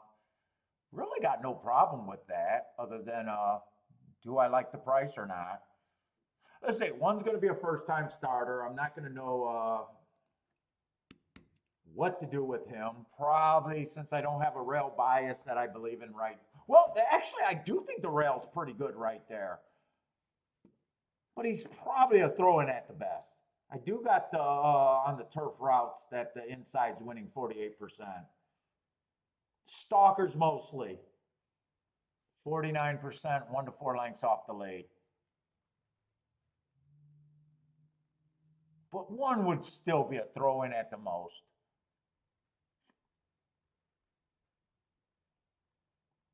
Two, I'm just leaning towards two is probably a front runner here. Same with the three. Three, I know I would need a big price on the three. Probably need a big price on the one too. One also. Let's see, four I'm coming back to.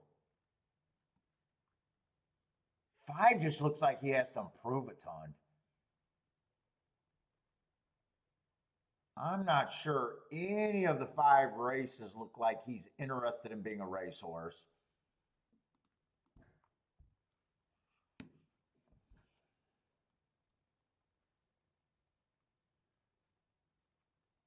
Six, there's probably a little bit to like about the 6 if the pace melts down. 4 races ago was a stalking on a stalking closing day, got in position, just wasn't good enough, lost 3 by 1. Really don't have a problem with that race.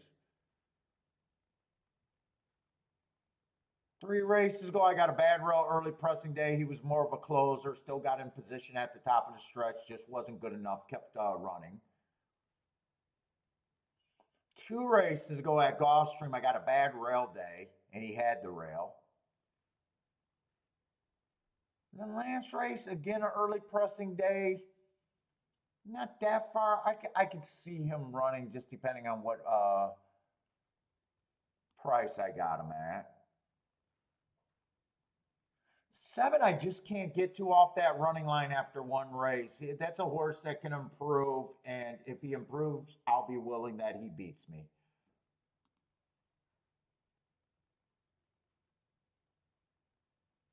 I'm going to come back on giving him, my first thought was about 5%. Let's just go with 5% now.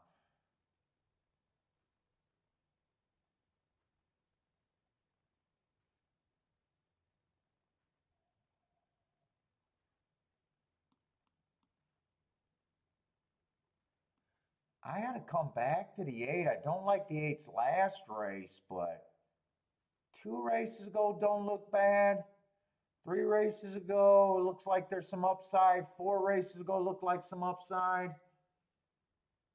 I'll just have to see what price I got him. 9, I wouldn't have a problem with, other than he feels like more speed. Well, he can rate.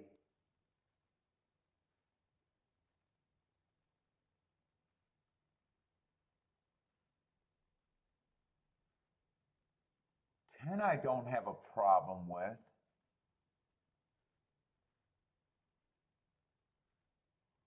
11 gets points here. Trying turf for the first time, but he definitely gets points. 12 is going to be another speed horse, so I kind of got the horses that I don't have any more throwouts.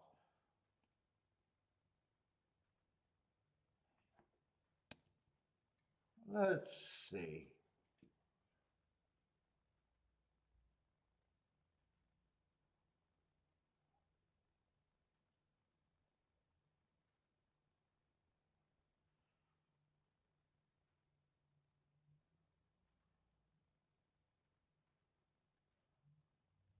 Four is definitely a player. 2, I'm going to say I do think there's enough speed with the 3, the 2. 5 might go. 7 might go.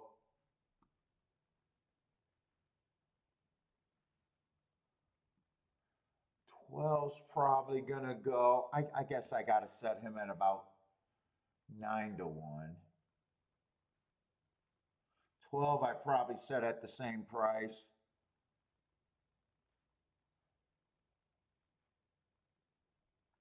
Eleven's on my short list. 4 is on my short list.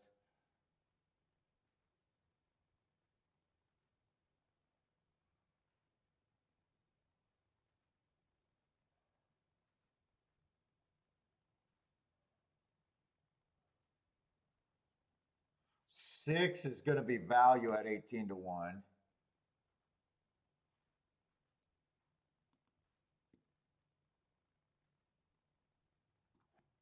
Still got 5 horses, 15%.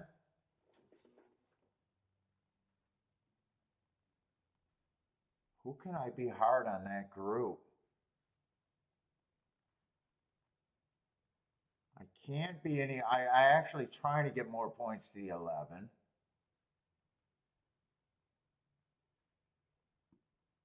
I'm actually trying to get more points to the. No, actually, I'm okay with the 10 being at 15%.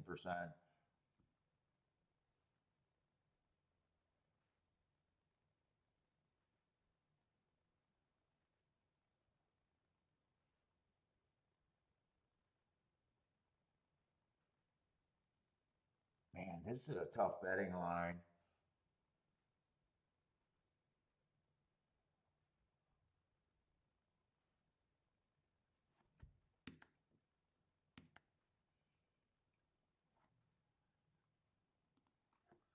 I think this is what I'm going to rock with.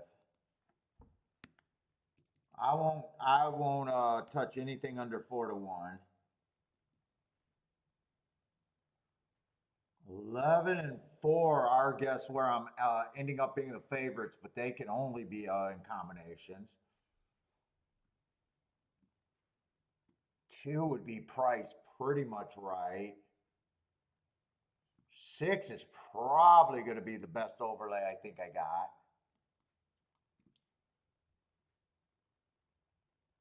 8 and 9 would be priced right. 10 would be a decent overlay. So I guess if I'm using that as my betting board,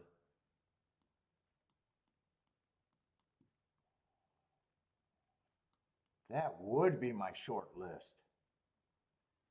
of what I'm using.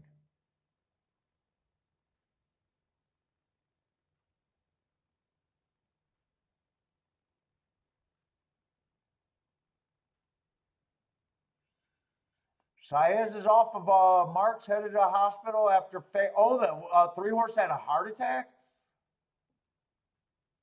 Oh, check the drugs, and if he's drugged up, fucking get that fucking trainer if that's what happened.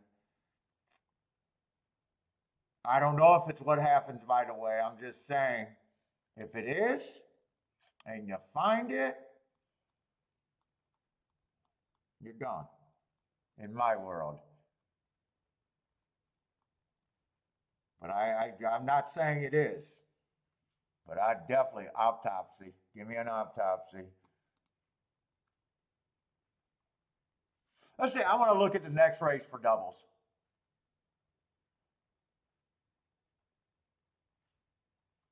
Who's supposed to be the favorite in the next race?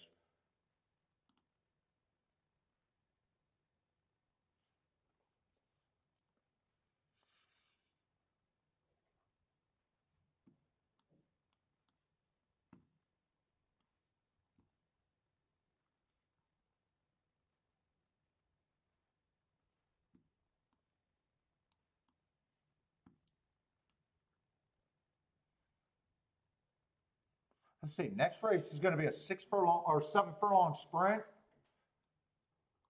Normally looking for speed and stalkers.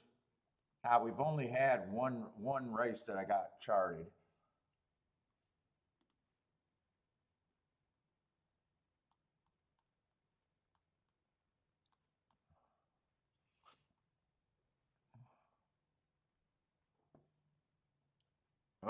John, saying that who the train? Yeah, I don't know if that's it, but I have no problem with them doing autopsy, and if they find it, punish.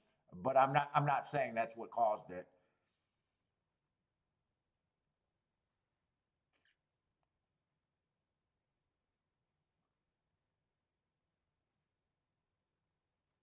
Fuck, next race is going to be a tough race. Holy shit, this is a tough fucking field today. Or tough fucking racing today.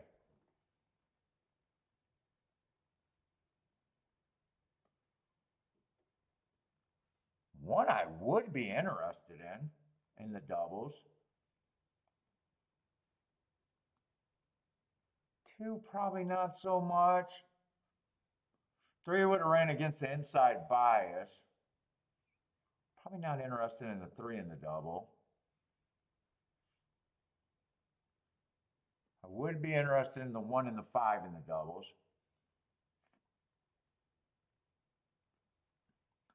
One, five, six. Am I getting to be too many?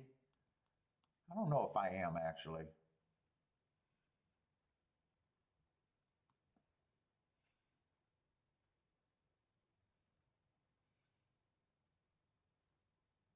It's probably just 1, 5, 6 in the doubles. Let me price out doubles.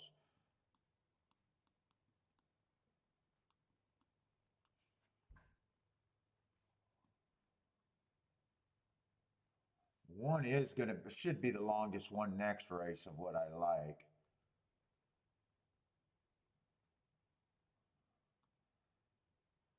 Five and six probably got the most upside. 5 and 6 would be the presses there.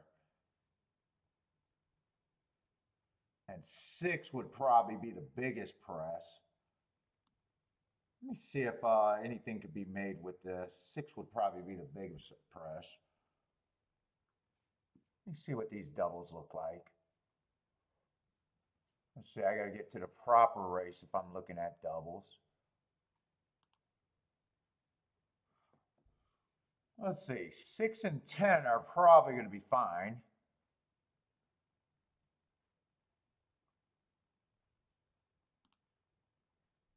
Six to the 1 is good. 6 to the 5 is good. 6 to the 6 is good. I want all of that. 10 to all of them is good. So it's really 4 and 11. Is 4 and 11 good? 4 to the 5 is 18 to 1. 4 to the 6. 4 to the 5 I probably pay, but 4 to the 6 I probably drop.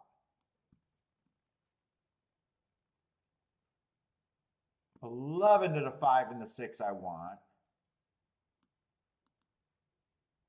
I want to press these. 6 to the 11. 5 and 6. To the 11 some more.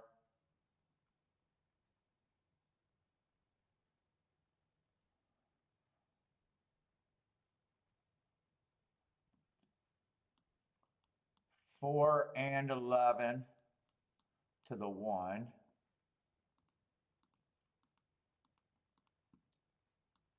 Then these two horses to those 3.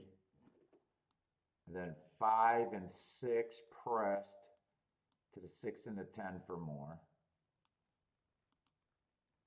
And a 6 to the 6 and the 10 more. I go press, press, press.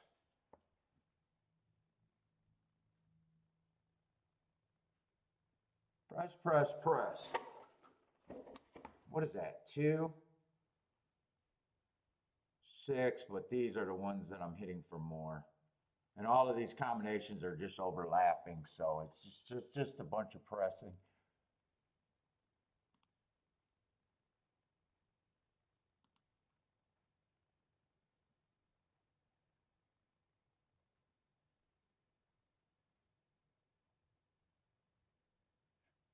Let's see, I want to get the doubles in first, but I'm looking at the odds and going, wait a minute, I should be doing exactus too. Let's see, this one less. And then the other ones are presses. Let me get these in because they're going to take a little bit of time to play. 4 and 11 to the 1.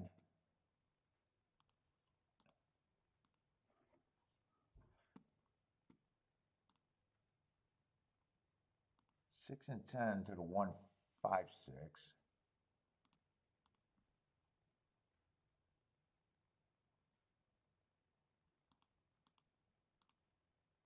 All right, and now the press.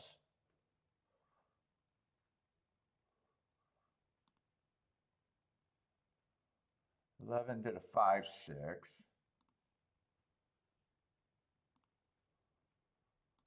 11 to the 6.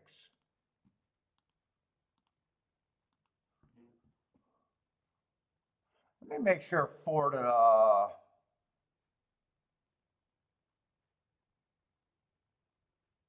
4 to the 5 is all I can play there with the 4.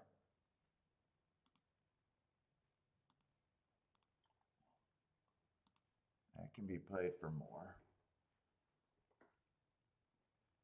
And then these would be bigger hits, so these are still less than those. So those got to be paid more for than these, even though I want these to win.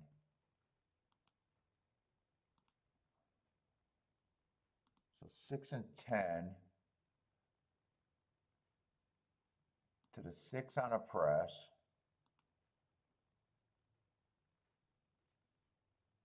And 6 and 10 to the 56. All right. Did I want to do exactus? Who did I like here? I liked 4, 11, 6 and 10 is all I wanted to use.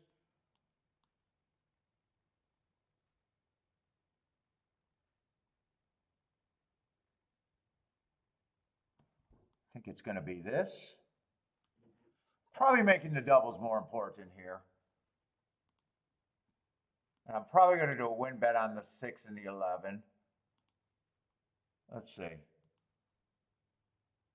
Doing exactus first.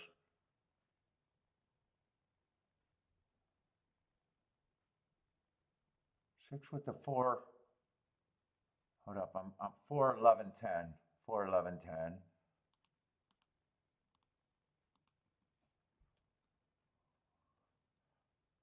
Who's the 10?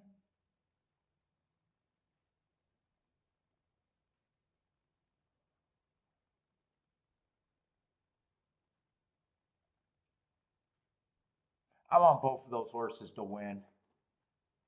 I think I do a Dutch. I've been avoiding Dutch bets. But I think at those odds, I do Dutch bets on the 6 and the 10.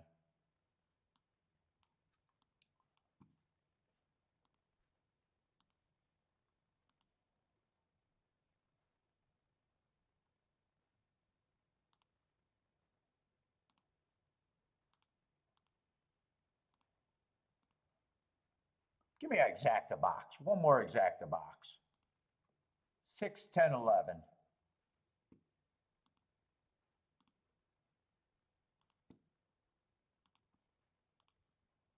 Try to beat the 4 in the exacta too.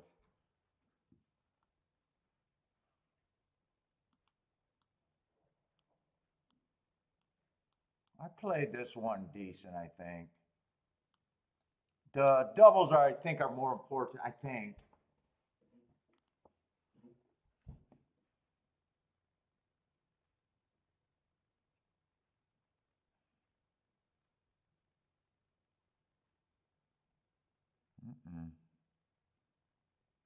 I really want to get alive in the double. If I get alive in the double, I think I got a chance to hit the exacta.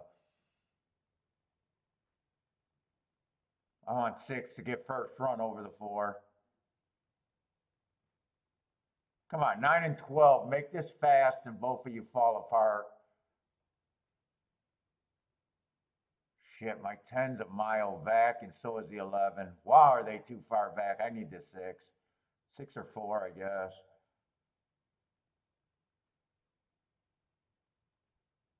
I like where the 6 at if he's good enough. I think I got enough pace to run into.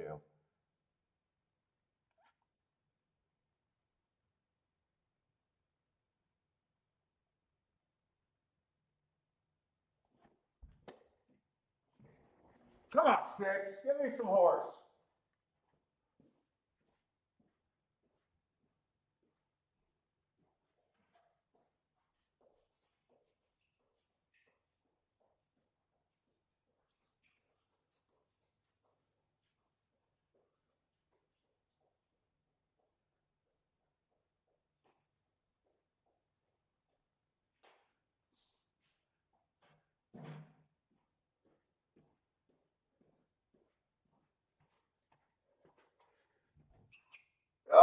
got the 2. I don't have the 2 anywhere. That's not good.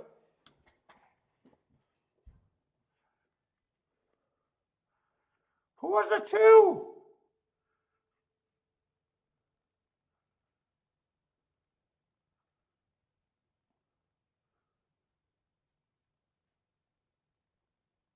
Two's that speed horse, right? Two's the dirt horse. I know who the 2 is. Ah, nice 14-1. Two's the, yeah, 2 is the horse with the heart. Fuck, I probably should have used him a little bit, I guess, in hindsight. He decided to rate there, huh? I put him on the lead and thought he'd get killed.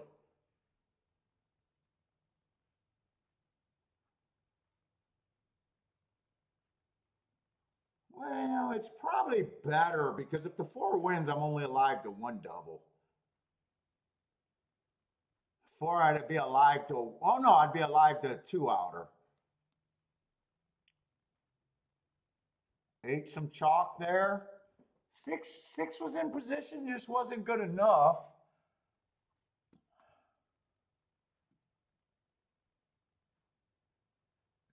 12 did all the dirty work dueling.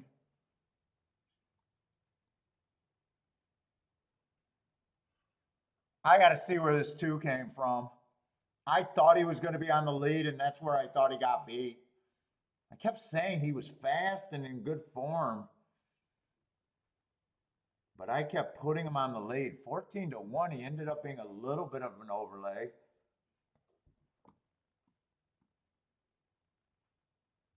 Gordon with the winner. Nice. Charles hit that. Nice hit. Daddy Boom for the win. Nice hit.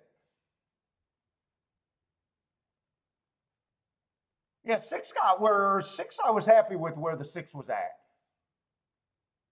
I got no problem with a horse that I bet at a big number is not good enough.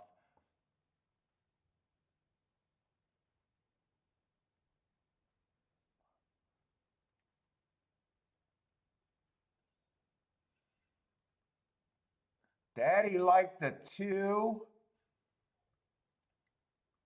Daddy Dutch the 2 and the 10, missed the exacta, but had the 2 and the 10 to win.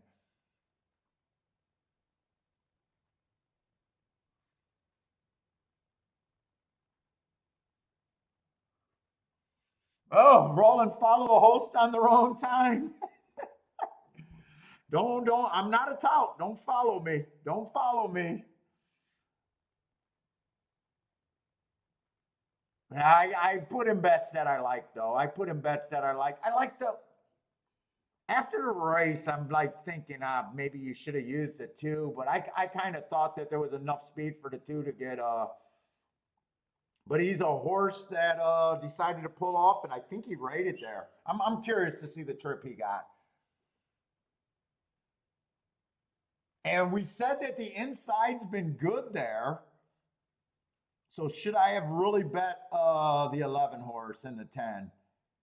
Like 6 is probably as far as I should have been out on the outside if I kept saying that I thought the inside might be good. Man, wide open race. I had the 4, I made the 2 favorites at 20%. I did think it was a race worth playing. I definitely thought it was a race worth playing.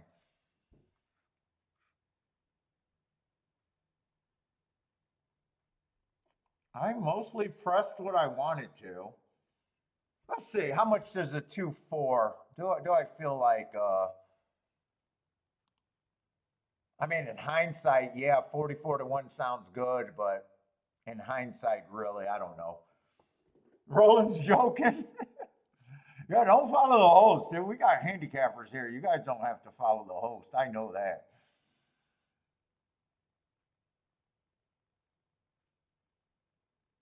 Yeah, I see the heart on him, and I can see some reasons why I liked him and thinking that the inside was good, but I still could have made him more than a 10% chance.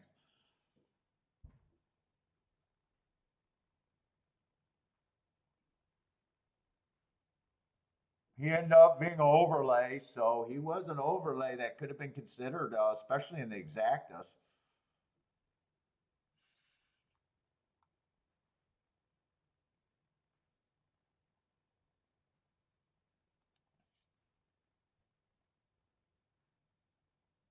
Four I thought was safe. I got a feeling when I watched that replay, I think I'm going to think that the four was way too far back. I really want to see where the two came from.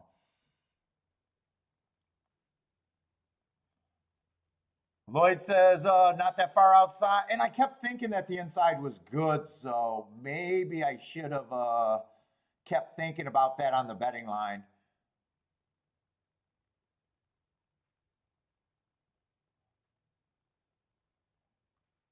Exact is really nice, though. Well, I mean, nice with the chalk.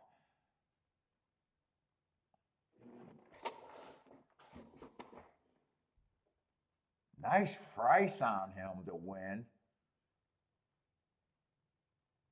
Got a horse that just earned a heart.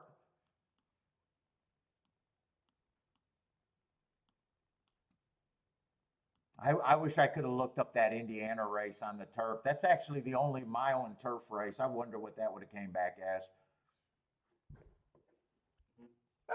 Okay, I didn't get a live.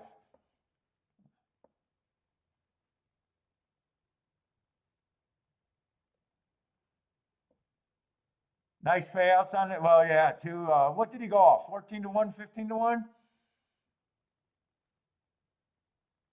Yeah, I was excited because it looked like 6 was going to get first run over the 4 if he was good enough. He just turned out to be not good enough.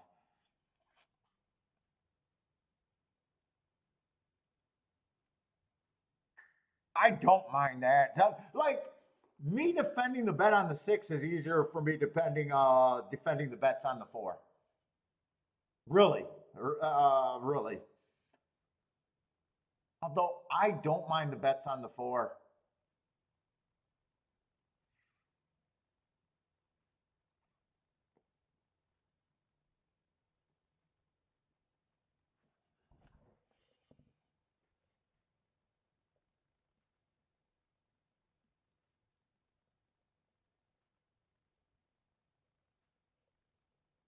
We'll see if I should have put the double. 5 and 6 are the fresh horses next race. If 1, 5, or 6 wins next race, I'll say, yeah, at least you're right in one leg of the double. Let's see, where did that 2 came from? Looks like he probably settled in second flight, huh?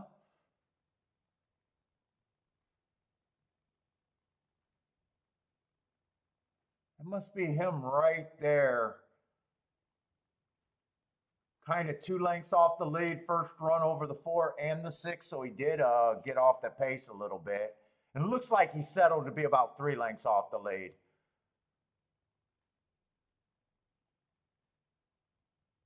So I just put him as a front runner, and he got a nice stalking trip towards the inside.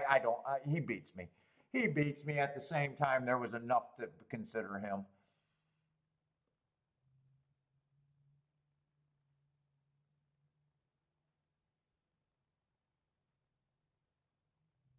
$11 was way back farther than I thought he should be, and so was the 10.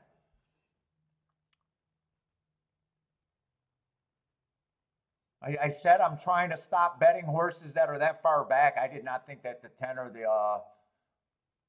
11 would be that far back. In fact, 4 ended up being a little bit farther than I thought he should have been.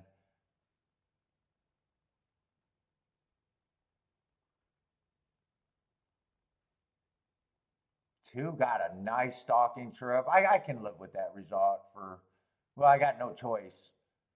I'm not going to go and cut myself. Oh, that just felt like a spot to me. It really did feel like a spot to me there, though.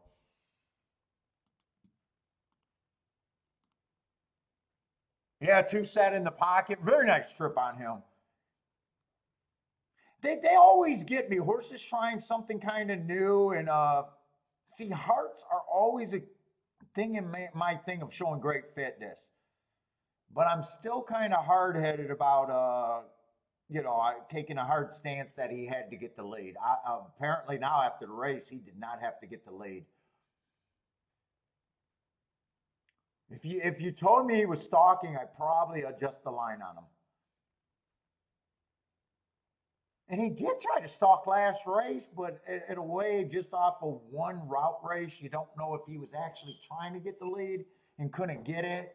Like even that, like if he was 2 or 3 lengths off the lead, maybe I say they were trying to stalk there. But with him only being 1 length off the lead, you could make the argument, was he trying to stalk there or was he trying to go to the lead and couldn't get it? Nice prize. Nice job, Charles. Very, very nice job, Charles.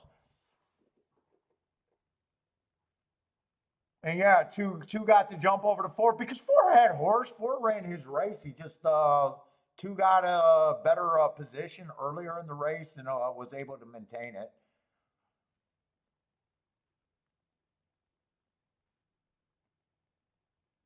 Tony, what's up, Tony?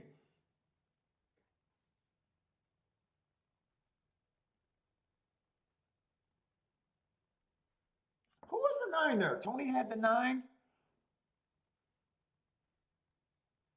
9 was a tough call. I remember when I got to the 9 going, should I have him at 5 to 1 or 10 to 1? He was one of those horses that I kind of struggled with.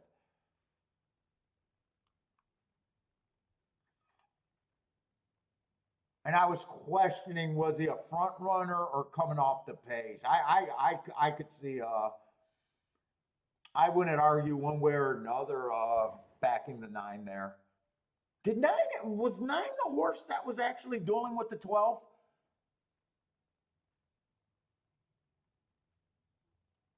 I think 9 might have been the horse dueling with the 12. Like there's some horses at certain prices where you couldn't argue one way or another. He was definitely a horse that came down. Well, you can look at the betting line. When I settle on the favorites and saying I only got 20 points for them, it was that type of wide open race. Oh, you can't beat yourself up on that. I mean, wide open race. What was the price on him?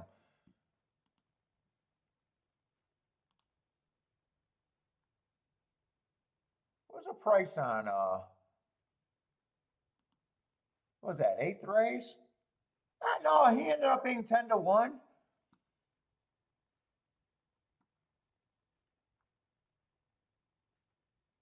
You can't get upset about mid-level horses and price horses.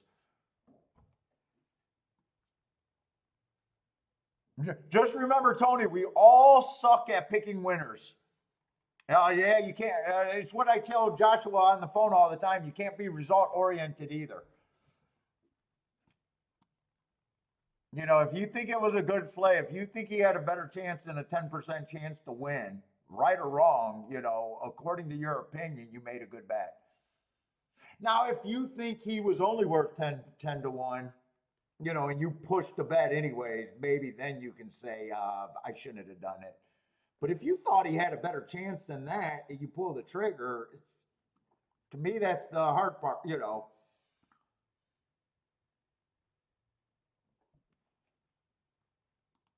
I mean, shit, I back losers all the time. I backed that 25 to 1, and I was like, I'm just happy that he was live at the top of the stretch. I'm okay with him not being good enough. I'm wondering if I should have pushed the 11 and the 10 there, though, because I did have the thought that the inside of the track was better. So maybe I had enough reason to get off of where I was at a little bit. And maybe I still don't get to the 2. I might not even get to the 2. I just might have been able to bet more on the 6 and the 4 and been wrong, but thought that I had better tickets because I liked the chance better. I still might not have bet the 2.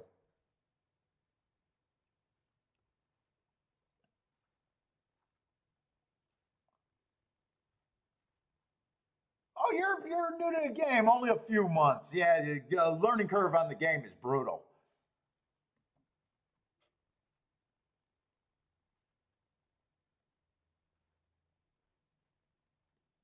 Brutal learning curve. Just don't beat yourself up too much because I'm going to tell you, everybody sucks at picking winners. Everybody sucks.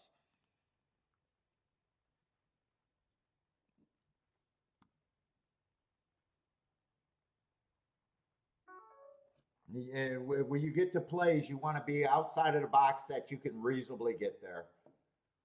Judge your opinion based on that. Shit, 10-to-1s put you in a category. If you're right 15% of the time in that position, you'll be okay.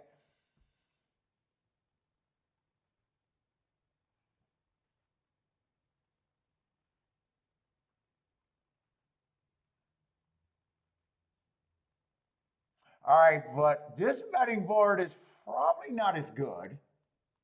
I was trying to press to the 6 mostly, 5 in the 6, but I kind of really like the 1-5-6. I'm not that far out of what the public's doing here.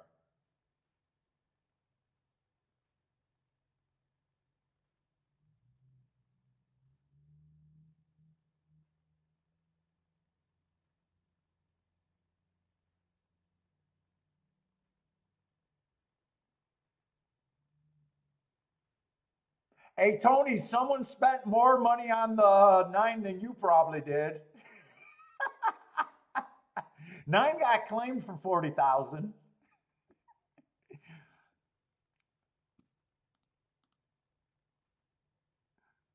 He spent more money than you probably bet. I don't know if it's a bad claim or a good claim. I have no clue. The future will tell if he made a good claim or a bad claim.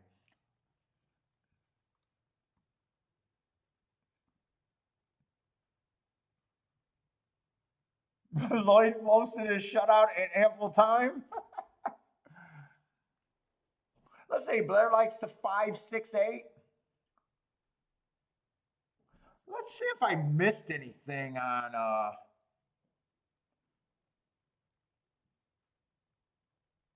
don't think I missed anything on the 4. I don't like route to sprint. 4 can beat me as one, or I'm not alive. I'm not alive, but beat my original opinion. I guess is what I mean to say. He has one sprinting, but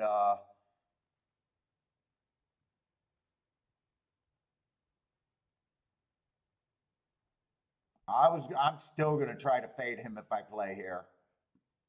He's a horse where I'm gonna say he can beat me, but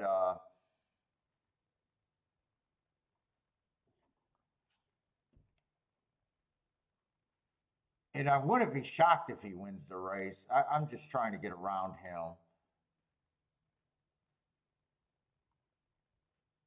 I really like the 5-6-1, or 5-6-1.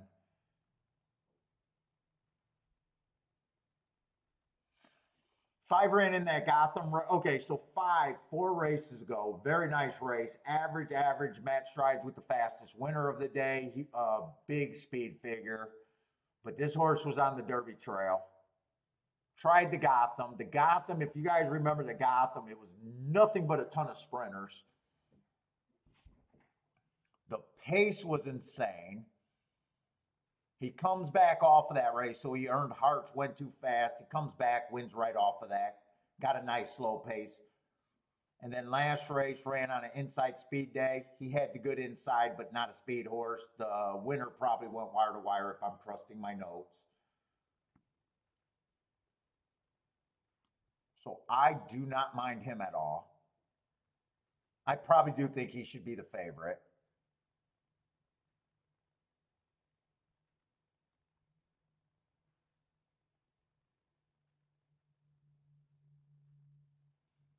Five I got running on a speed favoring track last race.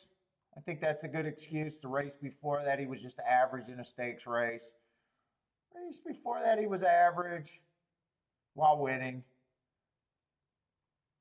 I like him, but he kind of shrunk a little bit now that I'm looking at the race. But I don't have a problem if he wins.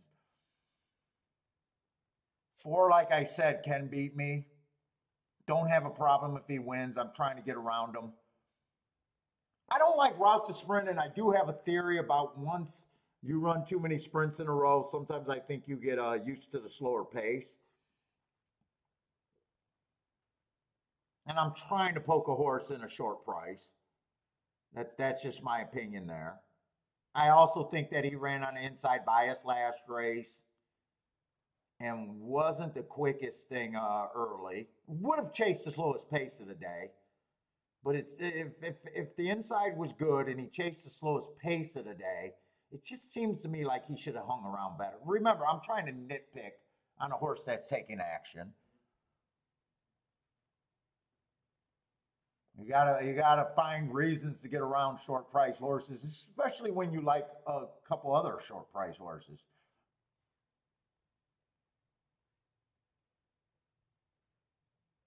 Two's just blah to me. I don't have a problem if blah wins. It's just blah to me. I'd probably say he shouldn't be 16 to 1, but probably anywhere between 5 and 10, I'd probably say is his price. One, I like his first race out where he went too fast to win, came back, won his very next race. Fastest winner of the day at a nice price. And then last race, I got a bad rail early pressing, and he's just been on a 2-race tear after going too fast to win, improving every race. So 6 to 1, I still like him a bit.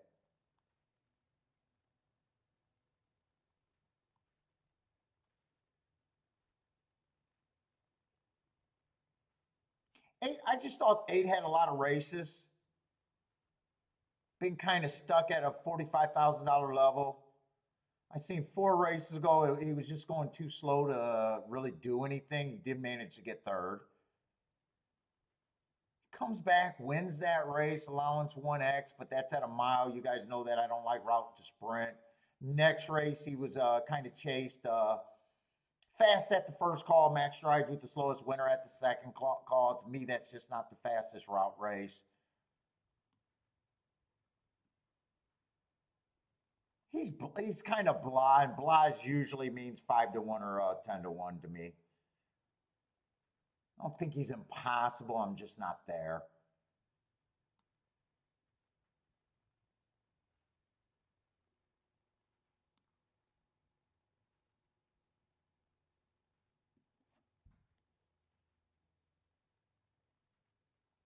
Ten, I took a look at for the doubles.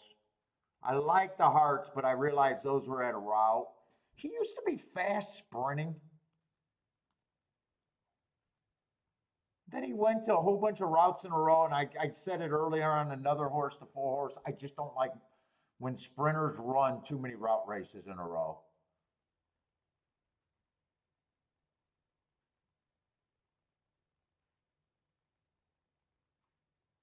I'm still on my main group. 6, 5, 1, 2, I think is a little bit of value.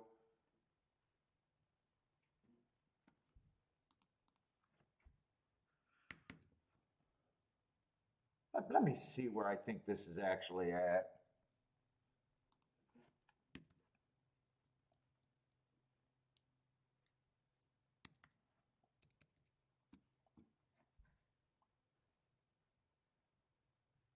I didn't really think there was a complete throwout here that would surprise me. This is a tough call because I either think he's a 15% or a 10%. Let me see.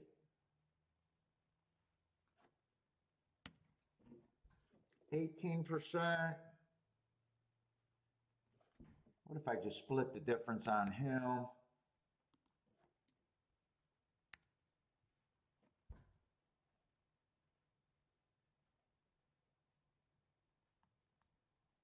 Five, I think 5 is starting to get a little overbet.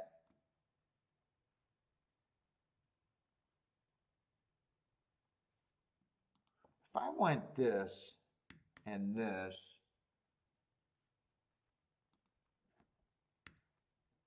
no, that's not quite right.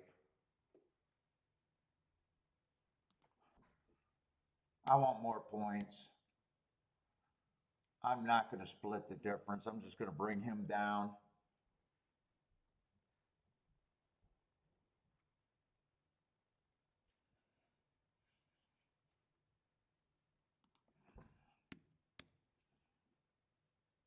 That's probably closer to where I'm at. I do think 6 should be the favorite. I think 1, 4, and 5 should all be pretty close there.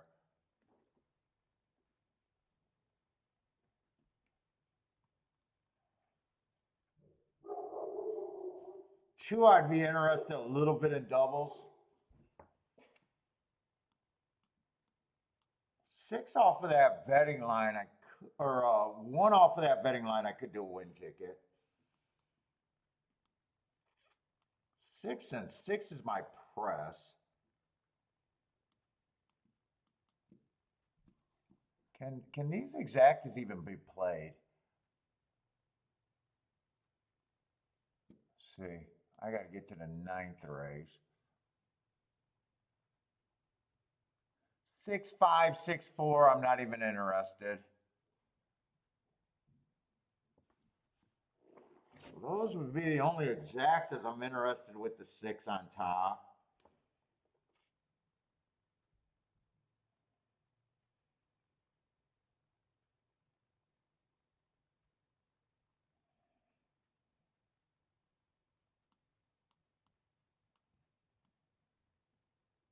Let's see, I didn't look at doubles.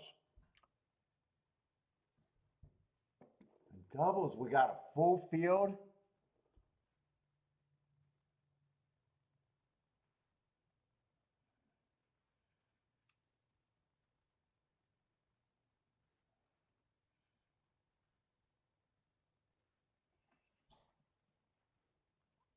Let me see if I glance at the doubles where my doubles are at.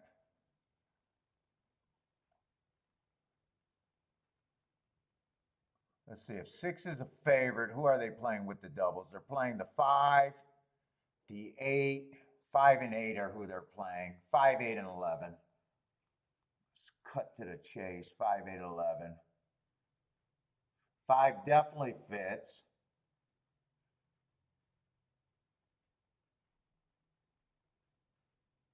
But isn't turf route? Didn't I say turf or turf sprints? Isn't turf sprints? Turf sprints, the inside's been really good.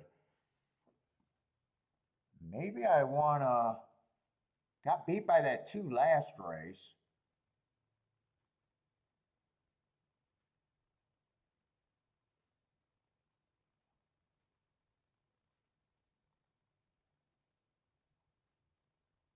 I would be a little interested in the 1. 2 has the right running style as long as he doesn't get shuffled too far back.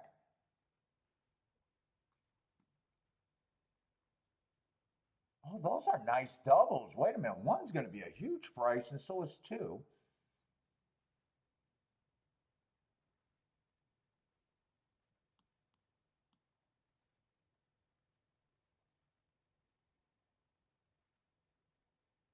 Four's a stalker, but man, he feels like a reach.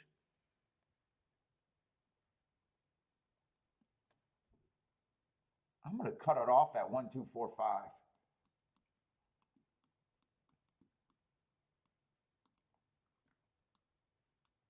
Fuck, they're already getting to the gate.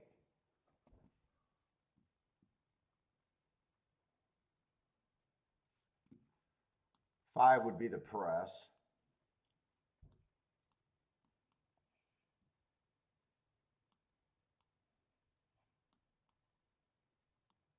Fuck, that's all I can do. I don't have time to work out anything else. They're already getting in the gate. That's 615, not 610.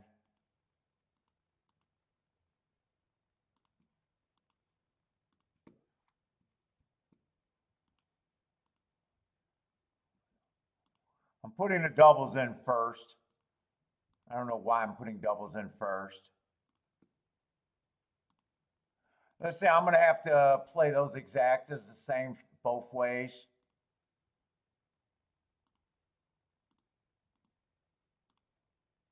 Because I want that win ticket on the 1 also. If I got time, I'll come back and press the 6 on top of the 1 too. I should have enough time.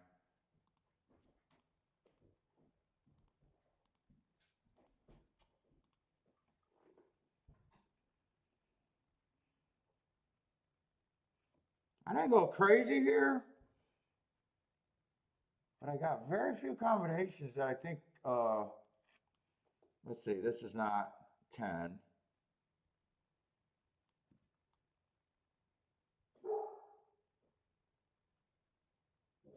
I probably should have played the 5 right here on a smaller ticket with the 1, 2, 4, especially the 1 and 2. Let me get that instead of fixing that.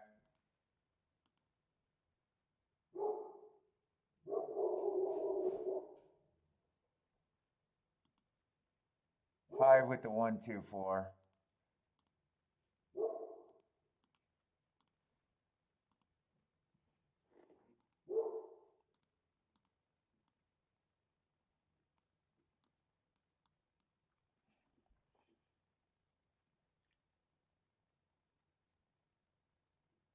I think I want to press a little bit more with this 6.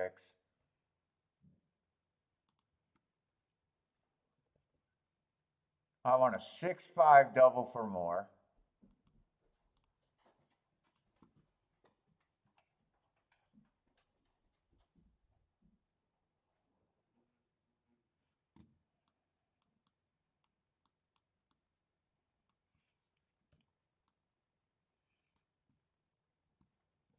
Six one, I think, was paying $500. I don't really need to press that, do I?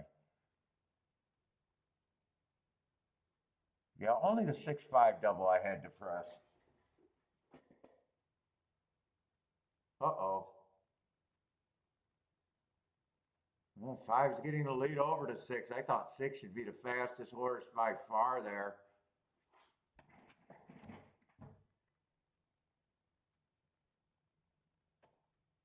I got 5 to the exact same horses. I just got 6 pressed a little bit more. And not really that much. Well, this was paid for less. That was paid for less.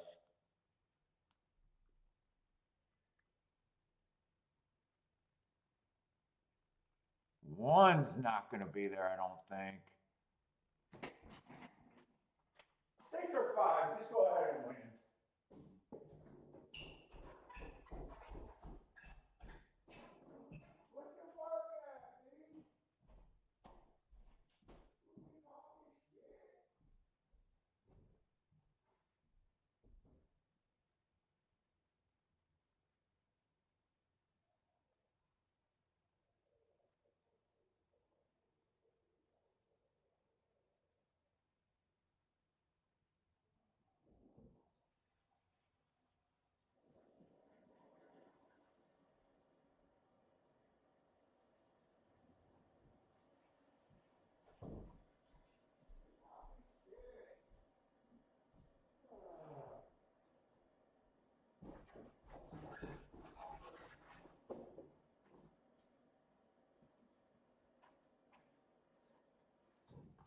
Oh, 5's going to win it, so I won't have a shot at the exacta.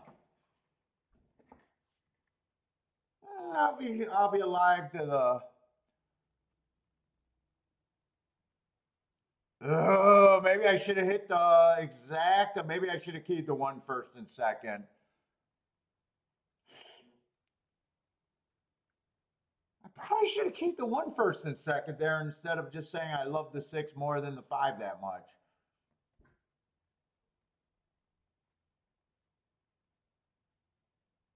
Oh, I think I could have played that exacta better.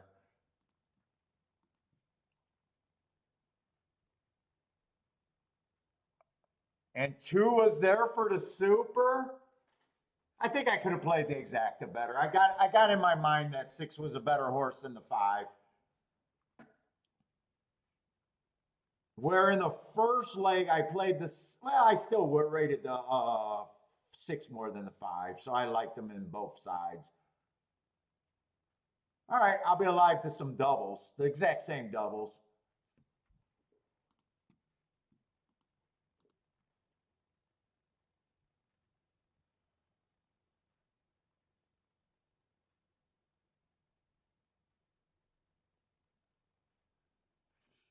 What are the payout difference? I'm curious. Let me see that before they change the doubles.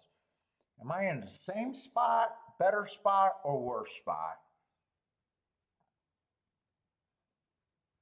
5 to the 1 and 6 to the 1 does not matter. They're both 500 to 1. To the 2, they're both 100 to 1. It really doesn't matter. To the 4, they're both 140 to 1. And to the 5, they're the exact same price.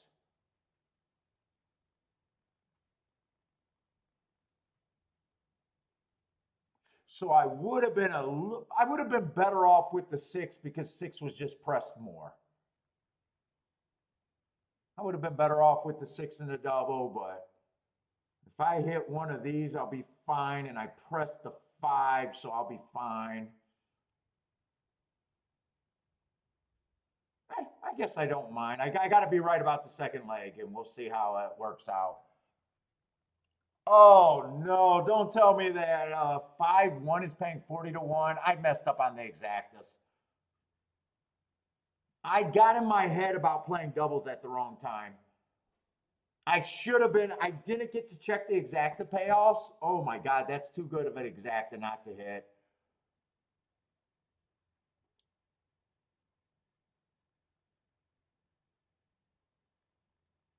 That's too good of an exacta not to hit. In fact, if I key off the 1, I hit it. Oh, that's too good of an exacta not to hit right there.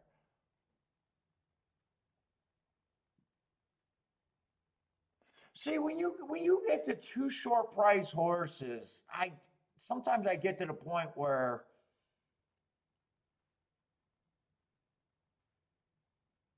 I convinced myself that 5 to 2 on the 6 was much better than 7 to 2 or 3 to 1 on the 5.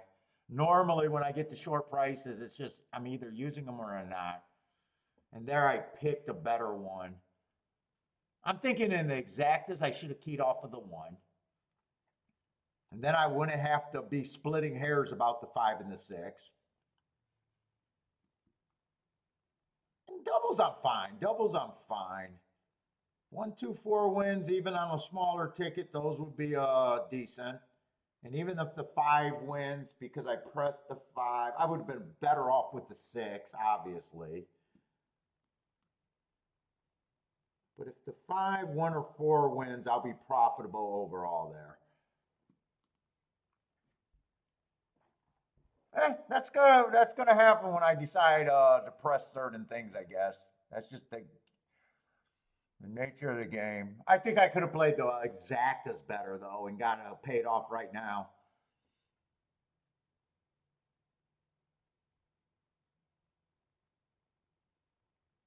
Shit, the try paid 62. I don't even want to look at that $62 try. That's disgusting. The try's disgusting. $62 for 50 cents.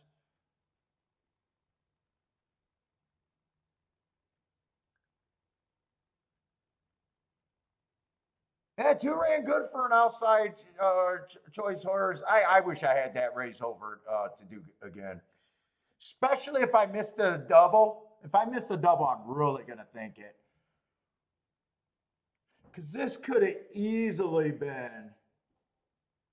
One's the overlay. See, I'm getting in trouble. One's the overlay there. 5 and 6, neither of them are really overlays. And I did tell Joshua this. Joshua will tell you guys. I said I've been noticing trying to put together tickets and press tickets.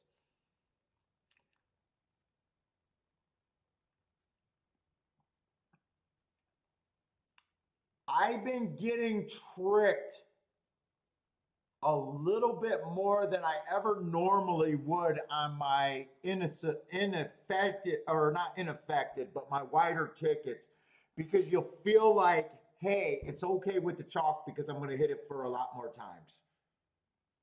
Where if I was betting the inefficient reach tickets,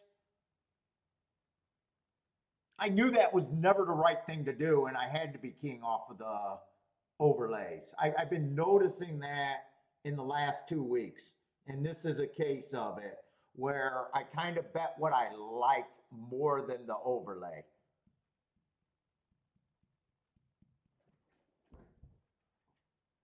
Like you almost talk yourself out of, if I'm going to have it for more times than I would have the old way.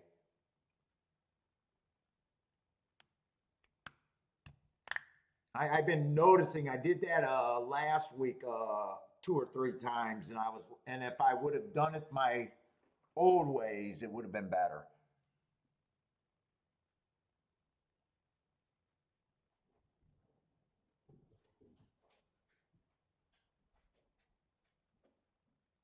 Lloyd was close all day, and that was his finally. Finally, Lloyd. What's up, Jared?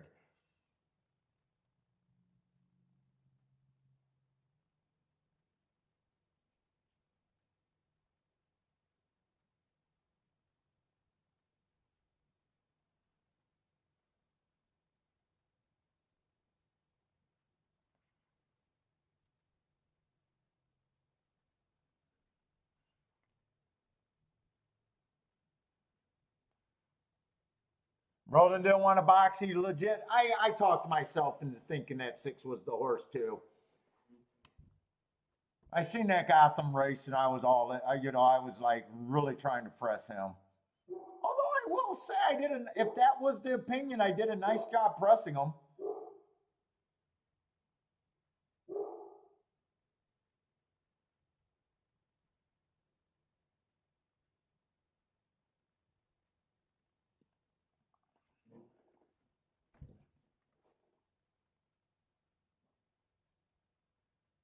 Shit, if I keyed off the 1, it would have looked like, I think it would have just looked like this. 1 with the 2, 5, 6. Maybe because I like the 5 and the 6 more, maybe it comes down to that. And maybe it even comes down to this.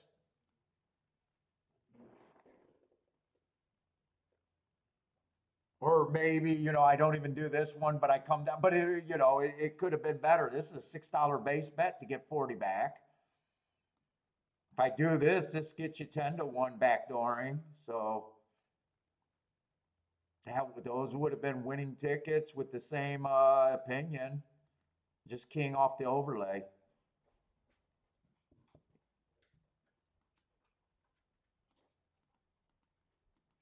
Where this one, I couldn't pare down anymore. 6, 5 was not a playable combination.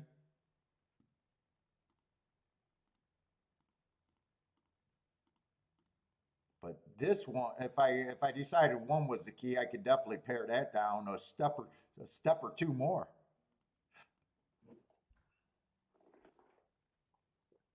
Had the 1 to win, so if 1 got 1, I get a nice ticket. Well, actually only a $20 win ticket, but I get these doubles.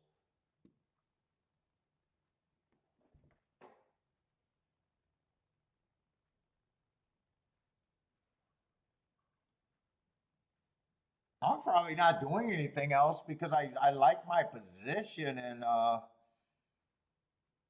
already having a nice day. So I don't know if I need to do anything here or what could I possibly do. I'm alive to the same 4 horses I like, so I got the horses that I want.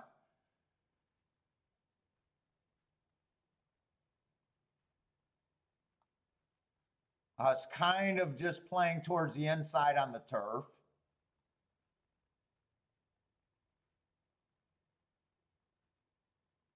Yes, Tony, yes, I'll still be streaming. I haven't gave up streaming. I keep threatening to quit, but so far I haven't.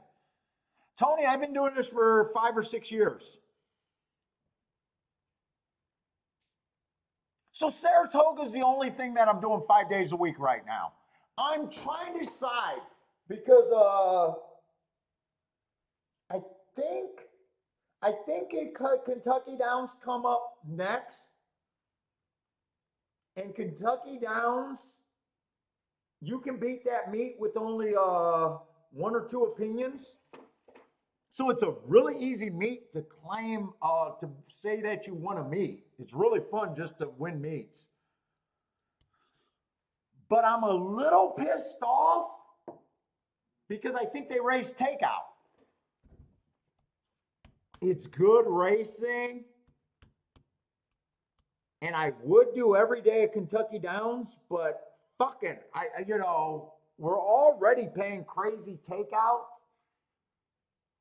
And I'm almost thinking about saying just fuck Kentucky Downs and say fuck them raising takeout and I'm not playing it.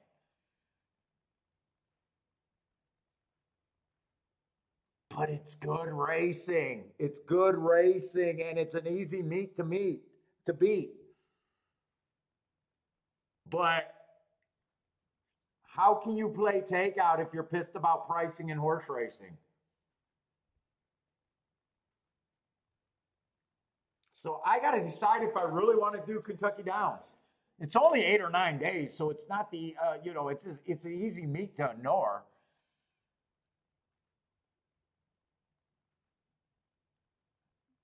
Yeah, we beat meets on this show.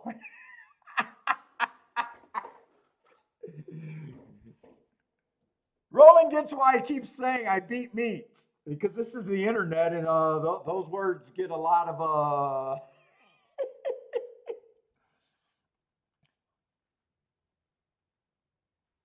So it's like, how is horse racing ever fucking gonna price right if we keep being sheep and betting their shit no matter how much they. And if you guys know Kentucky Downs, every race is fucking 100,000 plus. It's like purses are already enough. Purses are already fucking enough. So why do I want to keep them supporting them when they're raising prices to give up bigger fucking purses on already huge purses?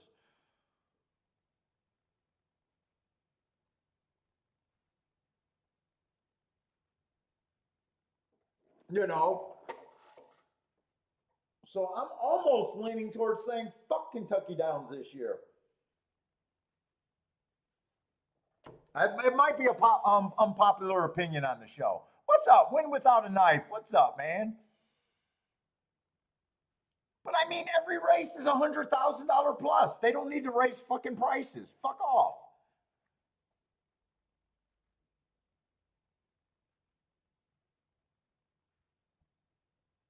Yeah, and Charles, I don't think that's true because Kentucky Downs always had slots. In fact, they only race those days to be able to keep their fucking slots.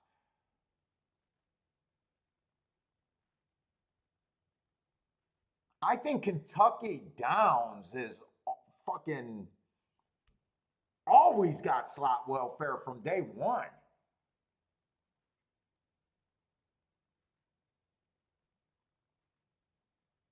Yeah, what do you guys think? Should we do Kentucky Downs or should we fucking try to take a little stand? I know it's hard to take a stand because we're gamblers and we want to play good races. And we know no one watches this show, so we can get away with playing it because no one watches us. But man, it just feels like why do we keep supporting tracks that raise fucking takeout?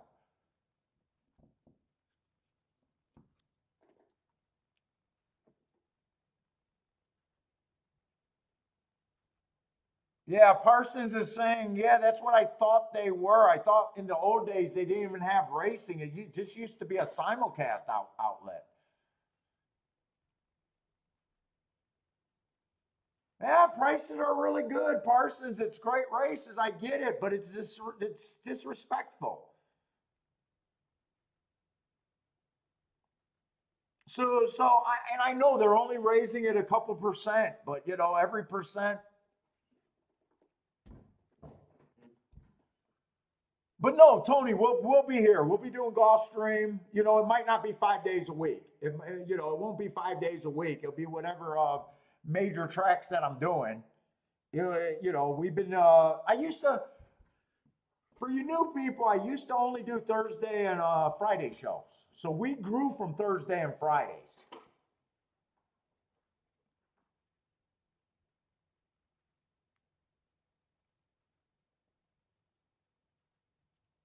So as long as I'm having fun, I can do the time because you guys are just watching me work. I can do the time. It's just fuck it. Stop raising fucking takeouts. Can a track go the other fucking way?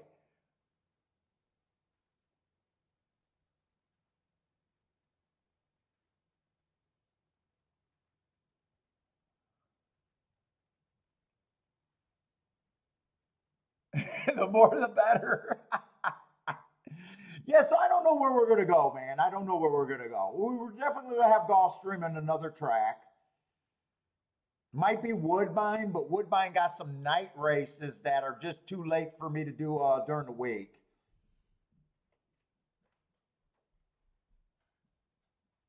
Grandma says I only do 5 days. No, Grandma. I'm a shower professional. I shower 3 or 4 times a day.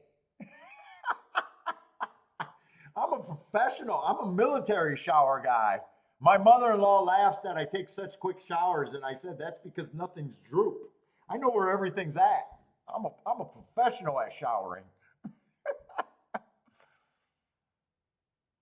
Dude, like I wanted like this show is pro handicapping. Fuck the industry. I don't give a fuck. I want sponsors, but fucking, I'm not gonna change. Someone asked me if I was a shrill. I'll call out dumb shit that the industry does. And I just think that a track that gives out $100,000 plus every fucking race, it should not be raising takeout. And I know my little bit of money is not what they need, but it's the only way that I know to protest anything.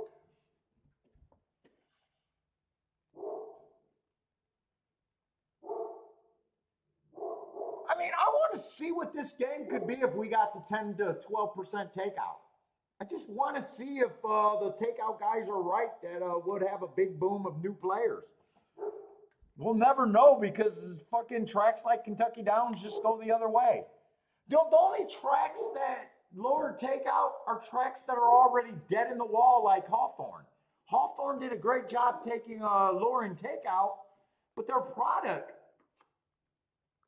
just bad. I'm sorry, they run seven races a night. No one gives a fuck. If you're running 7 races a night, you got no fucking horses. I love Emily over there and what she's trying to do with her shows. But I can't be like Emily saying that they're a great product. They're not.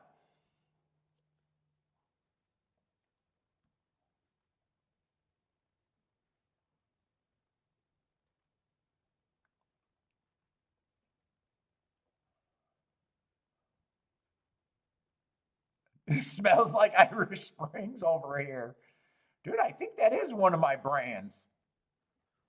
I think I am an Irish Spring kind of guy. She always buys me up. Dude, she rotates my soap all the time, though. Yeah, they're raising takeouts to pay for the CAWs. Fuck them. Take away their fucking rewards and make them earn it like everybody else.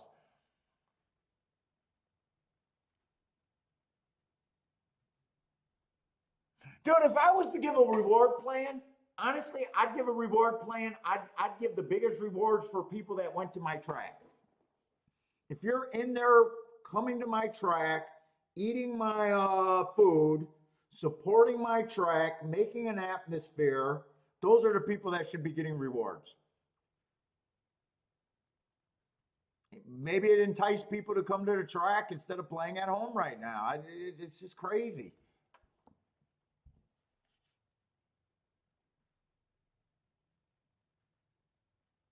Yes, but we are not industry shills over here. Fuck them and fuck their takeout.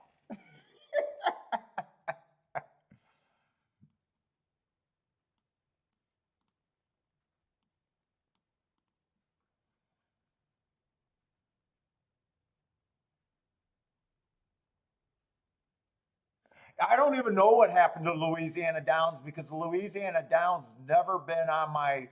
But I did. What are you saying? Back in the day, they used to have bigger fields.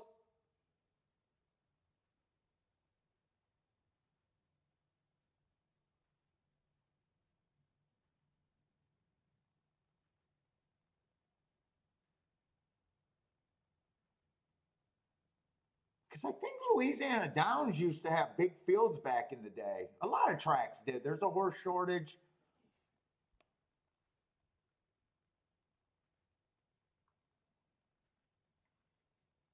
I don't know. I'm gonna have to really think. Maybe you guys will start convincing. When does Kentucky Downs even start? Next week?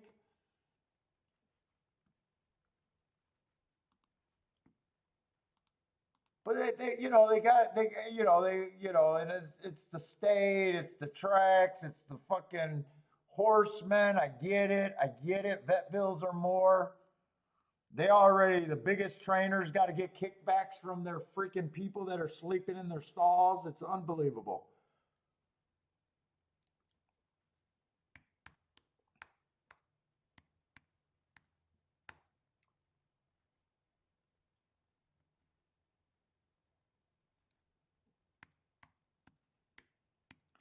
When is Kentucky Downs even straight? Now after I did this big old preaching, now I'm really gonna look bad if I decide to do Kentucky Downs. Hey, by the way, let's have a meet and greet, everybody, at Kentucky Downs. We're gonna have our meet and greet at Kentucky Downs.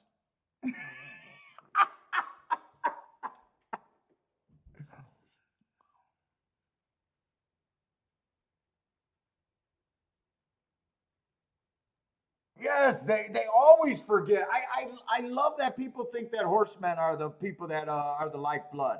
No, they're trying to get prizes. Sorry, Parsons and Boderick. You guys are greedy guys trying to get prizes. You guys aren't greedy.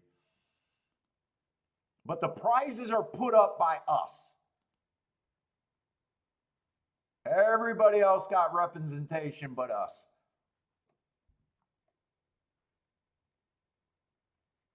Yeah, we're going to do a meetup over there at Kentucky Downs.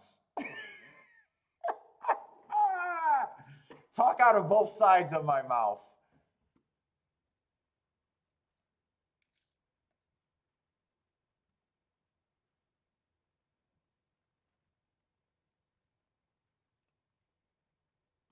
And I don't even know what they raise takeout. It's just irritating.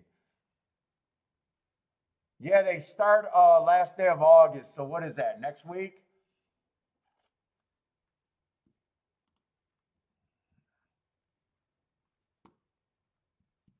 Next Thursday. Oh God, if I do a Kentucky Downs show, everyone's gonna call me a sellout. If I do a Kentucky Downs show, there better be a sponsor on fucking bottom of my channel.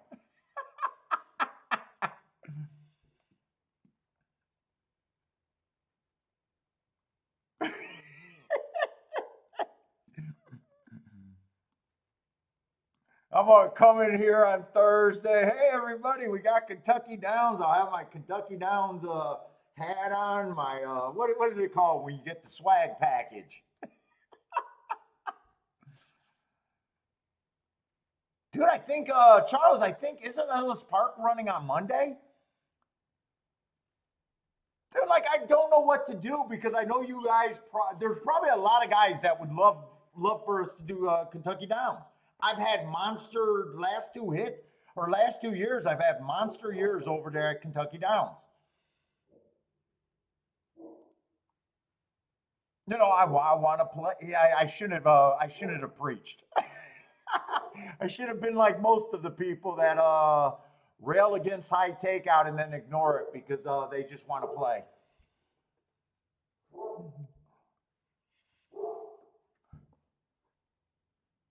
I'm not doing anything else here. Let's just go over. I kind of got alive in some doubles. I'm already having a great day on a beautiful play bet, but because I structured better, I was able to hit it for more than or for as much as I would have if I went for it.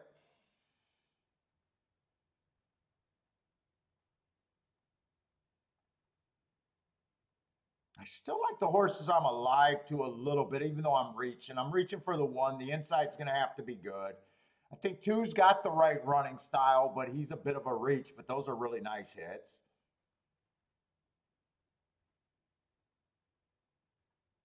Three is on the inside, and I just never knew what he was. He feels like a speeder or stalker, which could fit.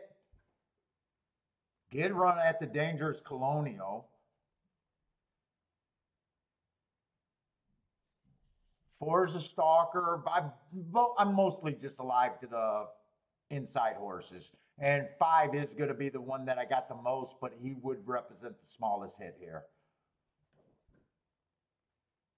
I don't really think I want to do anything else here. I have no problem with the 6 horse. Wow, 6 is actually 13-1.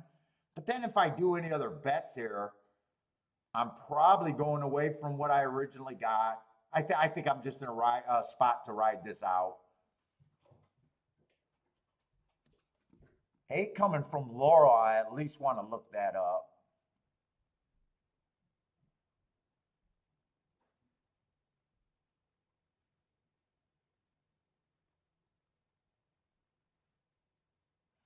Let's see, Charles says get Parsons to mark the 4. Oh, what, for Kentucky Downs where I don't play it? I just do a little handicapping with the marks? But then that's supporting them. I don't know what to do, man. I know you guys are going to want to play Kentucky Downs.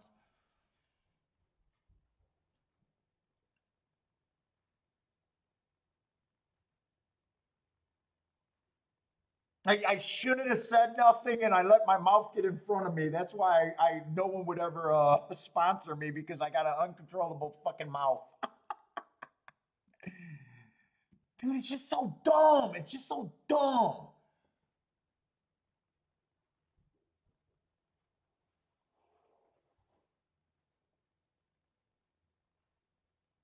It's part of the Kentucky circuit, so I got to keep track of it. It's not like I'm not going to keep track of it. It's just.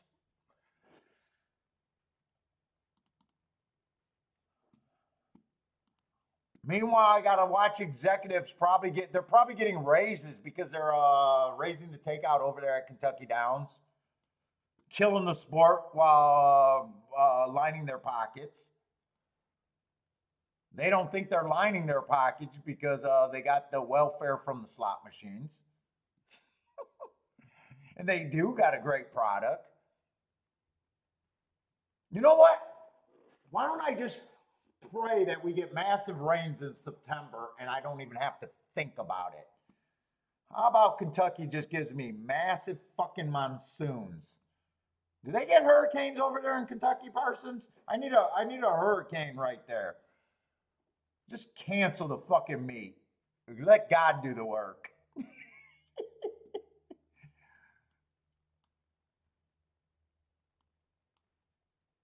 I mean, what sucks about horse racing, it's not as easy as owning a deck of cards and just going to a different person's house to play poker.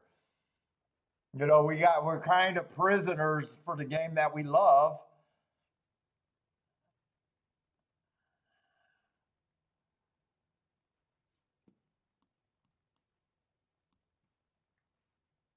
You know, if you're playing poker and they raise the rate, you say, fuck that, come over my house, pay for some bag of chips, and we'll do 0 rate.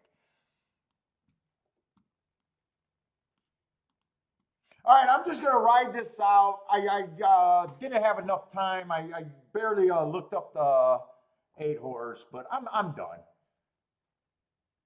11 got really nice marks, but I really want the inside, and I do think the inside's been good there.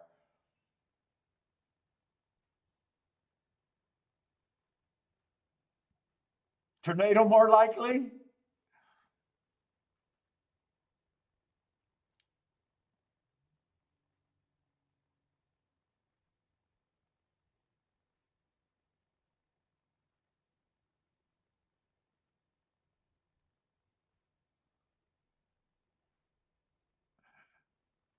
And Charles, the reason why that track is so good, there's a big time bias there, huge bias there every year, and it's been easy to spot.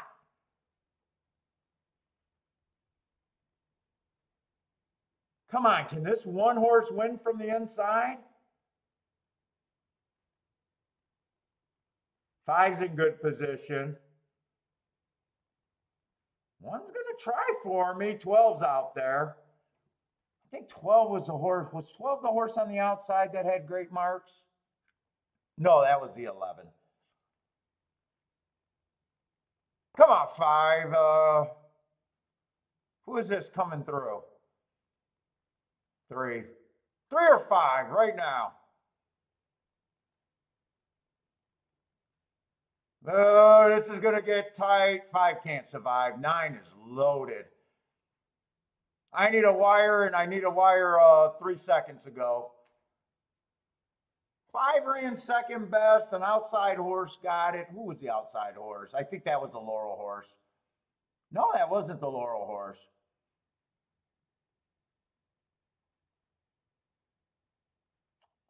What kind of price was a 9? Oh, 9's a nice price, 18-1. What's up, bro? Oh, I did not advance the board. Cherokee Cottage.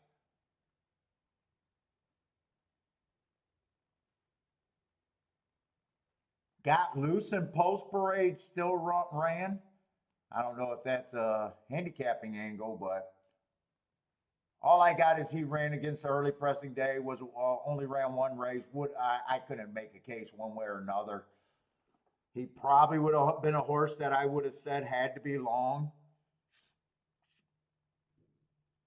Wouldn't surprise me one way or another. I guess after a race, hearing a horse loose on the parade and still running might have meant that I could interpret that they really wanted to run. I don't know. I don't know if we see that very often. Loose on the parade and then they still run. But as far as a handicapping angle, I can't say I would have been there. The only way I could have been even close is if I decided to do something with the 5 first and second and he ended up being a play. And I was already done, so I'm not even sure how likely that was. I guess I hit the race that mattered for me.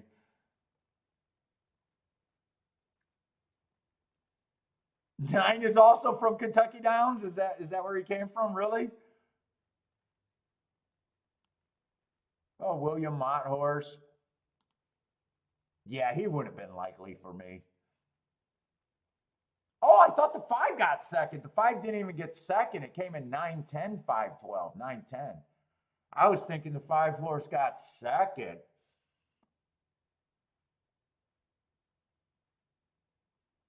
I guess I messed up the race before by not keying off the 1 in the exacta.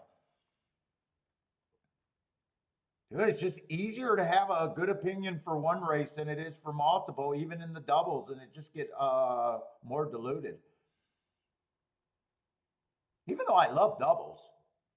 But I guess I had 3 horses in the exacta, and they ran 1, 2, 3, and I don't cash.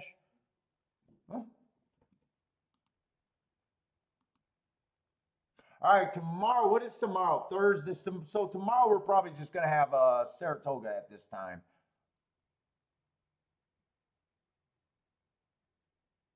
Who was a 10 that got second?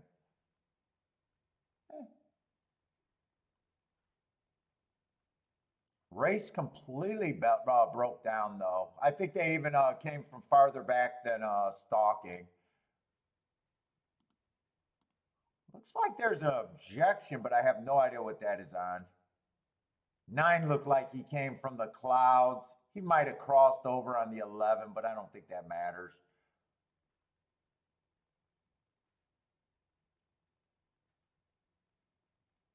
Let's see if he comes over on the 11. 11 still had to get out.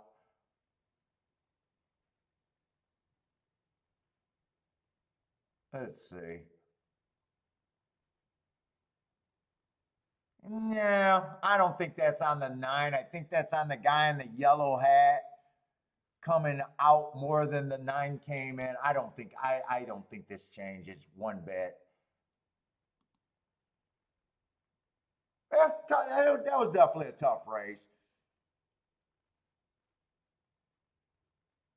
And I'm not sure if I didn't get alive in the double, I'm not even sure if I would have bet that race by itself either. I had a thought in my head that the inside's good. I'm probably glad I got alive in the double and didn't want to throw anything more at that race.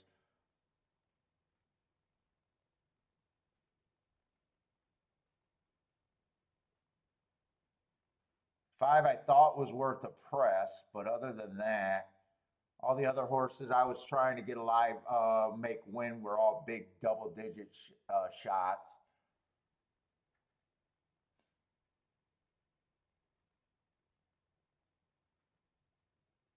Eight was Lloyd's or Charles' issue. No eight. Who was the eight there? Eight was the Laurel horse. Yeah, I would have thought he might have looked like a contender. I definitely thought I wanted to look him up. Last race, you could go either way. If he was trying to get the lead, you probably say he was going too slow to win. And that was one of the races he was close to the slowest pace of the day. I could go either. What price was he? 4-1. I'm not sure where I would have been on him. Charles had a great day. Nice. I had a pretty good day, especially for a play bet. I'm proud of the way I handicapped that. Wish I would have made that. Although there was a couple other plays that could have been had today. That 6 horse, that 7-1 that I sat out, I could have played this exacta better. But I am not going to complain today. But everyone, good luck. Good luck if you guys are playing tonight. Hope to see everyone tomorrow. Probably be just golf stream tomorrow.